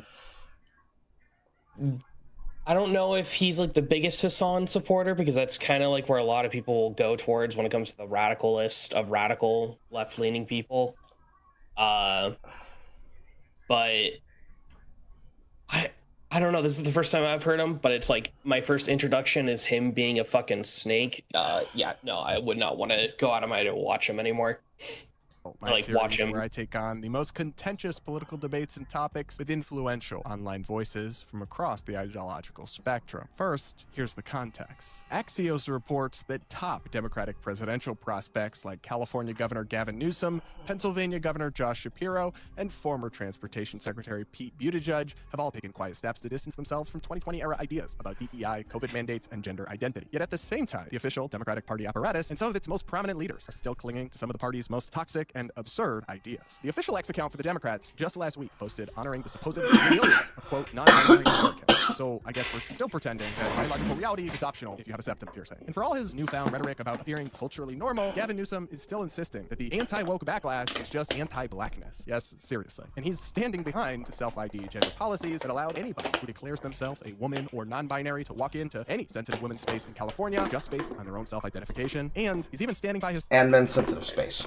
We always focus on women because women is how you get people to be up and uproars, but that also gives us access to male spaces. Men deserve the right to be safe just as much as women do. Mm-hmm. But that's not his point that he was talking about. I know. I know. I'm just pointing things out. You know, I'm doing that nitpicking thing that people claim that I do, where I'm, you know, pointing out details of things that are important because, you know, they get left out of the conversation. My job as culture critic to color the culture in the commentary as color commentarist. Nah, that's just picky. You don't know what you're talking about. You're just saying words, Carl. Anyways. His policies that allowed biologically male sex offenders to be placed in women's prisons. Meanwhile, Democrats are arguing among themselves about how much to embrace the controversial leftist streamer Hassan Piker, who has infamously said that America deserved 9/11, called for a Republican senator to be killed, said he wants to see the streets run red with landlords' blood, and said so many other unhinged things that it's hard to even surmise them. And yet, it's an open debate in the Democratic Party whether he is part of their coalition and should be embraced or shunned. Now, simply talking to or doing interviews with anybody with a significant platform, that's one thing. But Democratic Senate candidates in Michigan have actually campaigned with Hassan Piker, and leaders in the party, like Zohran Mamdani, the new mayor of New York City, have embraced him as well. None of this is going to help them come off as culturally normal. My take on the debate is only just beginning. Blair and Jack join me now, and let's get into it. Blair, Jack, thanks for coming on. Thanks for having me. So let's talk about the Democrats and particularly Gavin Newsom and some of these other folks. Are they ever going to be able to convince America that, like, 2020 didn't happen, they never went full kind of off the deep end on some of the gender and race and other stuff and COVID, and they're actually normal just like us? Blair, I'll start with you. Are you buying any of this rebrand attempt, or are they even really trying it at all? We've already seen takes, and there's already been posts, and Dev's already done this side of this, but I am a non-political person, so I can simply tell you what I've already seen. I have already seen the timeline for photos and examples and tweets and videos of Zohran Mamdani actively throwing his Democratic constituents under the bus and going full commie socialist. And we've been laughing in the face of those kids for the longest time, because of course he was going to throw your ass under the fucking bus. This was about him getting elected, you fucking retards. who you thought he was going to actually back your ideals and your ideas? No. No, he was not. It was a ploy. It was a trick. It was a scam. It was a faux pas. At the same time, there have been posts from influencers and from members of the races that have spoken directly on whether or not they would allow Hassan Piker to have a platform and to have a space inside the party. Because literally, why would I want to be on the platform and go onto the live stream of a broadcaster who's called for the death of my people, called for the death of my country, or literally said nasty, rude things about me that are untrue? And why should I give him space in my party to do that across the spectrum just because we think that we can activate the young voter demographic as a purpose of getting him inside? There have been thousands of times this kind of topic has been covered. They literally had a panel, literally just the other day on Wick TV, where Wick made over $1,000 from the proceedings of that entire conversation about that very question amongst influencers that are active in the space, amongst influencers that are politically minded or are politically focused for Digital Underground today and last week. But you want to have the conversation about whether or not you think that's the case. We know it's the case. We already know that as Dev claims that the woke is allegedly going away.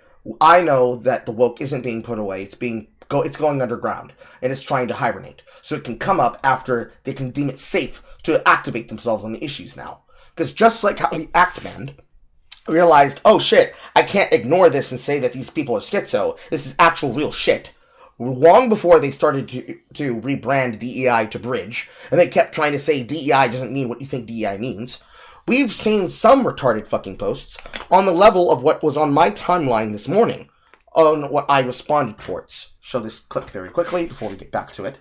Where I said, quote, that there is no such thing in this matter, especially on the topic of these astronauts that just did the Artemis 2 mission. Quote, looking for my post. Quote, the fun part about not being politically captured is that this post is just bizarre because any context about this is just preloaded. Context here. Showing this from here, and then this on this, and then this on this. Boom. This is politically captured and is just bizarre because any and all context is preloaded, not informed by knowledge. Tell me, what is the thing MAGA got wrong? Interracial astronauts? Meritocracy proving that they got the best chance for the best people that are the best able to go to space? Because from, quote, Alex Cole, who is a progressive news personality who likes verified facts, who is a part of AC News, newsstatistics.com, Daily Receipts and Sharp Analysis, who's a Canadian who likes talking about Canadian and American politics, he tells me DEI doesn't just prove MAGA wrong, it did it on a mission around the moon.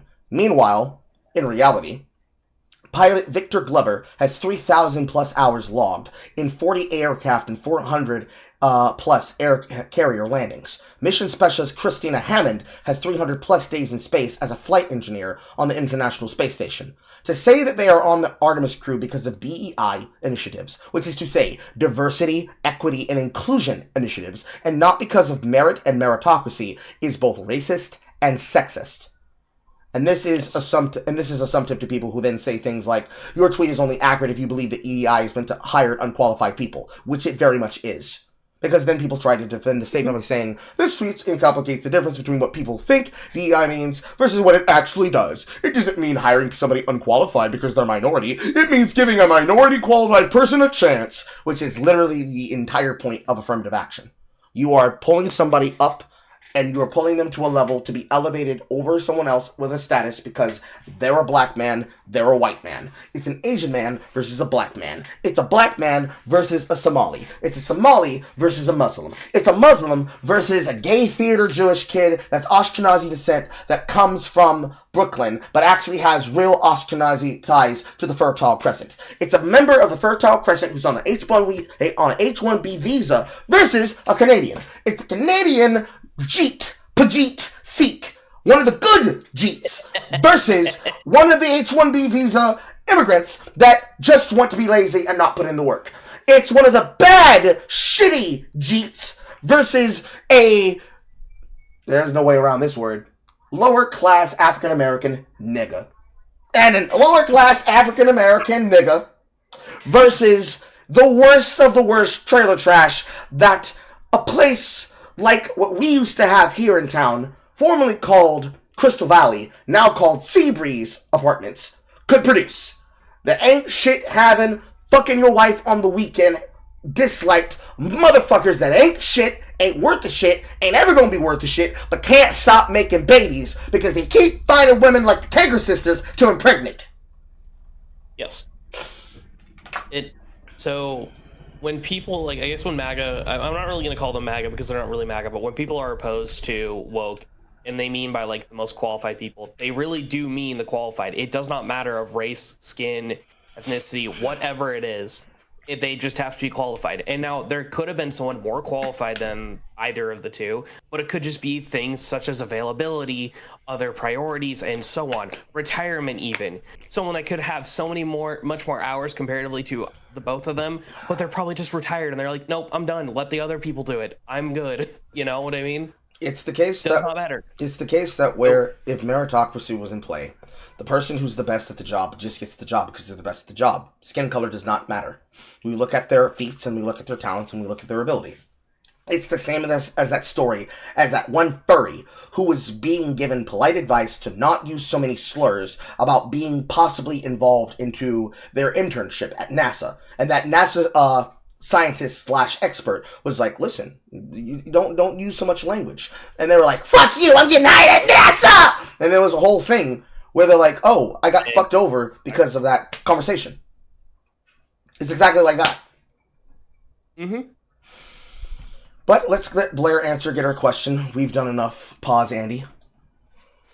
I think that it would be politically, strategic and a positive thing for them to at least give off the, impression that they're becoming a more moderate party. I think if they're smart, that's what they'll do. And we've seen Gavin Newsom sort of try. I can't necessarily say that I've seen the entirety of the party go in that direction. I think that if anything, especially, the ICE situation triggered a lot of people to kind of go back into, like a hyper woke state, for lack of better words. A lot of the laws that were put in place during peak woke are still there. So like California is still a sanctuary state for transgender children. There's a lot of things that even if people's attitudes are maybe not as woke as before, it's still a sanctuary state for transgender children.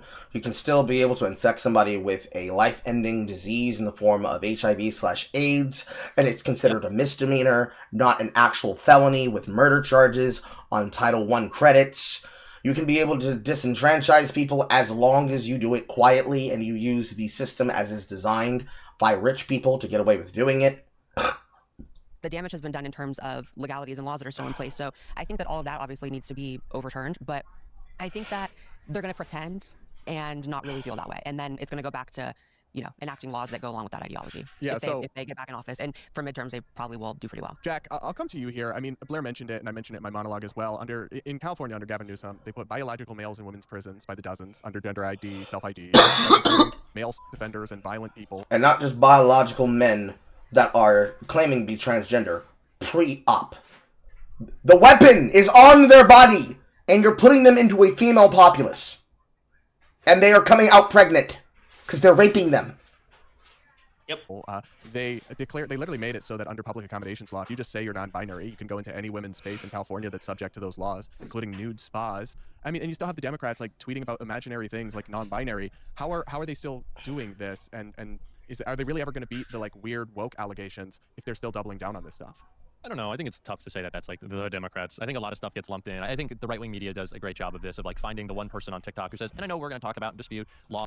The one person, the thousands of people on TikTok cheering for the death of a man, bragging about their politics, explaining how actually these things are things that need to be publicized, walkable cities, transgender appropriate, working with people, going on the streets and making sure that you can have drag queens dancing for children.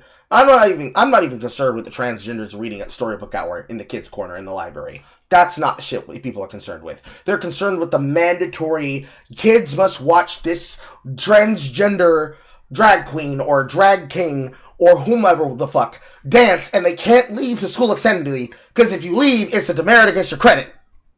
That's what they're talking about. Also, this isn't like, so that's like more so of a U.S. thing. We can look on the other side of the lake and look at like Britain and other European areas where they're forcing kids to go to basically mandatory Muslim reading hours of like reading the Quran in full-blown Arabic, not even a translation, nothing. And like these kids, most of them are white kids, sitting there looking like, what the fuck are we doing? I don't know what the hell's going on. And then you have like the others that are like essentially snickering and sneering at them, wanting to spit on them and shit, and it's disgusting. It's the same shit. That is their version of it versus our version of it. Laws and policies, which is things more Democrats have tweeted. Like, I think we can all more gender focused. Yeah, ours is more gender focused. Theirs is more theocratically focused, which is disgusting in both ways, by the way. all agree that the right does a pretty good job of finding like libs of TikTok is like this, just some person with no association to the Immediately blaming Shire Ishik because listen, you guys just go out of your way to find the worst case examples. That's not representative of the party, but it is representative of the party because the Democrats just continue to court them. They are silently backing away in the places where they don't have as much control, but the party itself, on its official platform, is still platforming it. So it is the case that this is the rhetoric of the party. This is the party. This is the movement of the party. This is the direction the party is bringing all the other people who are low information with them, because I vote blue no matter who, must give money to act blue. Even in the breath in which they are using Digital Underground to push back against the work of Press Victory, which has decided to court the communists and the people like Vosh, who's still saying inane crazy shit on the other side, which I did play for you all the other time as a part of the Moment of Zen on a broadcast. You can find it inside of the Discord, inside of Printing Press Express if you want to see the example directly. But it is the case example that when you have people like Vosh that are on the other side of the issue, who are trying to platform that, and those of you who are familiar with Wick TV, with people like Soypill, who I got to see in the debate before last, being the most disingenuous shitheel I've ever fucking seen.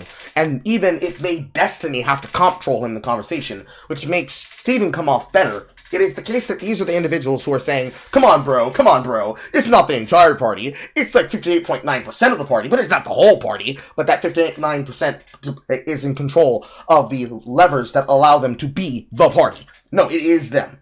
The Democratic Party that they don't like, and they brand it as like this is Joe Biden on a crusade to Yeah, Kamala sometimes Harris they do through the that, Hillary but Clinton, and that happens a It's lot. also still And sure, just being tweeted by the Democrats' X account about non-binary rights, and we're talking about Gavin Newsom. That's not libs of TikTok cherry picking. no, and non-binary people rock out. I don't know if they're causing any problems. Just probably hanging, and So wearing, so you think that's real? do I think it's real? Yeah, like do you Who think gives a people fuck? are non-binary? I don't care. Do you? Yeah, kind of. I think it's ridiculous. Why do you care that people say that non-binary is real? Why do people care to be non-binary and say that they're non-binary? Why don't they just say that they're a gay man that has some particular interesting moral choices when it comes to how they date? Why is it the case that you have a person a part of, I don't even know who the fuck that was, but they have a new breakdown of a term that I don't even know what the fucking queer party calls himself anymore, or what LGBT plus is supposed to be recognized anymore, but it's like a password. It's like a strong auto-generated password. Something. I know what you're talking about. Yeah, that was what I brought up the other day when I said, like, have you seen like what Canada, like the Canadian fucking panelist had? She's like, this is an ongoing. She sounds like unironically the female version of Bernie Sanders. The ongoing MMGT something like that. Like I cannot remember what the fuck the whole thing is. No, nobody can. And if it's not that catchy enough to be able to remember, let alone the LGBT plus AAIP two-spirit, why the fuck would people have to... Why do I have to remember, and why do I have to address it to you? Why do you care so much to have this particular thing? That's the actual response to the question. It doesn't matter what I care. Why do you care to call yourself that? Why are you calling this some stuff? It's like asking a transgender, why do you call yourself transgender? Because they were a gender that transitioned to being the other gender. And it would be inappropriate to call a male to female transgender a man. Granted, they were transitioning from a woman to a man or a man to a woman, so we'd call them the final destination of what... That sounds horrible. The final destination of the gender they want to be. If they are trying to be a man and they are biologically a woman, but they put in the effort in which to appear as a man, we would call them male. If they are biologically male, but they have taken the steps to feminize themselves and to present themselves as a woman, we would call them a woman. I don't care about pre-op, post-op fashion. The sexuality has nothing to do with the presentation of how you culturally live. If niggas in France, if gay niggas in France mastered this, if gay niggas in fucking Alcatraz mastered this, if gay niggas in the South have mastered this, if gay niggas back in the Ottoman 10 times in early fucking Rome era fighting with the multiple people that made up what was then the Persian army, what is now just Muslims in the Fertile Crescent, had mastered this. Why is it that we can't master this? Mostly because you don't want to. Mostly because playing this political power game is a part of the job.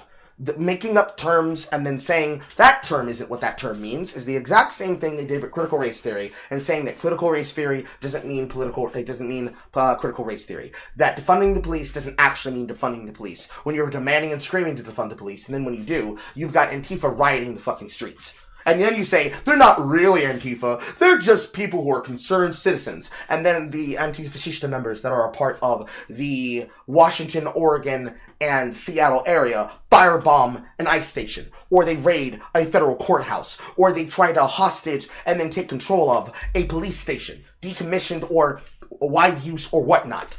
You're saying something isn't what it actually is, and then you're questioning why a person cares so much. There's a meme where we responded and said that we knew that this would happen when this time period comes.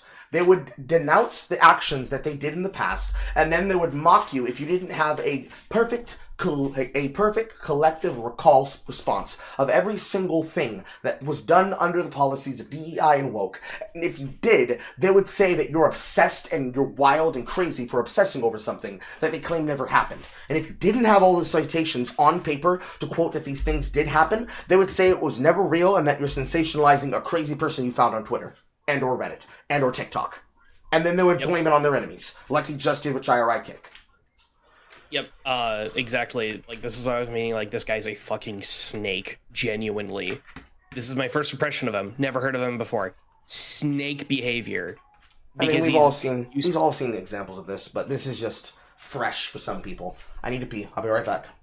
Okay.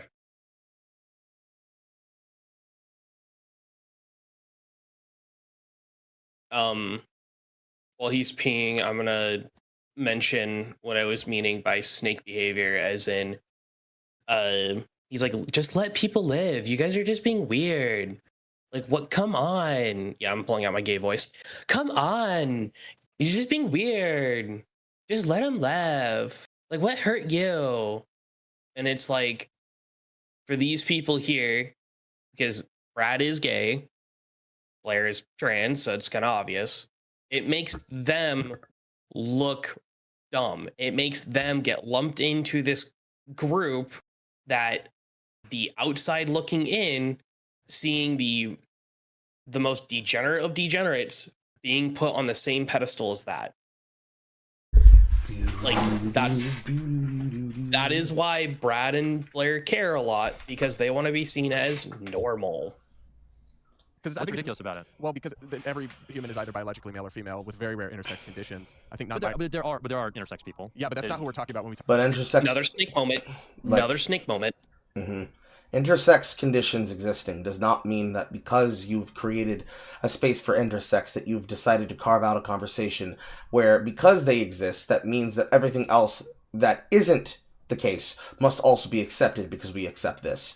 No, I can accept the hermaphrodite existing that has two biological sex traits that are secondary characteristics on their body. That doesn't mean that I also accept a genetic freak of nature such as a dolphin that likes to have gay sex with other dolphins as much as it likes to rape humans.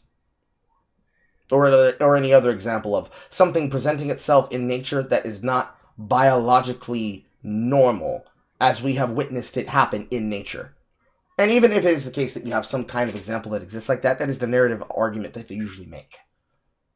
Talk about non-binary people. Almost none of them are intersex. They just get a nose ring and think that makes them not male if they cut their hair. How has that affected the material? Because it makes the LGBT community look like a joke. And How has a person getting a nose ring affected the material conditions of the political space? People choosing to act as though they are a separate binary sex has created a diverging place of mind state where they put themselves into a form of social psychosis where if a person does not make themselves amenable to their worldview, they are 0.5 seconds from getting a bike lock to the back of the head. Let's start there. Want to start there? I can start there. So, violently harassing me if I don't acknowledge and pathologize your worldview and accept it as normal, then the effect of you affecting my entire political party or people's political parties. That's the second step. and support for things like gay To marriage who? go down to the public. Do you think To the general non-binary people, population, I mean, non-binary rape- people make support for gay Yes, marriage I do, go yeah, down? completely. So your chief concern is Literally. like support for gay marriage going down? Yeah, I mean, that's one of my big concerns. Shouldn't you be as a more gay critical person. of the Republican Party then? I'm very critical of them, but Being critical of the Republican Party does not dissuade you from being critical of people on the alleged side of your team, making your political politics harder to fight for because they are making a nuisance of themselves. No, I actually don't need to ignore this one little tiny problem that's not a big deal. That person's not a small grain of rice. They are a hatchet-wielding maniac. And if it's the case that you say, oh, bro, come on, they're not that important. Okay, they're not that important that they happen to have a big political movement behind them, right? Not that important, right? I know, but like, do you think that that's the great issue of our time? Like, if your chief concern is okay, this is things that make support for gay marriage go down. Shouldn't like we But like you kind didn't of talk say about it's like the the chief rise issue in of our Christo? time. the No, only I'm not. thing, but I think I'm it's saying that, like, lumping if in that's a of concern, You're framing his accusation, though it is the only chief concern that he has when he can have multiple concerns and multiple ideas about multiple topics that he can have with various levels of left-wing and right-wing biased perspectives. But it's just left-right politics and a friend-enemy distinction. sense and extremism with the LGBT community and with gay it's rights. not nonsense. Like, non-binary is nonsense. You're but saying who, that just not. Who cares? Let people live. I'm not saying it should be illegal. That seems really normal to me. Like, that's what Non-binary I'm saying. seems normal? No, letting people live seems very normal. Just do whatever you're not hurting people. Legally, Great. sure. When I call myself non-binary, I'm not hurting anybody. But when I call myself a non-binary, transgender, anti-fascista member that also happens to be a big brony fan on the internet, and I go up somebody's head with a bike lock, or a brick, or a chain, or I try to poison them with cement acid doused in liquid, and I run after them in the street, there's nothing wrong with that, bro. Let people live! Let people live! Let them protest and burn down your fucking house in the street! Come on, let them live!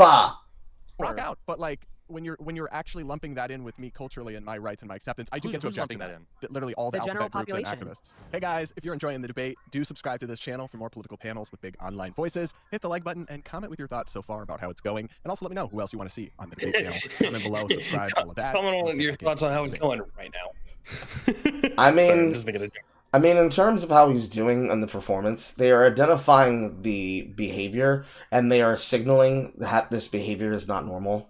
Both Blair and him are doing a good job to push back on it. They are very aware of how he's playing with the words of the argument. And it's the case that if this is the point in the video when you're one-fifth in, and you're seeing this guy's tactics, he clearly knows how to play the content of this. It's what he put in the thumbnail. So he's using and milking him for what he's worth. I'd say he's doing fine. Have made Okay, and non-binary how, part of and how has that LGBT. affected you? Did you have to like be in an elevator with someone? Well, I do, and some of that BO is out of control. No, I'm kidding. But because essentially, I mean, Did you see like the girl doing like the they them energy clip and Well, like that's at the me. concert and like That's a that is joke. that an imposition on your freedom? You're killing it professionally. You're doing well. Like people like you. You get to follow your. A person on the internet doing fun, cutesy shit on the internet? Oh man, that's really encroaching your freedom, bro. What about the thousands of clips where you people decided to brag about having killed Charlie Kirk and how you're going to brag the next time somebody else like him comes up, you're going to do it again? And even Brad admitted saying it was a meme. Like he knows, yeah, it's a joke, whatever. That's irrelevant to the actual people trying to put policies in that would make him look bad. Like I've seen the numbers; they're good. It seems like you're doing fine. Sure, but I think the community into a joke. I think the live and let live Why? thing, I think it's easy to say that, like, who cares about any of this stuff, live and let live, but, like, ultimately, the Democrat Party does have to face the fact that whether individual people like you or others don't see it as an issue, it is the main reason why they lost in 2024. So it is something that even if it's, I think it's... I think campaigning... I don't think that the big reason that they lost was because we decided to show what happened when a person went on 4 years of one bad night, and finally everybody admitted that the man has dementia. Sure, totally. Yeah. Liz Cheney was one of the main reasons. I don't know. And Do most refusal people to know who focus that on it. is? Well, that goes back to warmongers owning both parties, and why I also think we'd be at war there with Kamala. But Well, at the end of the day, even if we can't agree that it's... I mean, we've been in open war with Iran since 1999. Herbert Walker was the reason why it happened, and that's because they declared that they were the enemies of America, and they were going to do it the entire fucking time. Yeah. I admitted, I'll even debate this on my mom. I'll be like, Mom, like, technically, by all accounts, we've been at war with them since, like, what, the 70s or 80s. It's like, if anything, Trump just wants to end it officially. And I would agree, but, like, at the same time, going to war constantly is kind of annoying and bad. And we have Short Fat Otaku here. Hello, Dev. Hello, sippers. How are we sipping today? Certainly, Dev. Certainly, if I have something politically wrong, Dev can come in this room and correct me on what I have wrong. But hello, sippers. Sorry. How are you doing? Hello, my dry bread. Why, hello. Hi. We are here. We are clocking in close to hour 5. After I shit constantly is getting deplatformed as I started talking about the lolcow wars. Hello, Also, everyone. on record, Madry Bread, love your Pokemon content. Keep on going with it. No, Dev, you did not raid into me while I was shitting on me. No. I said, if I have something wrong, Dev will correct me because I was explaining that we have been at war with Iran since before Trump's campaign. Because we're looking at a debate that was done, because Reflex wanted to do a moment of Zen covering on this topic. And I said that if I have something wrong, you can join into the broadcast room, and then you can correct me. Even when you are just listening, somehow you only hear the second thing said! Ah! Anyways. We've been at war with Iran since before President Trump's campaign. Doesn't matter. I don't have to be a genius or be focused on that to know that. In that situation, when he goes and says what he just said here, for the context of the people that are tuning in here, reason why they lost in 2024. So it is something that even if it's, I think it's. I think campaigning with Liz Cheney was was one of the main reasons. I don't know. Do most people know who that is? Well, that goes back to warmongers owning both parties, and why I also think we'd be at war with Iran with Kamala. But when I make that comment about Iran and us being at war and Trump doing the things that he just did to deal with the Iranian government and how he's basically ran a perfect military campaign that if it doesn't show up as a part of the single-player campaign for a Call of Duty game in the next few years is going to be a wasted opportunity of American exceptionalism when it came with us doing a campaign to get a soldier out of the line of fire. We scuttled how many craft and how many things, and we used it as the cover to not only be able to get Iranian intelligence and capture their shit, but we also used it as an opportunity to get that man out, and we lost no casualties while we did it. Down. That sounds like America. Fuck yeah to me. That's all I was talking about, Dev. That's all that happened. That's all that happened. Anyways, back to what we were talking about. At the end of the day, even if we can't agree that it's the #1 issue, and maybe it's not the #1, but it is most certainly top 2 or 3. So was I'd say the this. cultural backlash. I go on a lot of podcasts, and I'm like not a lot. I'm not as busy as maybe some other folks are. Y'all probably do a little bit more outside of just your channel's media than me. It's the first time I've ever been asked about non-binary people. Like when I go into Bulwark, that's bullshit. Yeah. There's no way that that's the first time he's ever heard somebody bring up the conversation and the idea of non-binary in a debate. I don't believe that. I don't believe that. Either. If somebody said it on a Wix stage, I wouldn't believe it either. No, this is not about the quartering, Gavin. Hanging out with Tommy and the Pod Save guy. We already covered the quartering. You guys are late. You came on the back end as we're winding down. You came on the back end as we're winding down. When I'm doing stuff with Don Lemon, never have I been asked about this. It seems like a fixation of right-wing media, right-wing culture. It's not our top issue. Just because you see a post. There are probably some people who fixate on it. There are people like Kirsch who chooses to talk about Bridge. There are people like the other politically minded VTubers that have made a brand out of themselves talking about things that are about the political topics, but you don't see most people hyper-focusing on it to the point that they can't talk about anything else. No, it is the case that you know that most of the things that have happened when it comes to the conversation of non-binary is in the same vein as DEI. And what was the line of conversation with DEI initiatives, conversations about what DEI meant, conversations about what was happening in the policies inside of internal companies, on HR strategies, things that we have the documentation about for companies like Square Enix is that they rebranded things into this being the way that you're able to do shit. And that's just like a whole fucking blase that you throw up in the air. But other people are concerned about that, especially if they're investors in those companies. Certainly, there are shareholders that are stupid and that don't actually have the ability to ask the questions. But the bean counters, that work for things like Sakana, they do. And they have those questions, they ask those questions, and groups like Embracer want fucking answers. And when you don't have the answer for them, they may pull a funding.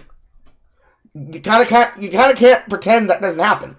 But it's the debate stage. He gets away with what he's able to say. Let's see if Brad has anything to say in response. From the Democrats because it falls on the calendar. Lots of stuff falls on the calendar. Zoran Mamdani was tweeting, "Praise Jesus," because Easter falls on the calendar. Right. He also wants taxpayers to fund gender transitions. Actually, for minors fun fact: he did not mention Jesus' name.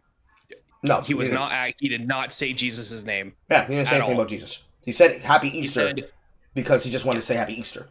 We recognize the holiday without actually having to recognize the important part of it, which is it is a part of Ash Wednesday and Lent and Fat Tuesday and the entire tradition that leads up to Easter. district rather. So- Basically, he didn't put no ashes on his forehead. So He I don't. said due to the sacrifice, it was something about sacrifices, but he never mentioned who was sacrificed. Which, that's the point we're trying to say. Yeah, he had no ashes on his forehead, so I don't care what he has to say. I care as much as him saying that, as much as him as if he did put ashes on his forehead and be like, oh, okay, that's cool. Because he's not of the religion. He's not of the faith. So whatever he's doing is a political ploy. I mean, these things are just falling on the calendar, and people are posting about things because that's what you do. So do brands, and it's not our top issue. And I think to try to frame that is because the Republican Party's got nothing else to talk about. But it's not just. So why is he framing it in the terms of the Republican Party? Because he wants to say, hey, this is just something that they do. Except, even if you do cover a brand, and you are a brand covering something, we know that the brands have gotten to the point where they are not going to put the energy behind things like gay pride all the way. They'll do it for a month, and then they'll change. But I don't even think this month they necessarily did it. In fact, I think they gave up entirely. Because what's the point of pandering to gay people? Yep. I had a thought to make a joke, but no, we don't need to do that yet. You're at war, spending $200 billion already, and I too would be shifting to cultural issues if my economic status. So you don't think was the as cultural bad as Donald reputation Trump's hurts is right now. Democrats at all? I think that not focusing on economic issues does. Yeah. So I don't think that's what's happening. So you believe that this doesn't hurt them, and you think that it's something that should be ignored, when it is in fact something that the mainstream party is putting on their political campaign posters, while other people are walking that shit back like AOC did. Okay. So what I mean, honestly, it absolutely has so much to do with the cultural backlash. It has so much to do with the values that maybe it has not been. And I agree that there's a lot of like maybe mainstream Democrats who their top issue isn't gender stuff, isn't race stuff, isn't woke stuff. But the problem is those people kind of go. They allow the radicals of the party to be on autopilot. Who's they? I'm referring to people maybe such as yourself, like more of a. People that are a part of the Democratic Party and the interfold of their politics. Individuals who speak to left-wing minded individuals about policies. Individuals who are a part of the influencer space and the political space that are currently taking over things like Progressive Victory to turn it into a vehicle for communists. Those people. They. Them. They thus them. Mainstream, like it's not your top issue to care about gender issues or culture wars. And but who then are the the problem is that people. The far left. -TM _snark. You don't think there's radicals in the Who are Democratic they? If I said I think that the Republican. If you don't name them when I say the groups, and I keep saying, give me an example, give me the example, if I reject your example, that means that there isn't proof in anything. And if you have examples that have me dead to rights, then it is the case that blah, blah, blah, blah, blah, blah, blah, blah. Nigga. He's like basically a mom treating like a 4-year-old when like responding saying, who's they? Who's they? As if like they don't exist. It's like, yes, there is not a specific person. No, I have a child. Fucking boogeyman. No, I have a child. I have a child. And that is not how you ask those questions. But I understand what you mean to say. He keeps digging. I'm meaning he's demeaning them. Yes, he keeps digging down for something to respond to, and he's trying to grip on something so he can then dismiss her claim, but it doesn't dismiss the point. Also, no, I don't think Catholics own the idea of Easter. That's not what I said. Listen to what I said. I said I wouldn't care what he had to say, even if he put the ashes of Ash Wednesday on his forehead and made the sign of the cross, because Zorhan Mandami's view about how he chooses to engage in content is the same way he engages in political masterclass. Especially when it comes to optics. Him saying, I love Jesus, I love Christians, would be a way for them to possibly get bought into his greater politics. And if he does not then follow up on the things that he says he does on the campaign trail, that he then does when he's elected, I wouldn't care. That's what I said. He could be everything Christianity, everything. To the point that he is basically a joke waiting to be told on the boys. What he says in his words, and what he does for attention, and what he does in his actions, when his praxis, is what I care about. Mm-hmm. But good. Yeah. Republican Party is being taken the over by white the radicals supremacists in and the Nazis. Democrat Party, I would say, are the so if I was contingent of making a people. claim- You asked me a question. I did, go ahead. The radicals in the Democrat Party, you could wrangle them into a few different groups. I would say the people who had orgasms over Luigi Mangione murdering someone, the people Smoke show, that guy. the people who celebrated Charlie Kirk being murdered. being flippant about a man who murdered a CEO because allegedly they are doing correct practice when actually he should be looked at the same way anybody who does murder should be looked at. But listen, he's a hottie. He's a hunk. Gotta glaze him. Gotta glaze him like a donut, baby. We living in Duncan. Oh! On camera, the people who do support still carrying the flame. The people who do support children transitioning, those are all radical. Yeah, you're carrying the flame, and that makes you a handmaiden to all the problems of the party. But no, it doesn't. It's not that big a deal. Okay. We'll see what happens when you burn down the Notre Dame that is your party. Positions and worldviews in my mind, and I'm trying to be fair. I'm not going to say that that is the entirety of the Democratic This Party. is what I'm talking about with It this is. shit. However, those people, and this is all stuff that, like, obviously leaders like Gavin Newsom are aware of this, and that's why he's changing tone. If the gender stuff, What happened to Luigi Mannioni? He's currently going back and forth upon whether he's going to get the death penalty. and all the more radical stuff was doing well for the Democrat Party, they would not. They would still be running with it with no issue. Maybe it's not your top issue. Maybe you're more focused on geopolitics. Maybe you're more focused on other things. But those people, because you guys are on autopilot, not thinking about it as much, they're enacting laws like you can give a 13-year-old double mastectomy. And then the general public is looking at that and saying, this is extremely radical. When Blair says the general public, she's saying normies. So what she's saying here is, when you vote for these policies and you act like a fucking leftist in a Hassan chat room, then it is the case that you will then say, whoa, bro, who cares? And then when the normies say, we care, what the fuck were you talking about? You then say, oh, it's not that big a deal. It's not real. It's not real. It's just loony, crazy people. And then when they give an example of the loony, crazy people that are then very much involved in the political sphere and involved in political parties, to the point that they are doing protests and they are active members of Antifa, that they're active members of Antifa, you then say, well, and it doesn't explain this open question that the normies have, which then means it breaks containment. And then when the normies start hearing about, oh, you're going to let Hassan Piker, Death to America, the loyal members of the Mujahideen who fucked out the eye hole of Dan Crenshaw and other comments like this, you then start saying, oh, well, we're not weak on this. We're not stepping away from this. But why is your party actively not speaking the same way in public as they are online? And vice versa. They say one thing in public and do another thing at a presentation and then do another thing at an event. And when they get pressed on in an interview, they try to dodge the question and answer another question they weren't asked. When you have like abortion clinics outside the DNC, abortion on demand, all these things left people feeling the Democrat Party is radical. And this is a widely held perception of the Democrat Party. Like, this was the main battle going on in 2024 and still is. Like, it is something you guys have to contend with, even if it's not something that you personally care a lot about. In terms of winning elections going forward on the domestic side, I mean, it haunted Kamala Harris, right? Her ACLU survey, where she said that illegal immigrants should get taxpayer-funded trans surgeries and all of that. That's the reason why, some organizations have come out to, don't take, pledges, don't put yourself down and answer issue, whatever the things. But, Donald Trump did spend $100 million on the, Kamala's for they, them ad. And it worked. He spent, so I would like to say this. So you can say that it worked, but looking at the data, it was not a top 5 performing message for Trump. Even if it wasn't a top performing message, the message got out there, the message landed, the message worked, and the message had the effect that it was trying to go for. So, I guess if you want to look at it from the utilitarian view, if we want to be on Vosh and Coconut Island, you try to get people to suck his dick, and they somehow were able to grow more coconuts. And when they made it clear that he's trying to own the coconuts to make you suck his dick on Coconut Island, and he's like, no, it's not. I'm just trying to help you through my cock. You just present the information to people, and you don't suck Vosh's cock. But utilitarian mindset, yeah. Welcome to politics. What works? What didn't?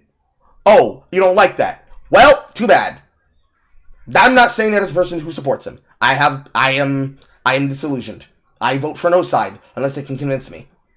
But if we're gonna play sticks and ladders, we're gonna start keeping score. Yes, that worked. Yes, that was effective. They activated people who were unaware and brought those unaware people into this dynastic view that they wanted for this particular outcome. Kick rocks. Be better. Better luck next time. That's what you say to them. Talking about no new war, saying that I'm going to end inflation on day one. Like, those issues, economic issues, Donald Trump, of course, lied about. I believe we still have inflation. I think we're at war right now, one of many that Donald Trump has started. We have less inflation than we had under Biden. We're not in a war that he started. We're in a war that was happening, and it is his case where he is trying to prevent the war and even stop and start ceasefires, while also trying to sign treaties that people outside of the caliphate that are not under the hand of the Iranian leadership cannot control. So the ceasefire that's currently over the Strait of Hormuz and all the other shit that a person mentioned earlier, I think they said the gays are Hormuz instead. don't know, step up, press the call-in button to the lobby, call into the show, and tell me what you think about that, I guess. But it is the case that with that shit happening there, where he made that comment about, I'm going to destroy Iran and blah, blah, blah, blah, blah, that was him trying to force them into a deal. That was after they had already done the mission to get the guy out of enemy lines. And the other shit as well. That was him trying to force them to make a deal. And guess what happened? He forced them to come to the table, and they made a deal. Oh, well! Actually, go ahead. I was going to mention, Hassan brought up the clip of Iranian, I don't even know if they were soldiers, militants, whatever they were holding around guns with the flag, trying to find the guy, the downed soldier, before the Americans did. For us, before we did. And Hassan was trying to play defense, saying, oh no, they're trying to show that they have guns, that like they're just like America, and this, that, and the other. And he's like, they're speaking in a heavy Arabic accent where it's even hard to hear like what's being said on the mic itself. Like, if it's language or if it's just a guy sneezing or some shit, right? Yeah. And it's like, no, Hassan, please stop assuming that they're going to be friendly or whatever. That's bad. Never, like, especially in a war zone, even if they are friendly, don't assume that they are, because you could misconstrue friendliness to being actually a friendly ally that wants to help you. You know what I mean? Never, fucking never. If we did it in a video game, they talk about you being dog shit in Marathon. When it comes to real geopolitical political politics and the idea of how to keep you safe on a battlefield, suddenly, you know, they're just friendly guys. They're just friendly dudes. They're really spiritual, and they really like saying Arabic phrases at the top of their lungs while holding their guns to the sky with a flag in their hand. Come on, bro. Don't think anything about it.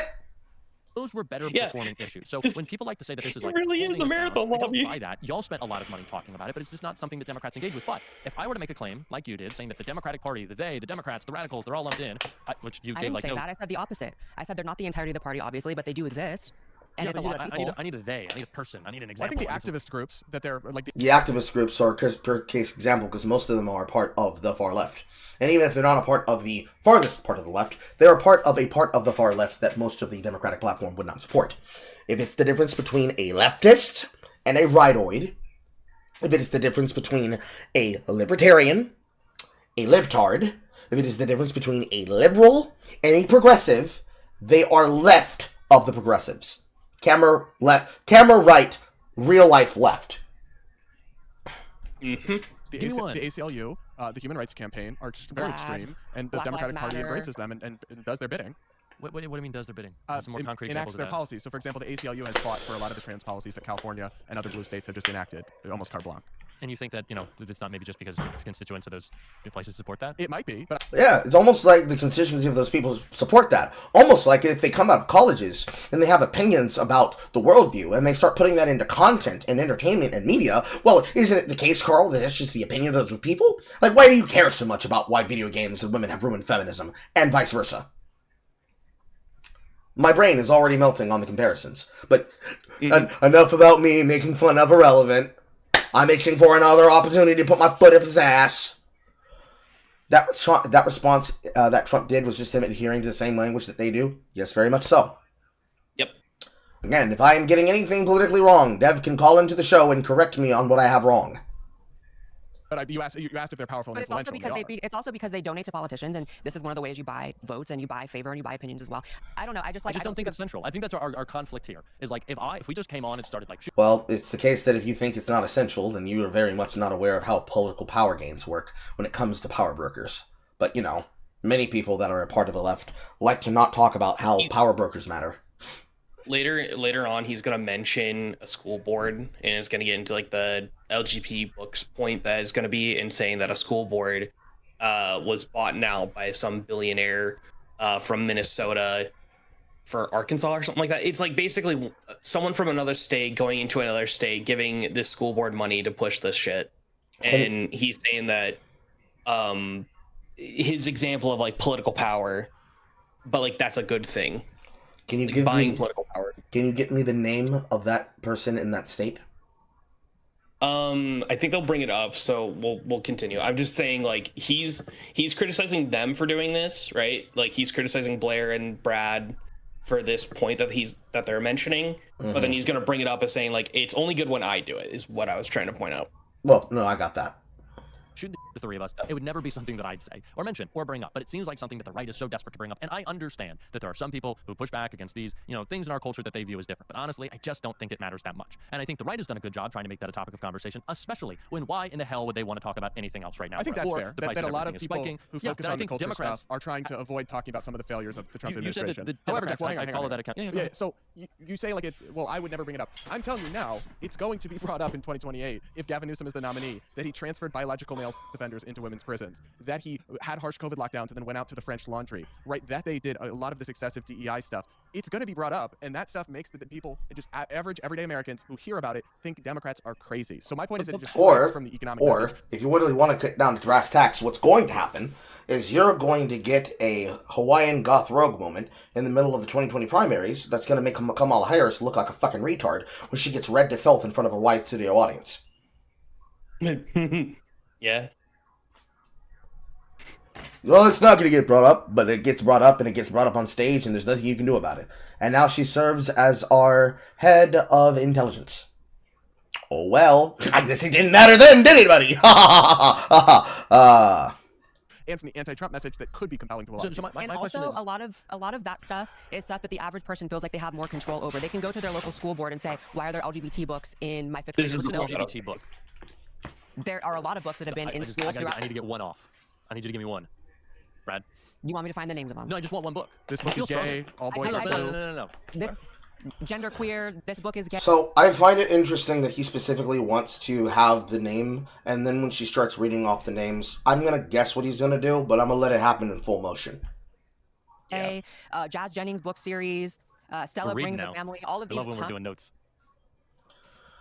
So, something I'm going to bring up. Having been prepared for a debate by having notes that you're reflecting off, Destiny uses notes, I use notes, I hope Dev uses notes. I don't know if Wick uses notes because haven't seen how behind his DM screen, but I think he probably uses notes as a way to try and have a structure of conversation if he's not just free-floating. I know that Not So Erudite uses notes, Andrew Wilson uses notes. Most influencers that come prepared on a topic to discuss something on a panel, even if it's not a conflict and it's meant to be a combative panel where it's going to be more of a free-flow discussion rather than a I must beat you on the record, we all use notes.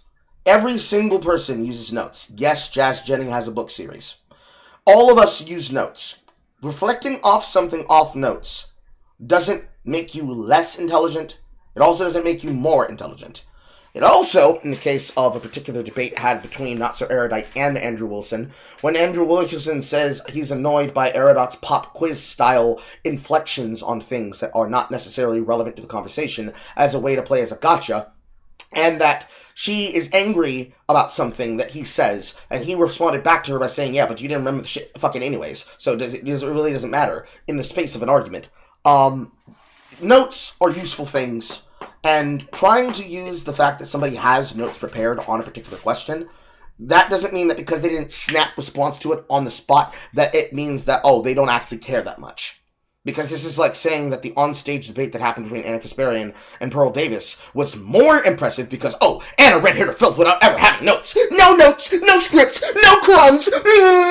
No, that's not how it works. It just means that you're structured. That's all it means. It means that you're prepared and you're structured to go with it. Not that you had to read your notes over 30,000 times and then throw them away and then literally forget when you're on stage, like with the camera on your face being like, what do you gotta do? I'm taking a speech class and literally my teacher said, if you're in a debate, having a note card does not make you seen as less intelligent or more intelligent. It just means that you're structured and that you know what to bring up at certain given points. That is it. If I have the particular answer to your question and I reflect to the note card, oh, he had to reflect off the notes. He doesn't actually know. Sure, okay. You want to go there? Well, we have all seen what the inside of my Obsidian file looks like on my channel, but let me show the DevCordians what note files I have look like when I make and take notes on people. Real quick, real fast. They don't take very long, folks. I click on my Obsidian button. I go into full screen. I open the full screen on my Obsidian, and let's just go down the case example of some of the notes that I've made for a bunch of shit that I've already covered. So I happen to have my gaming spaces notes, and I have here different levels of graphs and different levels of breakdowns of exactly what it looks like when we're talking about these conversations. I like using visual examples. So on some of them, I have paragraphs and I have examples written. Then on some of them, they are something that is like a recreation of something I've already spoken on before, which is what this art/discussion and discourse conversation is. And then a bunch of these are about different kinds of ideas being perceived. Top of the funnel, bottom of the funnel. The way that normies break through information containment, going from the outside stream of information to the mainstream of information. How two different people from two different spaces can talk about something. The way that Nintendo is trying to ostracize people from having the ability to use their own homebrew technology to force you to have to buy their shit, and why Gabe is the best. How clans can attack people in video games based on whether or not they think it's acceptable to antagonize a content creator versus an actual structured guild. The notes that I take on people and on debates like that, of that debate that was had between Jordan Peterson on Surrounded, which I'm going to be doing one soon on Jillian Michaels and how she was against the fat activists, and a bunch of other shit that they were talking about. Notes that I took on Pokemon retrospectives that came from people like Lily Orchid.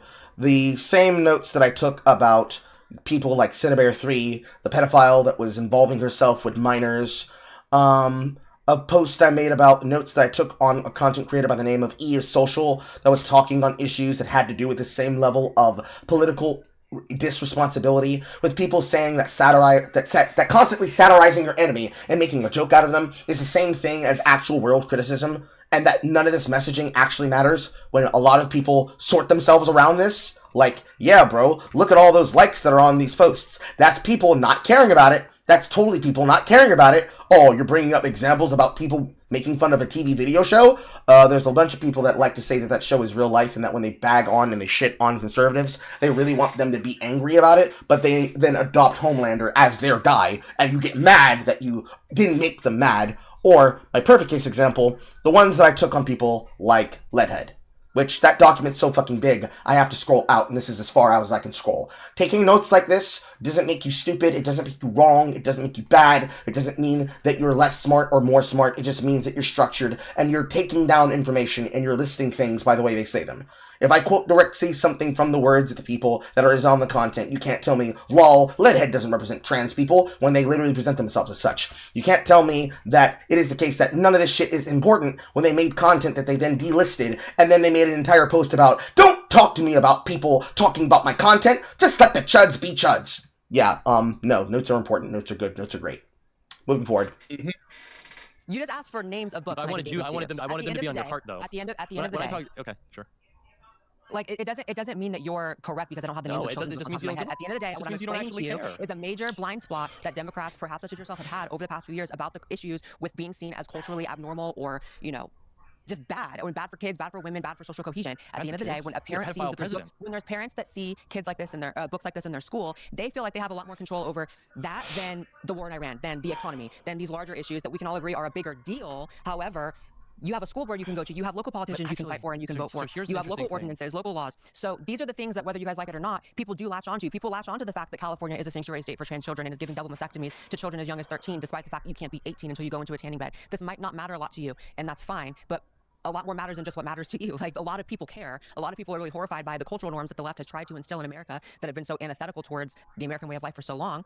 And you guys did overplay your hand with the culture stuff. I mean, it's just a fact. Any honest review of what happened in 2024, even if it's not the number one thing in their perception, they're going to agree and say the cultural stuff was a big deal. It's the reason why, even as we're sitting here talking, the only real ad we kind of can remember from 2024 super clearly is the they-them Kamala ad that Trump ran. There's a reason why that one sticks out so much more in people's memories, and why the economy stuff maybe doesn't.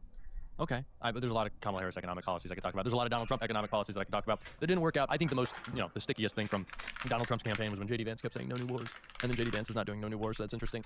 Richard, and I'm going to pronounce his name wrong. It's like Ilheim. It's like U-L. Brad, if you're better at pronunciation, it's like U. If you're a person who's informed on something, I know. So if you are informed on politics so much that you're going to tell her, oh, but I wanted them to come from the heart, and you then say, oh, I'm going to get this guy's name wrong. No, why are you getting his name wrong? You should care about this. You should be on your heart. You either didn't want to remember the name because you're just going to bring it up to throw it out there as a singer, or it is the case that you're going to intentionally get it wrong, the same way that Nick Fuentes is going to start talking about Jew Street, and when he's talking about Gay Street, a real Jewish Ashkenazi organization that does work for the furthering of Jewish ideals, he actually just wants to slurify the idea of Jew Street and just make fun of Jews, because he wants to make fun of Jews. You're making fun of him. You're making fun of her. You're making fun of the concept. In breath. You couldn't even wait to get it out. But she didn't let you stop, which is good. She should have continued finishing her point. How do you take notes correctly? Pip, you know how to take notes correctly. Don't ask stupid questions. L-H-E-I-N, I don't know how to say it. He's an Illinois-based billionaire. You brought up the fact that school board races are things that parents think that they have more control over. This Illinois... Well, they do. They have more control over that than the war. So this Illinois billionaire, right, Graham Plattner... Illinois, that's what it was. Love Graham Plattner. Talked about this Illinois billionaire, Big Richie, right, who's sending millions of dollars to Maine to fund school board battles over what issue?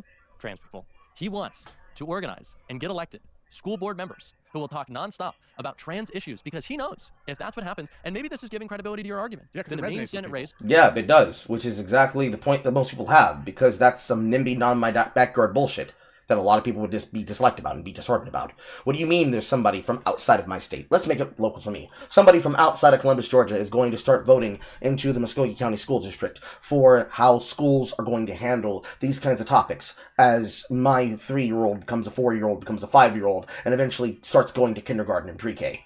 And you want me to be okay with that? Oh, because this guy, he's doing all the proper things to fund, but he's doing it to fund things that I would not want my child to be involved with. Wait, but Carl, do you have an opinion about Palestine and Israel and Iran? No. I'm going to deal with my local shit first. Then I'll have time for your political whatever battle on the internet. Because that's how people actually vote in politics. It's the same thing where I will bring the, like, if I brought this up to my 2 cousins who have kids of their own, and be like, hey, what's your thoughts on this? Like, would you agree with this guy here? And they would probably say no, that this is something that I personally do not want in my schools. I'm going to send my kids to school soon. Do I want them to read this shit? No, not at all. You know, for me, I don't even want. Now, for me, at this point in time, I do not know enough about the situation in which to have an opinion, which is why I asked you the name. Now we know it's Illinois, so I'm going to go look it up later. Not right now, because it's not relevant to the point of why we're here. But I'm going to go look it up later, and I'll find out about it, and I'm going to talk to you about it later when I'm off camera making dinner in DevCord. Maybe. I don't know. Maybe. Because we have movies to watch tonight. But yeah, if it is the case that that guy was funding and slush funneling money into candidates that he wants to vote and wants to be voted for in said races for these superintendent and school board seats, yes, people would have the right to be upset about that. But you're telling them that that's not the most important thing they should focus on. Oh, why are you concerned about that? Well, it's the most important thing to them. Because that's the thing that they particularly have. Especially if they happen to be a one-issue voter. Where they have one issue, they have one focus that they are focused on, and they're focused on getting that thing solved and heard. There are thousands of people who are like that. Now, if you take those thousands of people, and you add up all of those particular concerns, and you hear all of them as just basically the kind of prayer that you could have physically represented on screen in a Bruce/Evan Almighty film, then it is the case that you can say that there's thousands of different concerns that people have. But if it's the case that you have single-issue voters that have those particular concerns, you cannot dismiss them as being stupid, crazy, or dumb if they have their facts straight. If the facts are straight, fuck you. I don't care. Answer the fucking question. Otherwise, don't get your up on the microphone. Don't sea-line and say I thought we cared about things. Don't seek for attention and then hide behind a very weak, loose Mont and Bailey behind fucking acceptability and respectability politics. Because you know what you're doing. Then the Maine Senate race might be defined by a topic of conversation that really practically means nothing in people's lives. So what I'm saying is that this is not something that Democrats are desperate to talk about. But in fact, the billionaires who want us talking about anything but economic issues, the military. Why are you blaming the billionaires? You don't need to blame the billionaires, bro. That's not how it works. Well, see, it's the millions and the billionaires and multimillionaires, the multibillionaires. They don't want you distracted. Okay, cool. What about the ones that are on your side? What are the ones that went on stage as a part of BlackRock and Vanguard and said that the DEI period was a test that failed? What about those ones? Oh, those ones don't matter, huh? Yep. It's all relative, bro. Bro, it's just all relative. It's all relative. It is. military industrial complex, Israel's control over our government. They would rather us discuss these culture wars, not Democrats, not Gavin Newsom. He's So not itching we have to for move it. on to one I'm final saying thing, but that it is the I take billionaire your class point, but they in the can't media make it that resonate wants with us people if discussing it didn't this. already resonate with people. I want to, so And I'm sorry, just it does prove my point. These topics would not be being funded to be, the central battlegrounds if they didn't resonate with people, which is the point. If you But guys, your point if was you that guys, if the Democrats Democrat wanna Party can't be talk smart about enough, if the Democrat Party can't be If the Democrats want to talk about it, if the Republicans want to talk about it, if the we like to fuck black women and we live in Maine, Michigan party wants to talk about it, then it's the case of those goddamn parties. Bro, come on, stop it. Stop it. smart enough to reject that war and sort of return to a more normal middle ground on these issues, which Americans want, then they're not going to be seen as palatable as they could be, even with the war going on. Because again, the war is a big deal. Israel's a big deal. The Epstein stuff's a big deal. These also, at a certain point, become these like existential issues that the average person feels they have no control over. But they do, and rightfully so, feel like they have. I mean, we feel like we have no control over it because we don't. You niggas tried to bring out Epstein to stop talking about the Iran shit. Come on. It all comes full circle. Come on, It man. comes full circle. The shit should have already been released at this point. Y'all playing around, and you think people are stupid and that they don't pay attention, because most people don't. The same shit that happens in influencer marketing is the same thing that happens with a lot of shit. Because if a weeb YouTuber didn't tell them about it, they wouldn't hear about it, because that's just how people are. Chuds are like that. Lord knows I babysit the retards, love you retards, of DevCord and the DevCordians all the time. But it is in fact the case, some niggas are dumb. Not very dumb, but damn, you so smart we didn't notice this shit? And yes, that does happen. It can even happen to me. It can happen to anybody. But come on now. Come on now. We're not going to play this game. We're not that stupid. You're not that stupid, chat. We're not that stupid. You're not stupid, DevCordian chat. You guys are smart. Just don't play stupid. Don't forget. It's like object permanence. Rewards. It's like object permanence. You see the shit, you notice it, and then you turn your head and it's like, oh, where did it go? The issue, it disappeared from in front. Where'd it go? And then it reappears again, and now you recognize it again. Just notice it. Notice that it didn't move. You just got really hyper-focused on this new video game that came out, okay?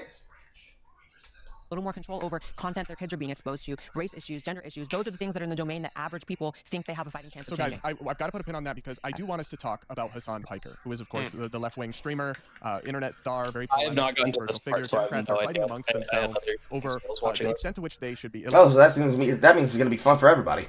elected Democrats. I know, dude. Democrats people are fighting over the extent to which they should associate with Hassan Piker. And I'm going to The play answer is none. Hassan Piker should be deplatformed. Exactly, same. Fuck a that little guy. Hassan compilation of some of my favorite moments of him. But I'll just say that I don't really have an issue with people like going on his stream or talking to him. I think politicians should talk to people with large platforms and try to reach their audiences without much in the way of dirty tests. And I don't super believe in the guilt by association. There's probably some limit. However, I mean, candidates are inviting him for friendly collabs. They're bringing him on stage to campaign with them, and that's where this debate comes in. I'm going to play a compilation of Hassan moments, and then we will discuss whether he should be considered within bounds for the Democratic Party. Let's listen. Isn't that how he lost his fucking dumbass eye? Because he got his fucking eye hole. Ah, yes, the Mujahideen comment, America deserved 9/11. which was attached to the America Deserves an 9/11 comment. He went over the part where he specifically calls out, isn't that how stupid fuck Dan got his eye blown out? He got his eye hole out. He got his eye hole fucked out by being blown out by the cock of a loyal member of the Mujahideen. They cut that part off. I don't know why people cut that off. You should play the whole clip. If you're gonna do the compilation, do the whole clip. Yeah. Also, my Yes. Oh, I sent you I sent your stream to a friend of mine, and he said he likes how you're proud and honest, just out there, just saying anything that you want. You're fucking hilarious and ballsy. Tell that nigga to come to me. We need more people inside. We need more people to take in timeshares, okay? We got so many timeshares as a part of the Negrohood HOA. We're hosted by the United Negro Carl Foundation, okay? A Carl is a terrible thing to waste. You have a Carl inside of you. You need to feed him. Come to me. Come to us. We will bathe you. We will clothe you. We will give you big titty women. We will give you barbecue. You'll play video games. You'll watch movies. Oh, yeah, dude, we play a lot of games together. It's fun. Just bring him to me. Bring him to me. Like a cult member. Bring him to me.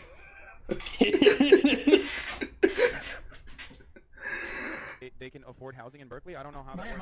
My understanding is that the property owners who have properties there choose just not to rent it at all. Yeah, kill them. Kill those and murder those in the street. Kill Let those the fuckers. streets So we've got the kill those motherfuckers who's in the street and let it run with their pig blood. Holy shit. Let the streets soak in their red capitalist bloods, dude. If you cared about Medicare fraud or Medicaid fraud, you would kill Rick Scott. Then we've got the Ethan Klein nuke, because he doesn't have the giant fucking Hassan neon flag over his Obama and Queen Elizabeth poster. You know, before Kaya was starting to get dog shocked.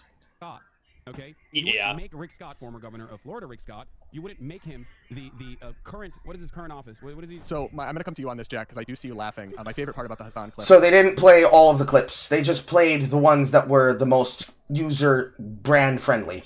So no, he didn't play the rest of the clips.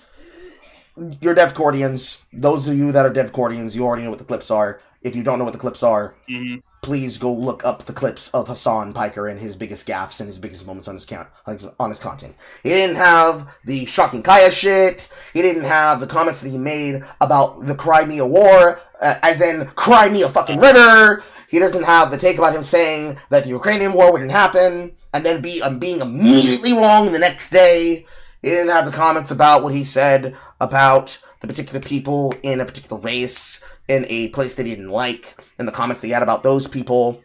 They didn't play any of his clips of him getting dogged out in public, with him befriending an individual or being clowned on by an individual who was a Hassan fan that wanted to take pictures with Hassan, at the same time that the people that were taking and were siphoning views off of the content nuke had to explain. He didn't show any of the examples of him getting away with the worst behavior and the worst rants on the platform from Twitch, being assisted by Dan Clancy and the entire staff that all want to wish him a happy birthday and protect him from politics, while at the same time shitting on and hating on and antagonizing in the Slack DMs users and content creators like Asmon Gold, and even the shit in the past that I have in my own DMs when I talk to a trust and safety member of them harassing me, because they considered that me saying things like this right now was the biggest danger to people on Twitch and that I should have been banned. But because I didn't have an audience on that platform, it meant it wasn't that big of a deal, despite the fact that I was mostly a YouTube content creator at that time in the first place. Clips like that. They don't have those clips.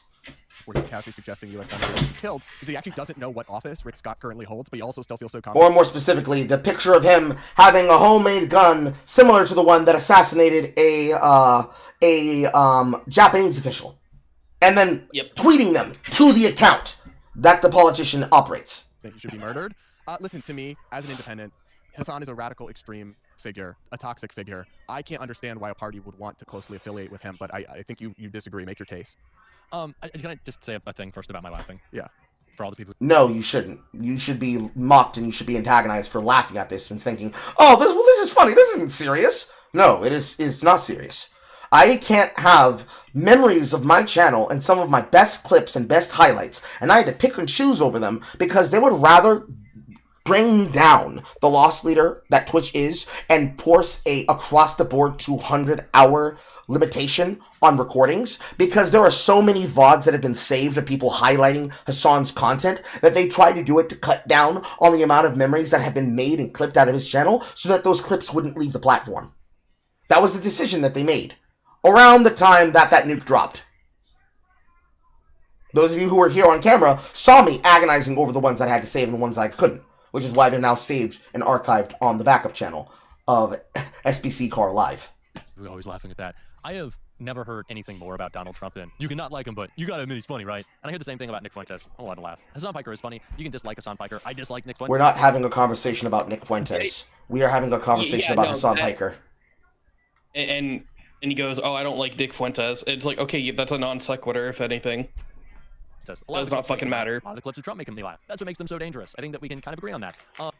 People that have the ability of being entertaining and funny makes them dangerous. Therefore, that's what makes those people dangerous. Okay, great logic. Let me take your argument. Hassan Piker being somebody who appeals to the left-wing dialectic of the far left and those that are willing to do the damage but are not willing to actually go full praxis and put their name and their identity behind the shit that they vote for, and then anonymously harass people as an attack vector that serve the same purpose of Antifa online, is one of the main reasons why he's dangerous. Because he normalizes his rhetoric, he normalizes his behavior, he normalizes his attitude amongst influencers, and then people say, "Bro, why are you so pressed? Why are you so mad?" It doesn't really matter, and then they turn around and do the exact bullshit inside of a room where they can get their red meat, and they can get their clicks, and they do it for the entertainment, believing that it is locked down and nobody will ever see what they do in that dark corner where they do that shit. It is something that is an actual problem. But I can't put that on somebody like Wick and say, Wick, your stage is being used for red meat. Because, hey, it's all content at the end of the day. But that kind of rhetoric outside the context of a stage and into this context of, oh, I don't know, the context of hatred.tv, the comments that he makes on his channel, the comments that he makes in his offline chat, the comments that he makes inside of his Discord, yeah, it is a problem. Because they're radicalizing people towards it. And they act like the shit is okay. And it's not. It's not. Hassan is a guy with a big audience that is engaged in organizing in a way that would be incredibly beneficial for a Democratic Party. They are not interested in organizing. They're interested in watching him say shit to him on the timeline. EC with a 125. Thank you for the big dick in my ass. Thank you. I was told by Exo Crusher I can't make jokes about giving head, so instead we're doing butt jokes. Also, while we're on the pause, my friend joined. He just wants to know if he can get a role to look at all the channels and stuff to type in. I didn't want to interrupt you on your point.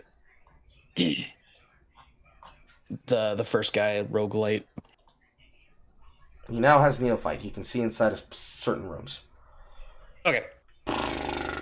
More than enough. Outreach to certain, more left-wing communities. I think Hassan has got great influence. Hassan has, in my opinion, a set. Hassan has some of the worst influence imaginable. He has some of the worst fucking moderators and users imaginable. Yes. Holy fucking shit. No, fuck he's not. He's not the one reaching these communities. It's the editors of those content creators who are reaching those communities. It's not people like Hassan who does that work. It's people like Cherry TV. It's people like Cherry Bread. You people remember Cherry. Cherry, as in Cherry, I want to kill Keppel's Cherry. Cherry, that Alexander was ranting about when Xanderhall's making a fool of himself. Those are the people who do the heavy lifting. People like Stardust are the ones that do the heavy lifting. People like Learnerbox are the ones that do the heavy lifting. Even though Dev has a problem of not having still responded to my DMs, Dev is the one who does the heavy lifting. Those are the individuals that make voices and names towards not even necessarily left-wing figures, but right-wing figures, left-wing figures that are more on the side of being liberals than they are being progressives, anarcho-com figures, individual figures, VTubers, and then maybe kind of sort of in that same viewpoint, amongst specific VTubers, Arch Warhammer, amongst specific people, and other influencers that exist in certain networks and conversational spaces. Those are the individuals that are heavy lifters that are doing a lot of that goddamn work. Those are the people who are the ones doing the heavy work and the heavy lifting. What Hassan does is he brings on a fucking Houthi pirate, calls him Tim Houthi Chalamet, and then doesn't refer to the fact that on the platform account that he uses on X, he is actively calling for the death of people who are against Islam. That's what Hassan does. Hassan brings people on for the meme, for the clip, and for the vine. Everybody else are the ones that actually bring people onto content. And even then, sometimes it's difficult for those content creators to actually meet to people and put time in because we all have busy schedules. And amongst those people, they don't necessarily always have the time to make time for shit. It's more difficult to get people to come together to play a video game on something like Hardcore WoW than it is to get influencers together for a podcast or to get them onto a platform for a panel.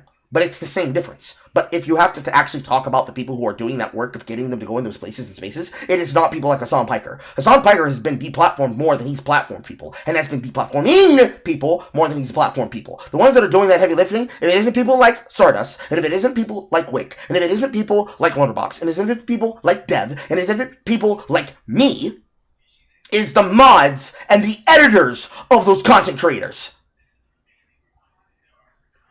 Lest I remind people of White Forest. Lest I remind people about the alleged right-wing spear of influencers. Yes, that was the person they was calling Straw Hat Luffy. Yes, that's why he was called Tim Houthi Chalamet. Because he was saying that he compared him like Luffy from One Piece. But that's whatever. That's just deep lore that Carl's dropping. The Unc words coming out of my mouth and through my face. Worldview, which honestly, and being an honest broker in political conversations, I think is the most important thing. Like, if you have a worldview, I can disagree with you, but probably like... Yes, Hassan Piker has definitely been deplatformed, and he's also deplatformed other people, especially amongst left-wing platforms. He is a kingmaker, but he doesn't have a lot of influence amongst a lot of people. But people who listen to him do have a lot of influence amongst a lot of people.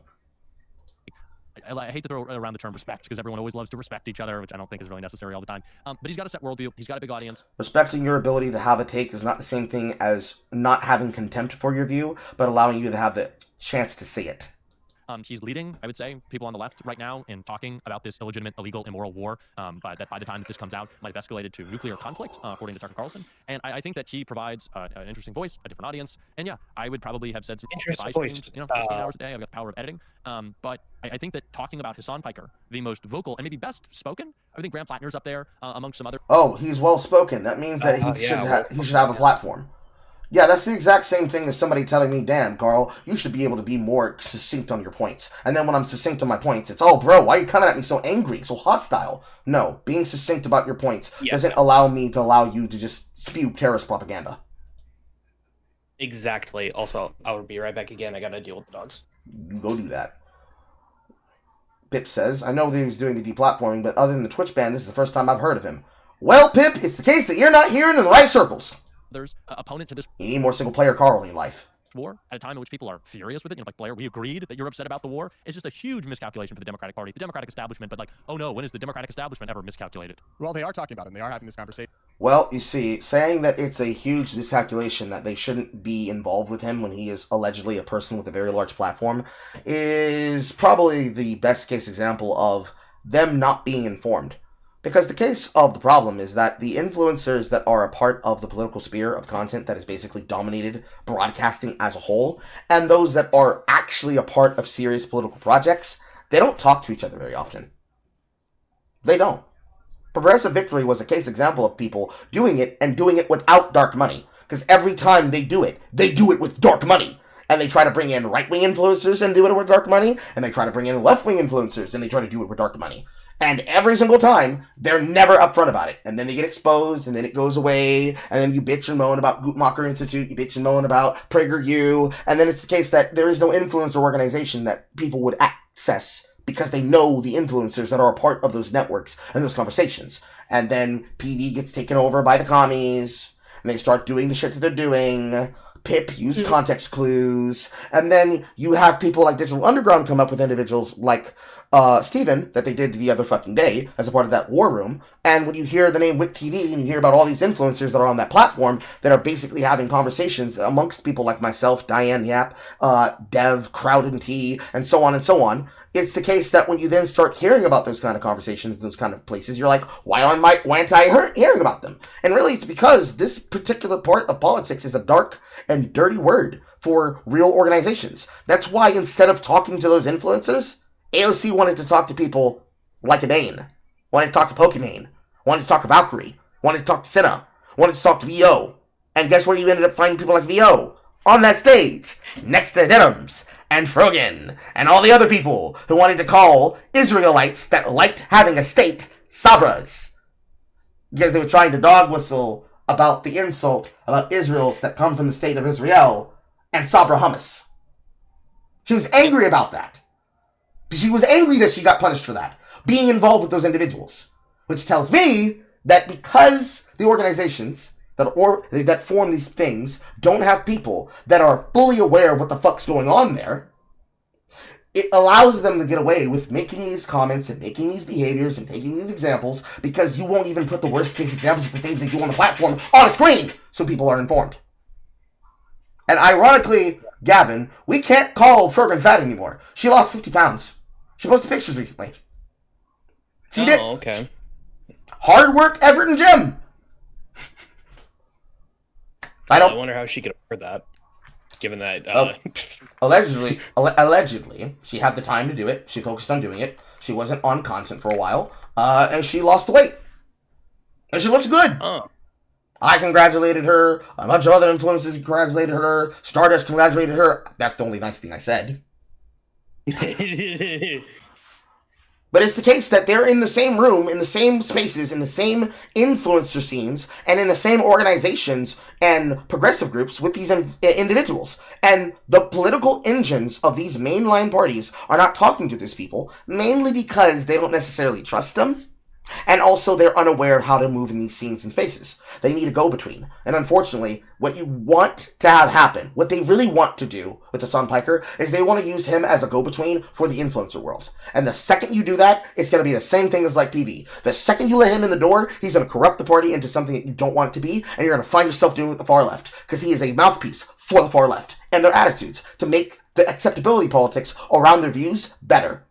And I would actually suggest that it's the perfect time to make sure you are gatekeeping your movement and presenting a palatable and sane alternative to the chaos of the Trump administration. Really? Can I make a counterpoint Please. to that? Sorry to interrupt, but like, didn't you just say that like, Democrats are too distracted with, fucking cultural issues? That Yeah, but you don't have to bring the guy who said America. You don't have to bring a person who literally said America deserves 9/11 on a big stage and reward him for the consequence of saying something that if I said it, I would have been permanently banned. Are we stupid? Yes, we're stupid. We're playing dumb. I also looked up the picture of Rogan losing weight. Actually, yeah, not bad. Good for her. Like we are going cross-eyed Looney Tunes. We're doing right here. Yeah, that's stupid. Exactly. Could deserve 9/11 on the campaign trail. This conversation. What? Why are we having this conversation right now? Don't you think we're having the conversation? Because the conversation is the time to have the conversation. That's why you're having the conversation. Yeah. What? Like, literally, like he was said, this is what the debate was. You heard my monologue. If you did not want to talk about this, then just admit I don't want to talk about this and then leave. Like, what? Don't try to spin this like, why are we having this conversation? Why are we having this conversation? It's so fucking stupid. Don't come to me with this Papa gut. We're gonna have a conversation. Conversation bullshit. This is the time for the conversation. Why are we talking about it? Because it's a problem. Do you have a response? No? Shut up. And then bringing up Nick Fuentes for no fucking reason. What? Wasn't even about him. In the party and like the Israel backing, like the Israel First Democrats and the Democratic establishment want to make sure that everyone is okay with Netanyahu and okay with genocide. Well, no, there's been a conversation about Hassan for years. Yeah, there's been a conversation about if he should be associated with by like more mainstream Democrats for like a long time before the war. Before it's peaked right now. But it doesn't even make sense, Jack, because he's also like. No, it has not peaked. It is beginning to actually ascend out of the basic caldera that's been formed. Yes, Papa Gut's still relevant. I covered him trying to make a fool of himself, and it was funny.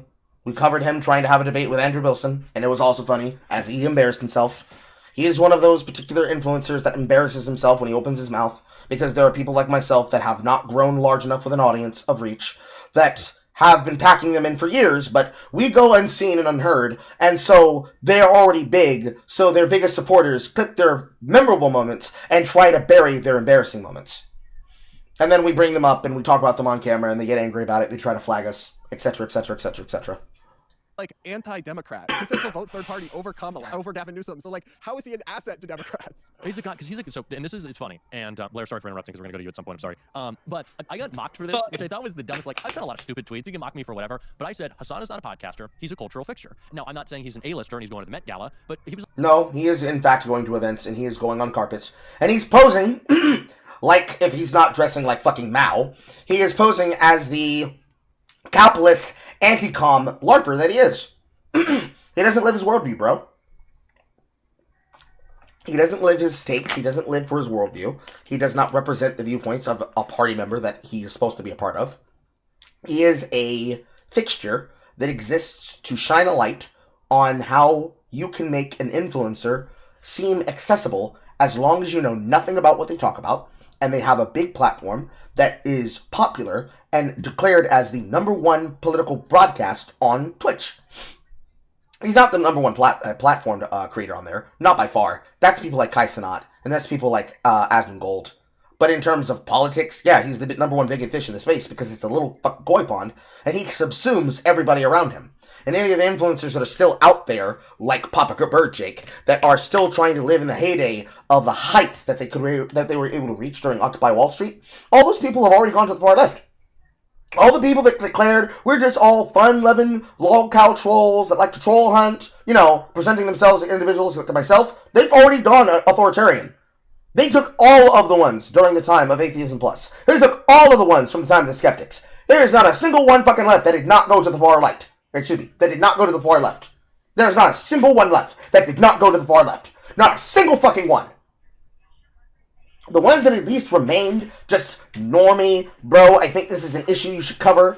YouTubers, influencers, war reporters, and that. The likes of people like Dylan Burns and the dregs that now exist on whatever platform space they have that isn't Kick or Keep or some other particular Raj Royale-like show, all of those individuals are hiding. They're hiding out on Blue Sky. They're hiding out on the connections that they still have publicized on Twitch. Because when Dorsey Twitter went under, those figures started hiding themselves in their invite-only discords. I once exposed a long time ago the example of people like that of Actual Birdjake, and he's been angry ever fucking since. I've exposed the likes of people like Hassan's favorite editors and writers and biggest commenters and covers, and they've been angry about it ever fucking since. All of them are far left. All of them are for the progressive politics. All of them are for the transgender shit. Some of them are obviously transgender. And many of them are extremely violent about how they try to go about pushing for those policies. And how they try to go about telling you that you're a dumb lolcow and you're a dumb slur if you don't help them continue doing it. And they all want him to be on that main stage because it allows them to speak more freely and have more access to levers of power. Just like invited to I mean, I can understand why. Not to say that. Hold on, I just gotta mention, I can understand why Hassan acts the way he does, because his great-grandparents are actually first cousins. This is admitting from Cenk Uygur, his uncle, the only person that fucking like went out of his way to tell Hassan you have to like condemn your own statement and backtrack the America deserved 9/11 thing. Yeah, it's the case that both Anna Kasparian, his content sister, and his content uncle have tried to tell him you need to stop doing this. They've already thrown him under the bus too, because he never learns from his consequences. Yeah.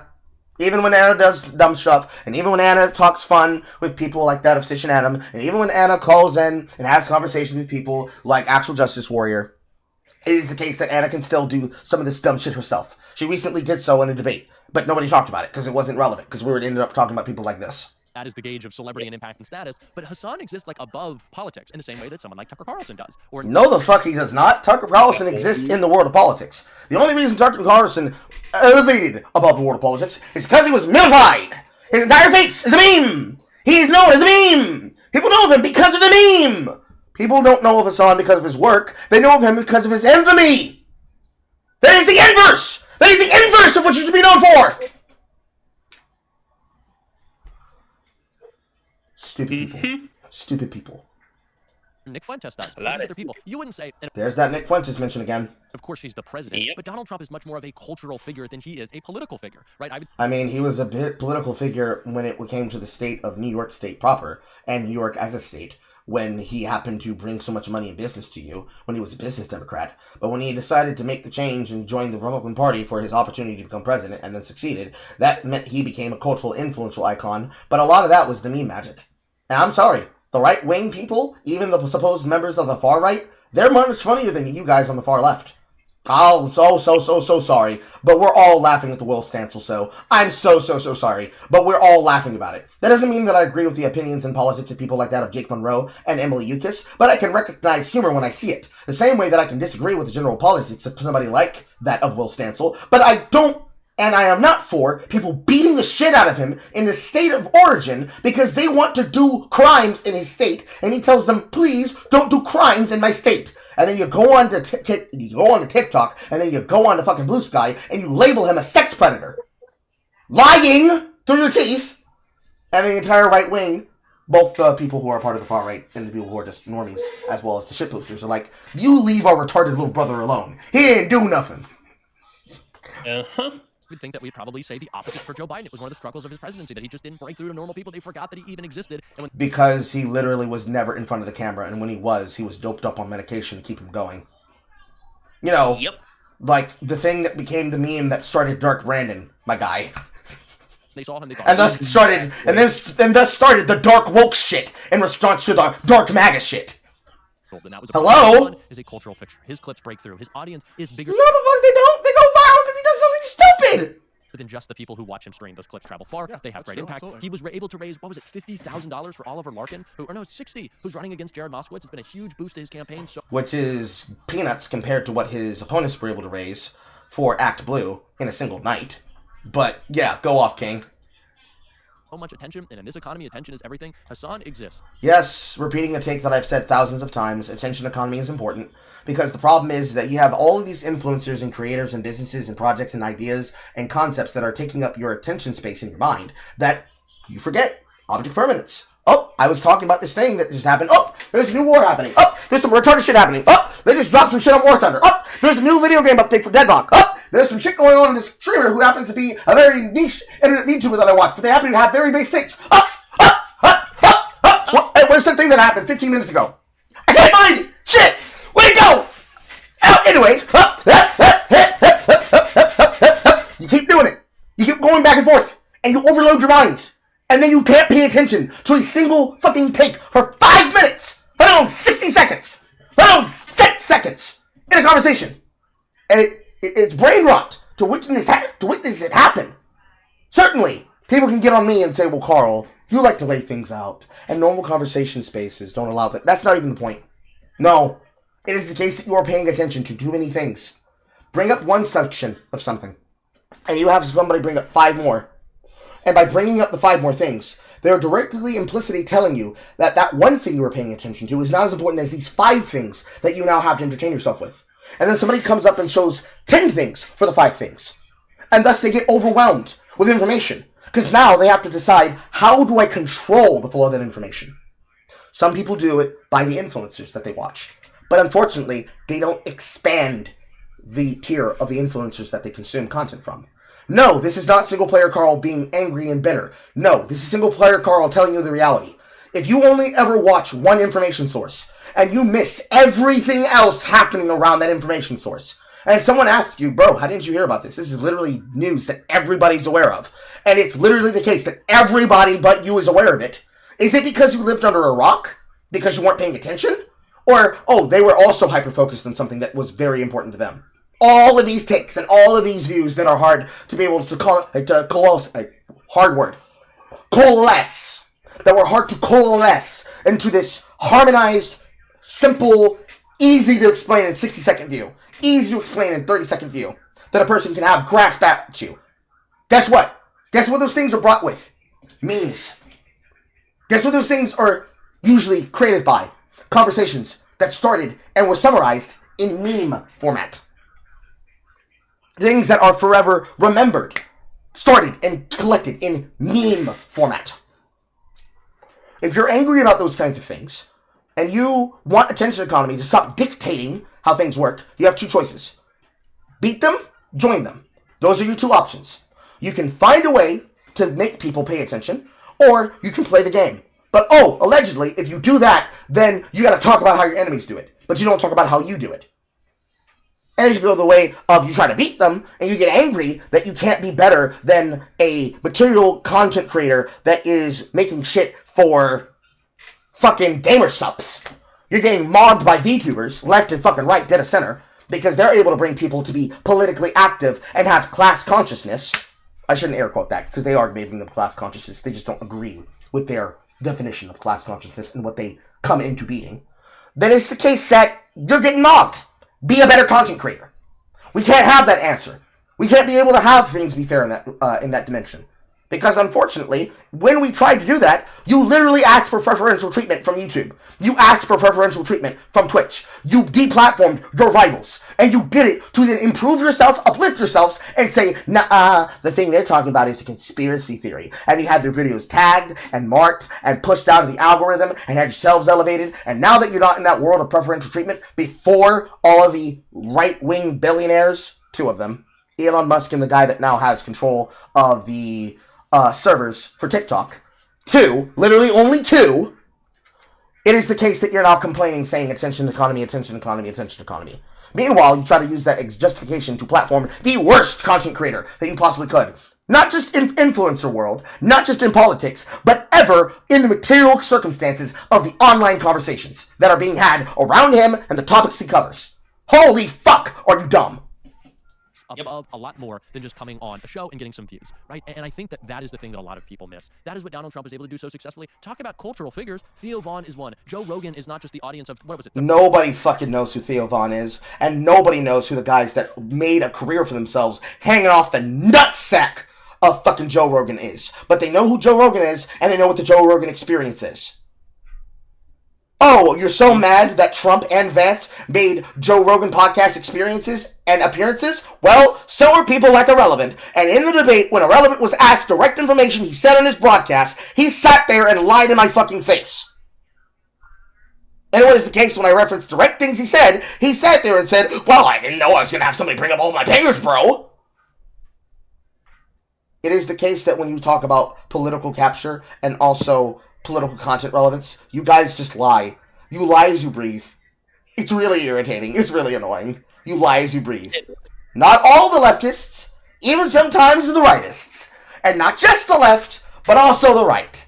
As a monolith. Again, hashtag TM, Tradesnark. You have to stop.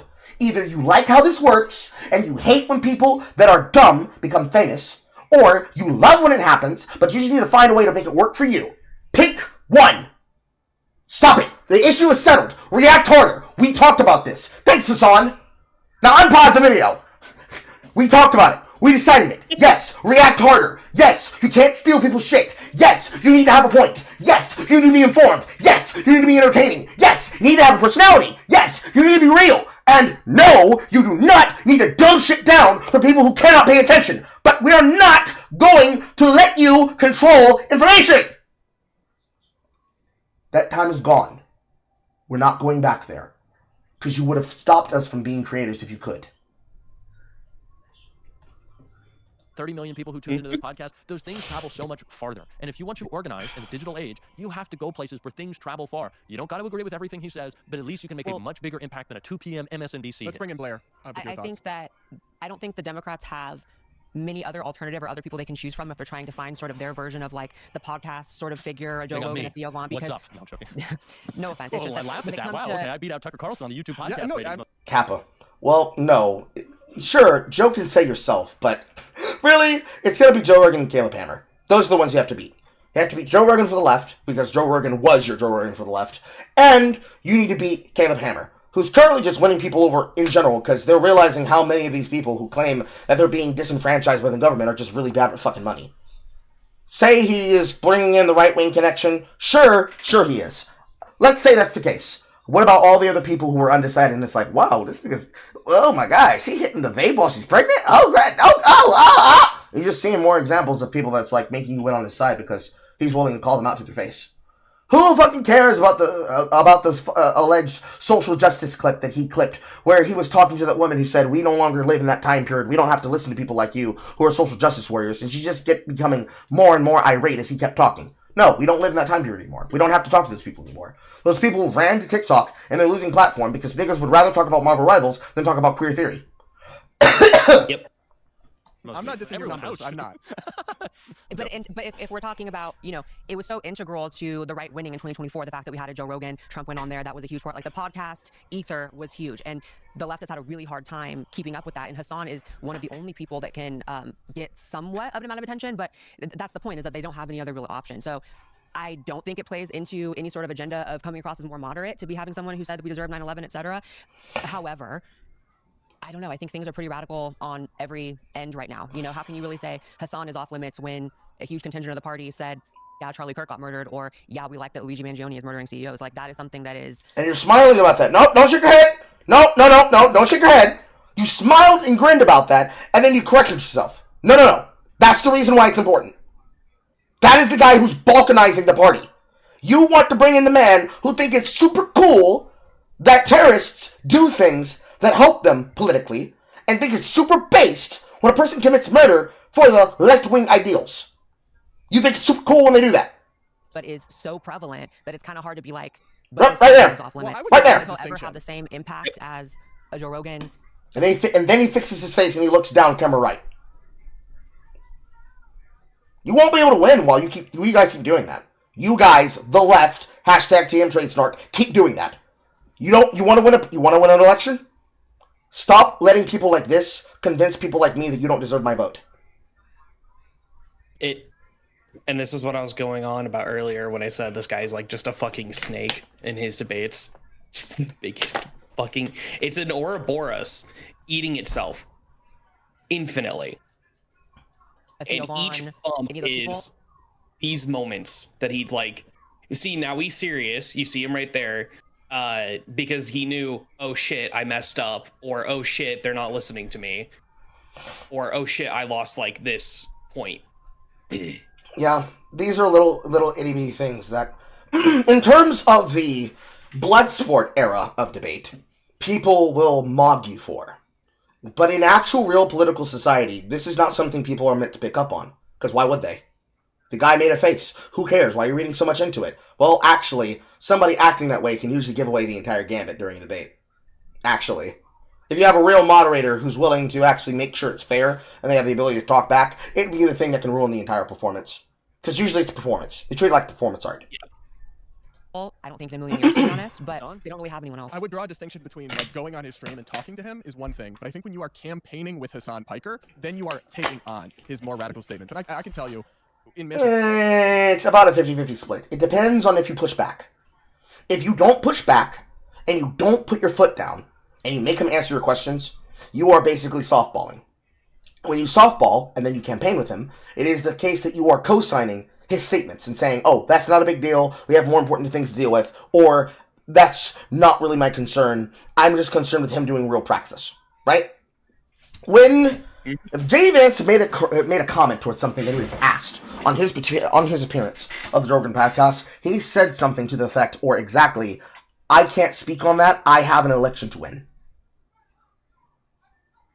That kind of... I wonder what that means. That kind of tact and political acumen does not exist in the political streamer world.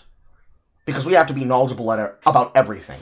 And if it is the case that I say on a debate, I do not know enough about that to have an opinion, that is me giving them my belly. And therefore, if I am unknowledgeable, why am I here to talk?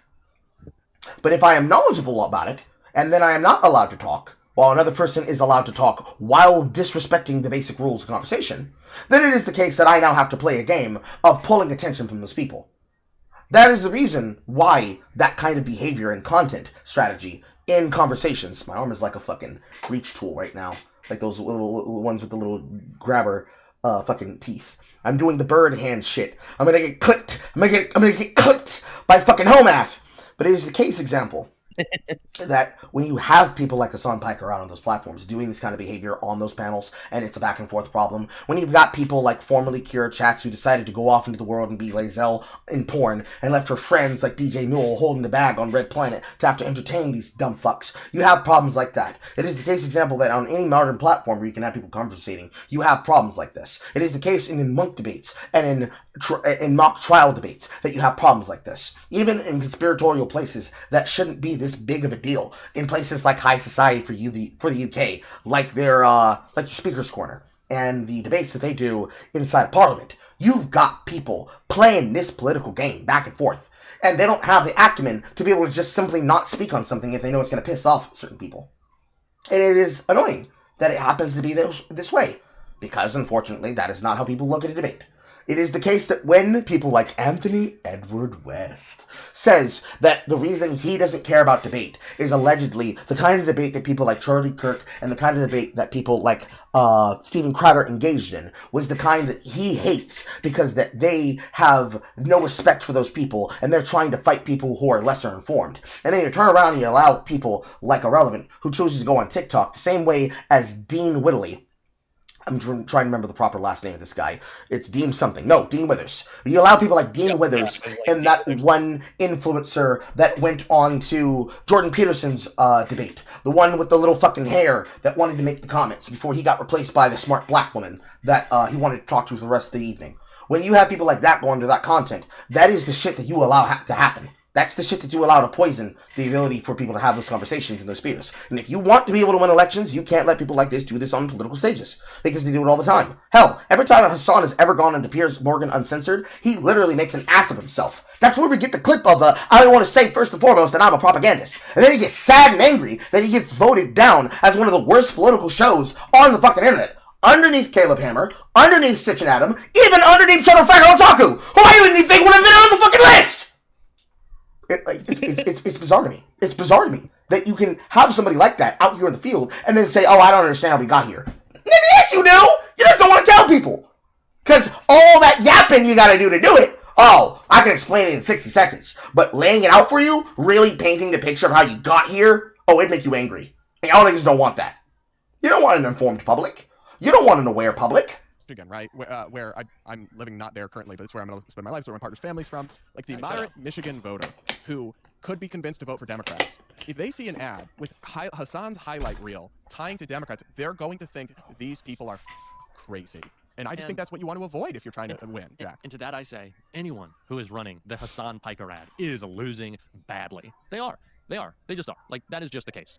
I think that, Donald Trump had dinner with Nick Fuentes, who, again, I know everyone's got a different political perspective. Did he have dinner specifically with Nick Fuentes, or did Nick Fuentes show up at an event that he could have dinner with Trump at? That's the first thing I'd ask. Second thing I'd ask is, pull up that example. Pull up that clip, Jamie!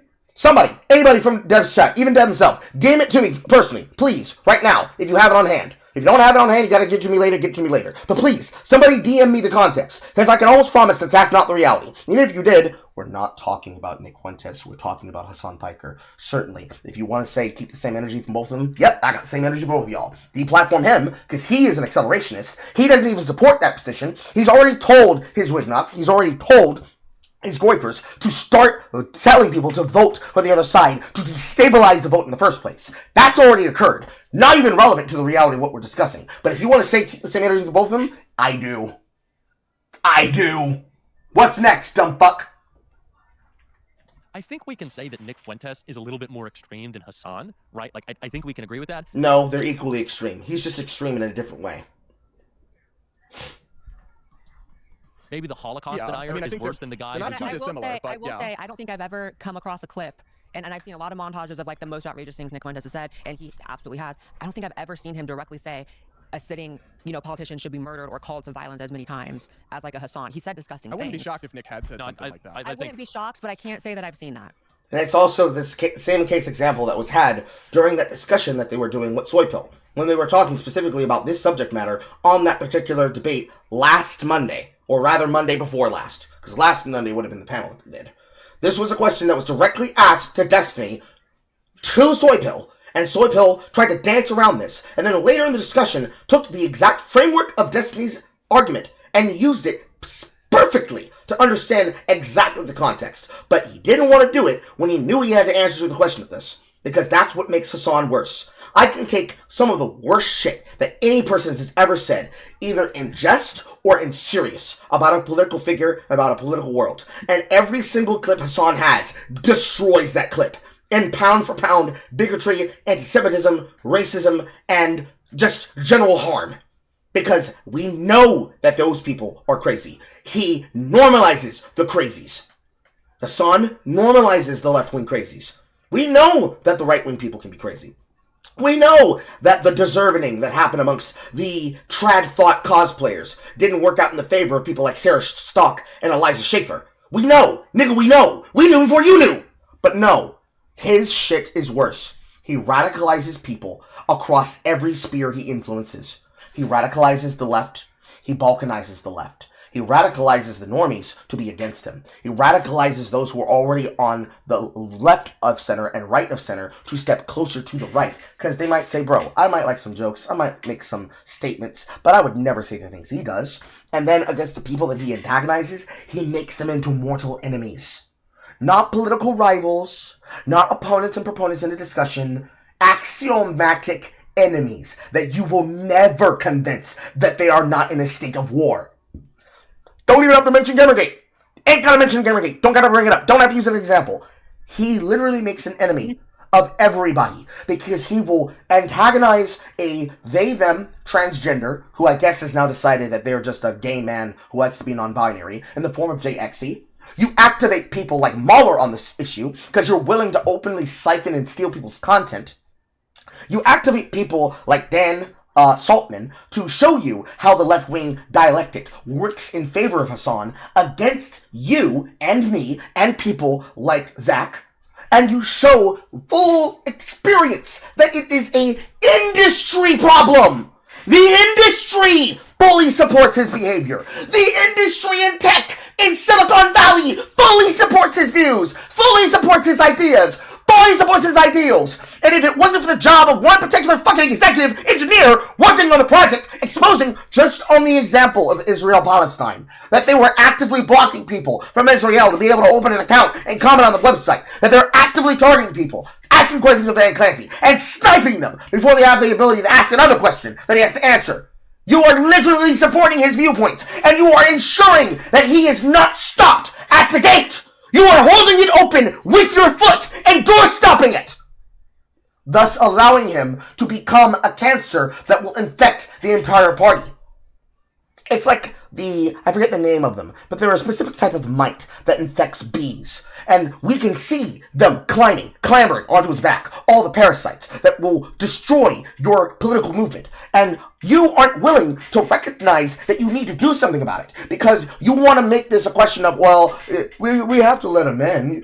He's not that bad compared to his enemies and contemporaries, because every single motherfucker behind Hassan Piker who's worse than him, Myron Gaines, Actual Bird Jake, Actual Hannah, the porn stars that support them that are left-wing based and like to appeal to gays and babies and trans people, the transgenders that are radicals in their own right and say some really head-ass and crazy shit that is conspiratorial, including and up to things like murder.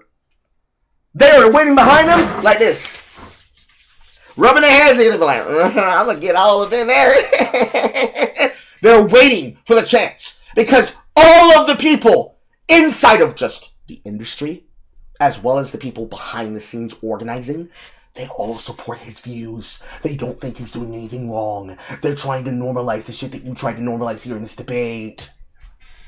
Yep. But he didn't say you should. He said if you care about Medicare fraud, you should kill him. He didn't say We all know kill what him. that means. No, we don't know what that means. This is ridiculous. Yes, we Donald do. Trump Yes, wanted we Democrats. do. Donald Trump. The parasite that digs into the tongues in fishes' mouths and replaces their tongues is another accurate example of a parasite. Yes. Was retweeting hang Democrats in the And I street, think and that's he's the awful. I think president of that's the United disgusting. States. And I do think it's worse than Hassan, but it doesn't make what Hassan did okay. No, but I'm saying Donald Trump had dinner with Nick Fuentes, and Yes. the only mention that I ever saw was Chuck Schumer bring it up at the DNC. Chuck Schumer, like, okay, and that was it. Didn't do anything with it. So I honestly, if you think that, like, I'm not shot at you, but like, if you think that Hassan is going to be like the content of an act. So the problem that you have there is that you don't have people who are going to be activated on exposing you as much as other people would expose you, bro. Come on now. Lemon Duck with an actually useful response. The Allopopolis borealis is the parasite that you're looking for, Carl. Thank you, Lemon Duck. Ad in some Michigan set like race. This is not gonna happen. I disagree, but they're desperate and they're losing. Well, I guess we'll put a pin on it on that one. Thank you guys so much for coming on and for the fiery and spirited conversation. And guys, if you're respectful. Yes, respectful. We will check if you want to check out both of their channels. Definitely do. They both are very influential voices. Thank you guys for being here. I really do appreciate your time. Thank you. All right, guys, we're gonna leave it there. Thank you so All much right, for tuning in. Do subscribe if you haven't yet. So, it is my opinion in totality, yes, that guy was being a fucking shitheel. It's the same shitheel tactics that people have learned to expect in lol bro levels of online debates, and we all hate them. Certainly, hopefully, for the Devcordians, since you all came in late, you probably have opinions. Feel free to speak your opinions. If you are ever so likely to want to say them live on camera, please feel free to give me your opinions here inside of my live chat room. You can be able to find me at 555 Run Them Hands. That is 555 Run Them Hands. Or if you may be lazy, please click on the call-in lobby button that is pinned inside of all of the main chat rooms that I am broadcasting on the platforms. That is Single Player Carl on all platforms, Caramel Cajun on Twitter.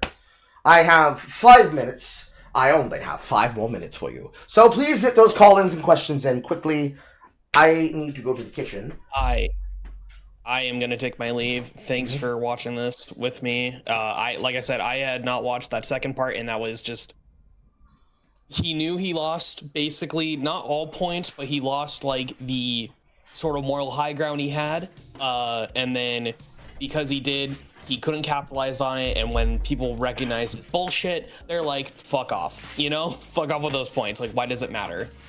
Well, the whataboutism is normal, but the push for people to try and normalize the song, this is new.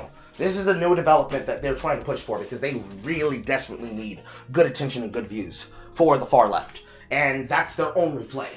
They want him for the same reason a person would want a hot commodity amongst people like Kai Cenat. But unfortunately, Kai Cenat's not a political guy, which Thank God he's not. Because imagine if Kai Sinat, Rakai, Speed, and every other person that's a part of the AMP network, amongst those broadcasters like Double Agent and DDG, were people that the only thing you heard about them so far was when Peanut was on Streamer Awards, but then you had to find out about them being involved in DNC projects that directly now affect your politics. You'd be crying. So be happy. So be happy that these niggas are only in nigga slop. Be happy that they're not political creators. Because it could be so much fucking worse. It could be so much fucking worse than Alexandria Ocasio-Cortez trying to get her Sandy Cheeks butt to play games with people like Pokemon on stream and Among Us. It could be so much worse than that. It could be so much worse than that. But again, what? Shout out to Dry Bread for calling me base for liking his Pokemon content. But I am gonna take my leave. I'll see you later. Okay. Again, I only have 5 minutes. That's right. I only have 5 minutes. I have only 5 minutes for you all to be able to save your time. But if you have call-in questions, please call in with your questions. If you've never been on my platform before, take it as an opportunity to get to know me and what I have to think. And if you've liked any of the things that you've had to hear today, and you'd like to look at anything, the VODs will be up and public on each platform where I am broadcasting. If you would like to donate to this content, please consider donating to the United Negro Carl Fund, because a Carl is a terrible thing to waste. Look at me. I'm almost wasting away. And feel free to try to support me on any platform where you can find Carl and Carl-related accessories, which also includes Twitch, Ko-Fi, Subscribestar, YouTube, Kick, and YouTube Super Chats.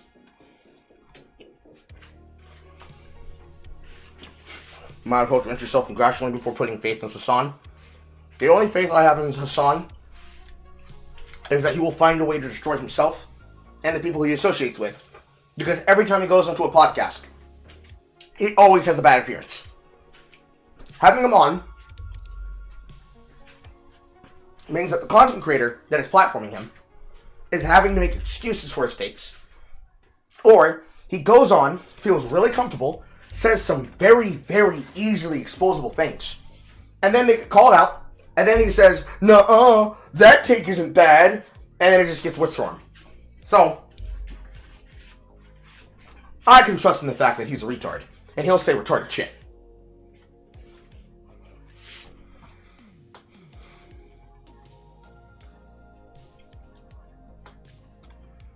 So I'm looking, and I see a hand up for Lemon Duck. Hello, Lemon Duck. How can I help you?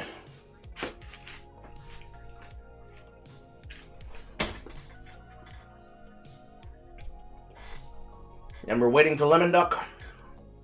And we're waiting for Lemon Duck. And we're waiting for Lemon Duck. Hello, Lemon Duck. How can I help you? Sorry. First of all, like, Hassan's more than just a retard from, like, what I'm hearing about. He's, like a super retard who has wood. Mm-hmm. And second of all, I have a gripe with, like, character fandoms with characterization. Because it always seems like they're just trying to, like, in certain places they're just trying to push it in, like, to memes about a character, which, like, I probably think don't work. One of the most prominent things I feel like would be the Sonic fan base. Okay. That is not what we were talking. That is not what I was asking questions for, but thank you for your addition, Lemon Duck. I appreciate you. Okay, I saw a hand up for the I-Man.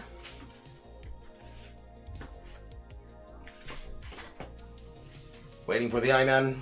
Waiting for the I-Man.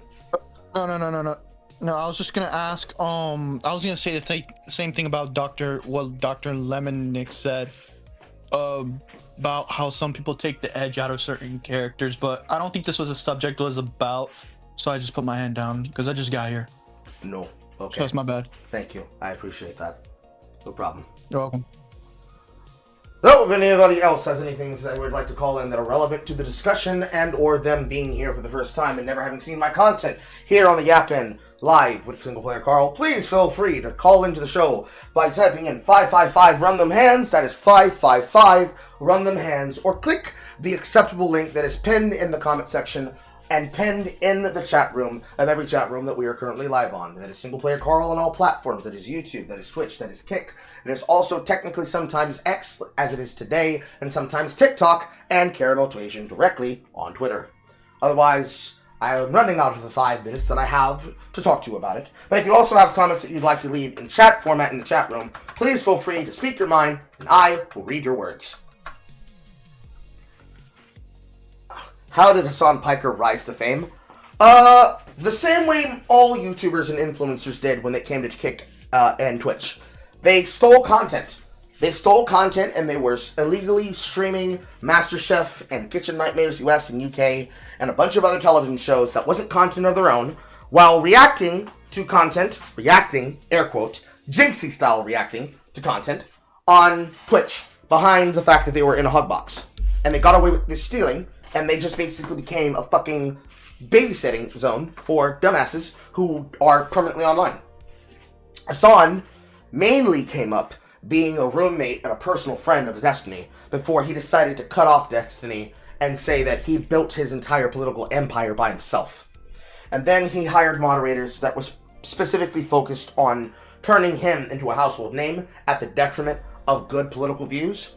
And then he started just becoming a commentary reactor who spends 8 hours plus live every day reacting to comments and commentary about the world, because if he remains live enough on the platform with a big enough audience, the way that Twitch works, it will populate him to the top of the category, because the largest content stream is the stream that has the biggest views and thus gets top billing on the priority page. So, to put this in context, the way that Hassan sees it, and the way that most YouTubers see it, and the way that most commentary channels see it, and the way that most channels and creators see it, is as follows, as I'm about to break down for you, Gavin. Just give me a second to get the lid on my bottle. So,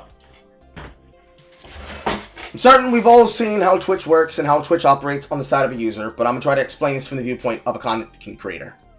So, you have Twitch. You have Twitch, you've got a channel, you put the channel up on the views, and when you put that up on the views, what you get is a channel that looks like this. You've got the YouTuber on the side. Hello, Recursive Carl. Wave at myself. You have the streamer and the content creator in the chat room talking on the site. But in pausing, you've got, I have to clean up my filters in order to bring this up. You've got the chat room on the right, you've got the website itself, you've got the streams that you follow and the creators that you follow on the left. And then you have a bunch of options and choices that suggest things to you that you should watch, based on categories that you view. I watch a lot of, and I participate in video games like Path of Exile, Don't Starve Together, and League of Legends and Hearthstone, so it suggests to me people that I would want to follow. Unfortunately, it's not always accurate when you're in this screen. But if you switch to the stream of a streamer, sometimes it will say, people who watch this channel also like watching, and will also still suggest other channels to you. So you see that when I change the screen and I change the page, that actually starts suggesting different people for you to watch. And while I'm here, you should in fact watch and support Aimbot Amy. That is a personal friend of mine. She is a good content creator / broadcaster and first-person shooter gamer and streamer. Aimbot Amy on all platforms. But when you click over to the channel of a person who you don't watch and you don't follow, and you go over to recommended channels of content categories, you can look at the categories in 2 ways. Recommended for you, which bases it based on the content you actually consume and the things that you actually enjoy watching and consuming and doing, or viewers low to high, which is the way that the platform itself actually looks at all content creators and all people on the platform. Then let's say if you go to a category like just chatting, there you have on the top of the page your main problem. From the left, you have Zach. You have Asmongold. On immediately following him, Hassan Piker. Then person you never heard of, doesn't matter, doesn't matter, doesn't matter, doesn't matter, doesn't matter, doesn't matter. Iron Mouse, Lacey, Marlin, Zoel, doesn't matter, doesn't matter, doesn't matter, doesn't matter, doesn't matter, doesn't matter, doesn't matter, doesn't matter. People who you probably don't recognize or don't know about. Freak God X is actually a old-time person, but look at the difference. 2.5k, 5.51k.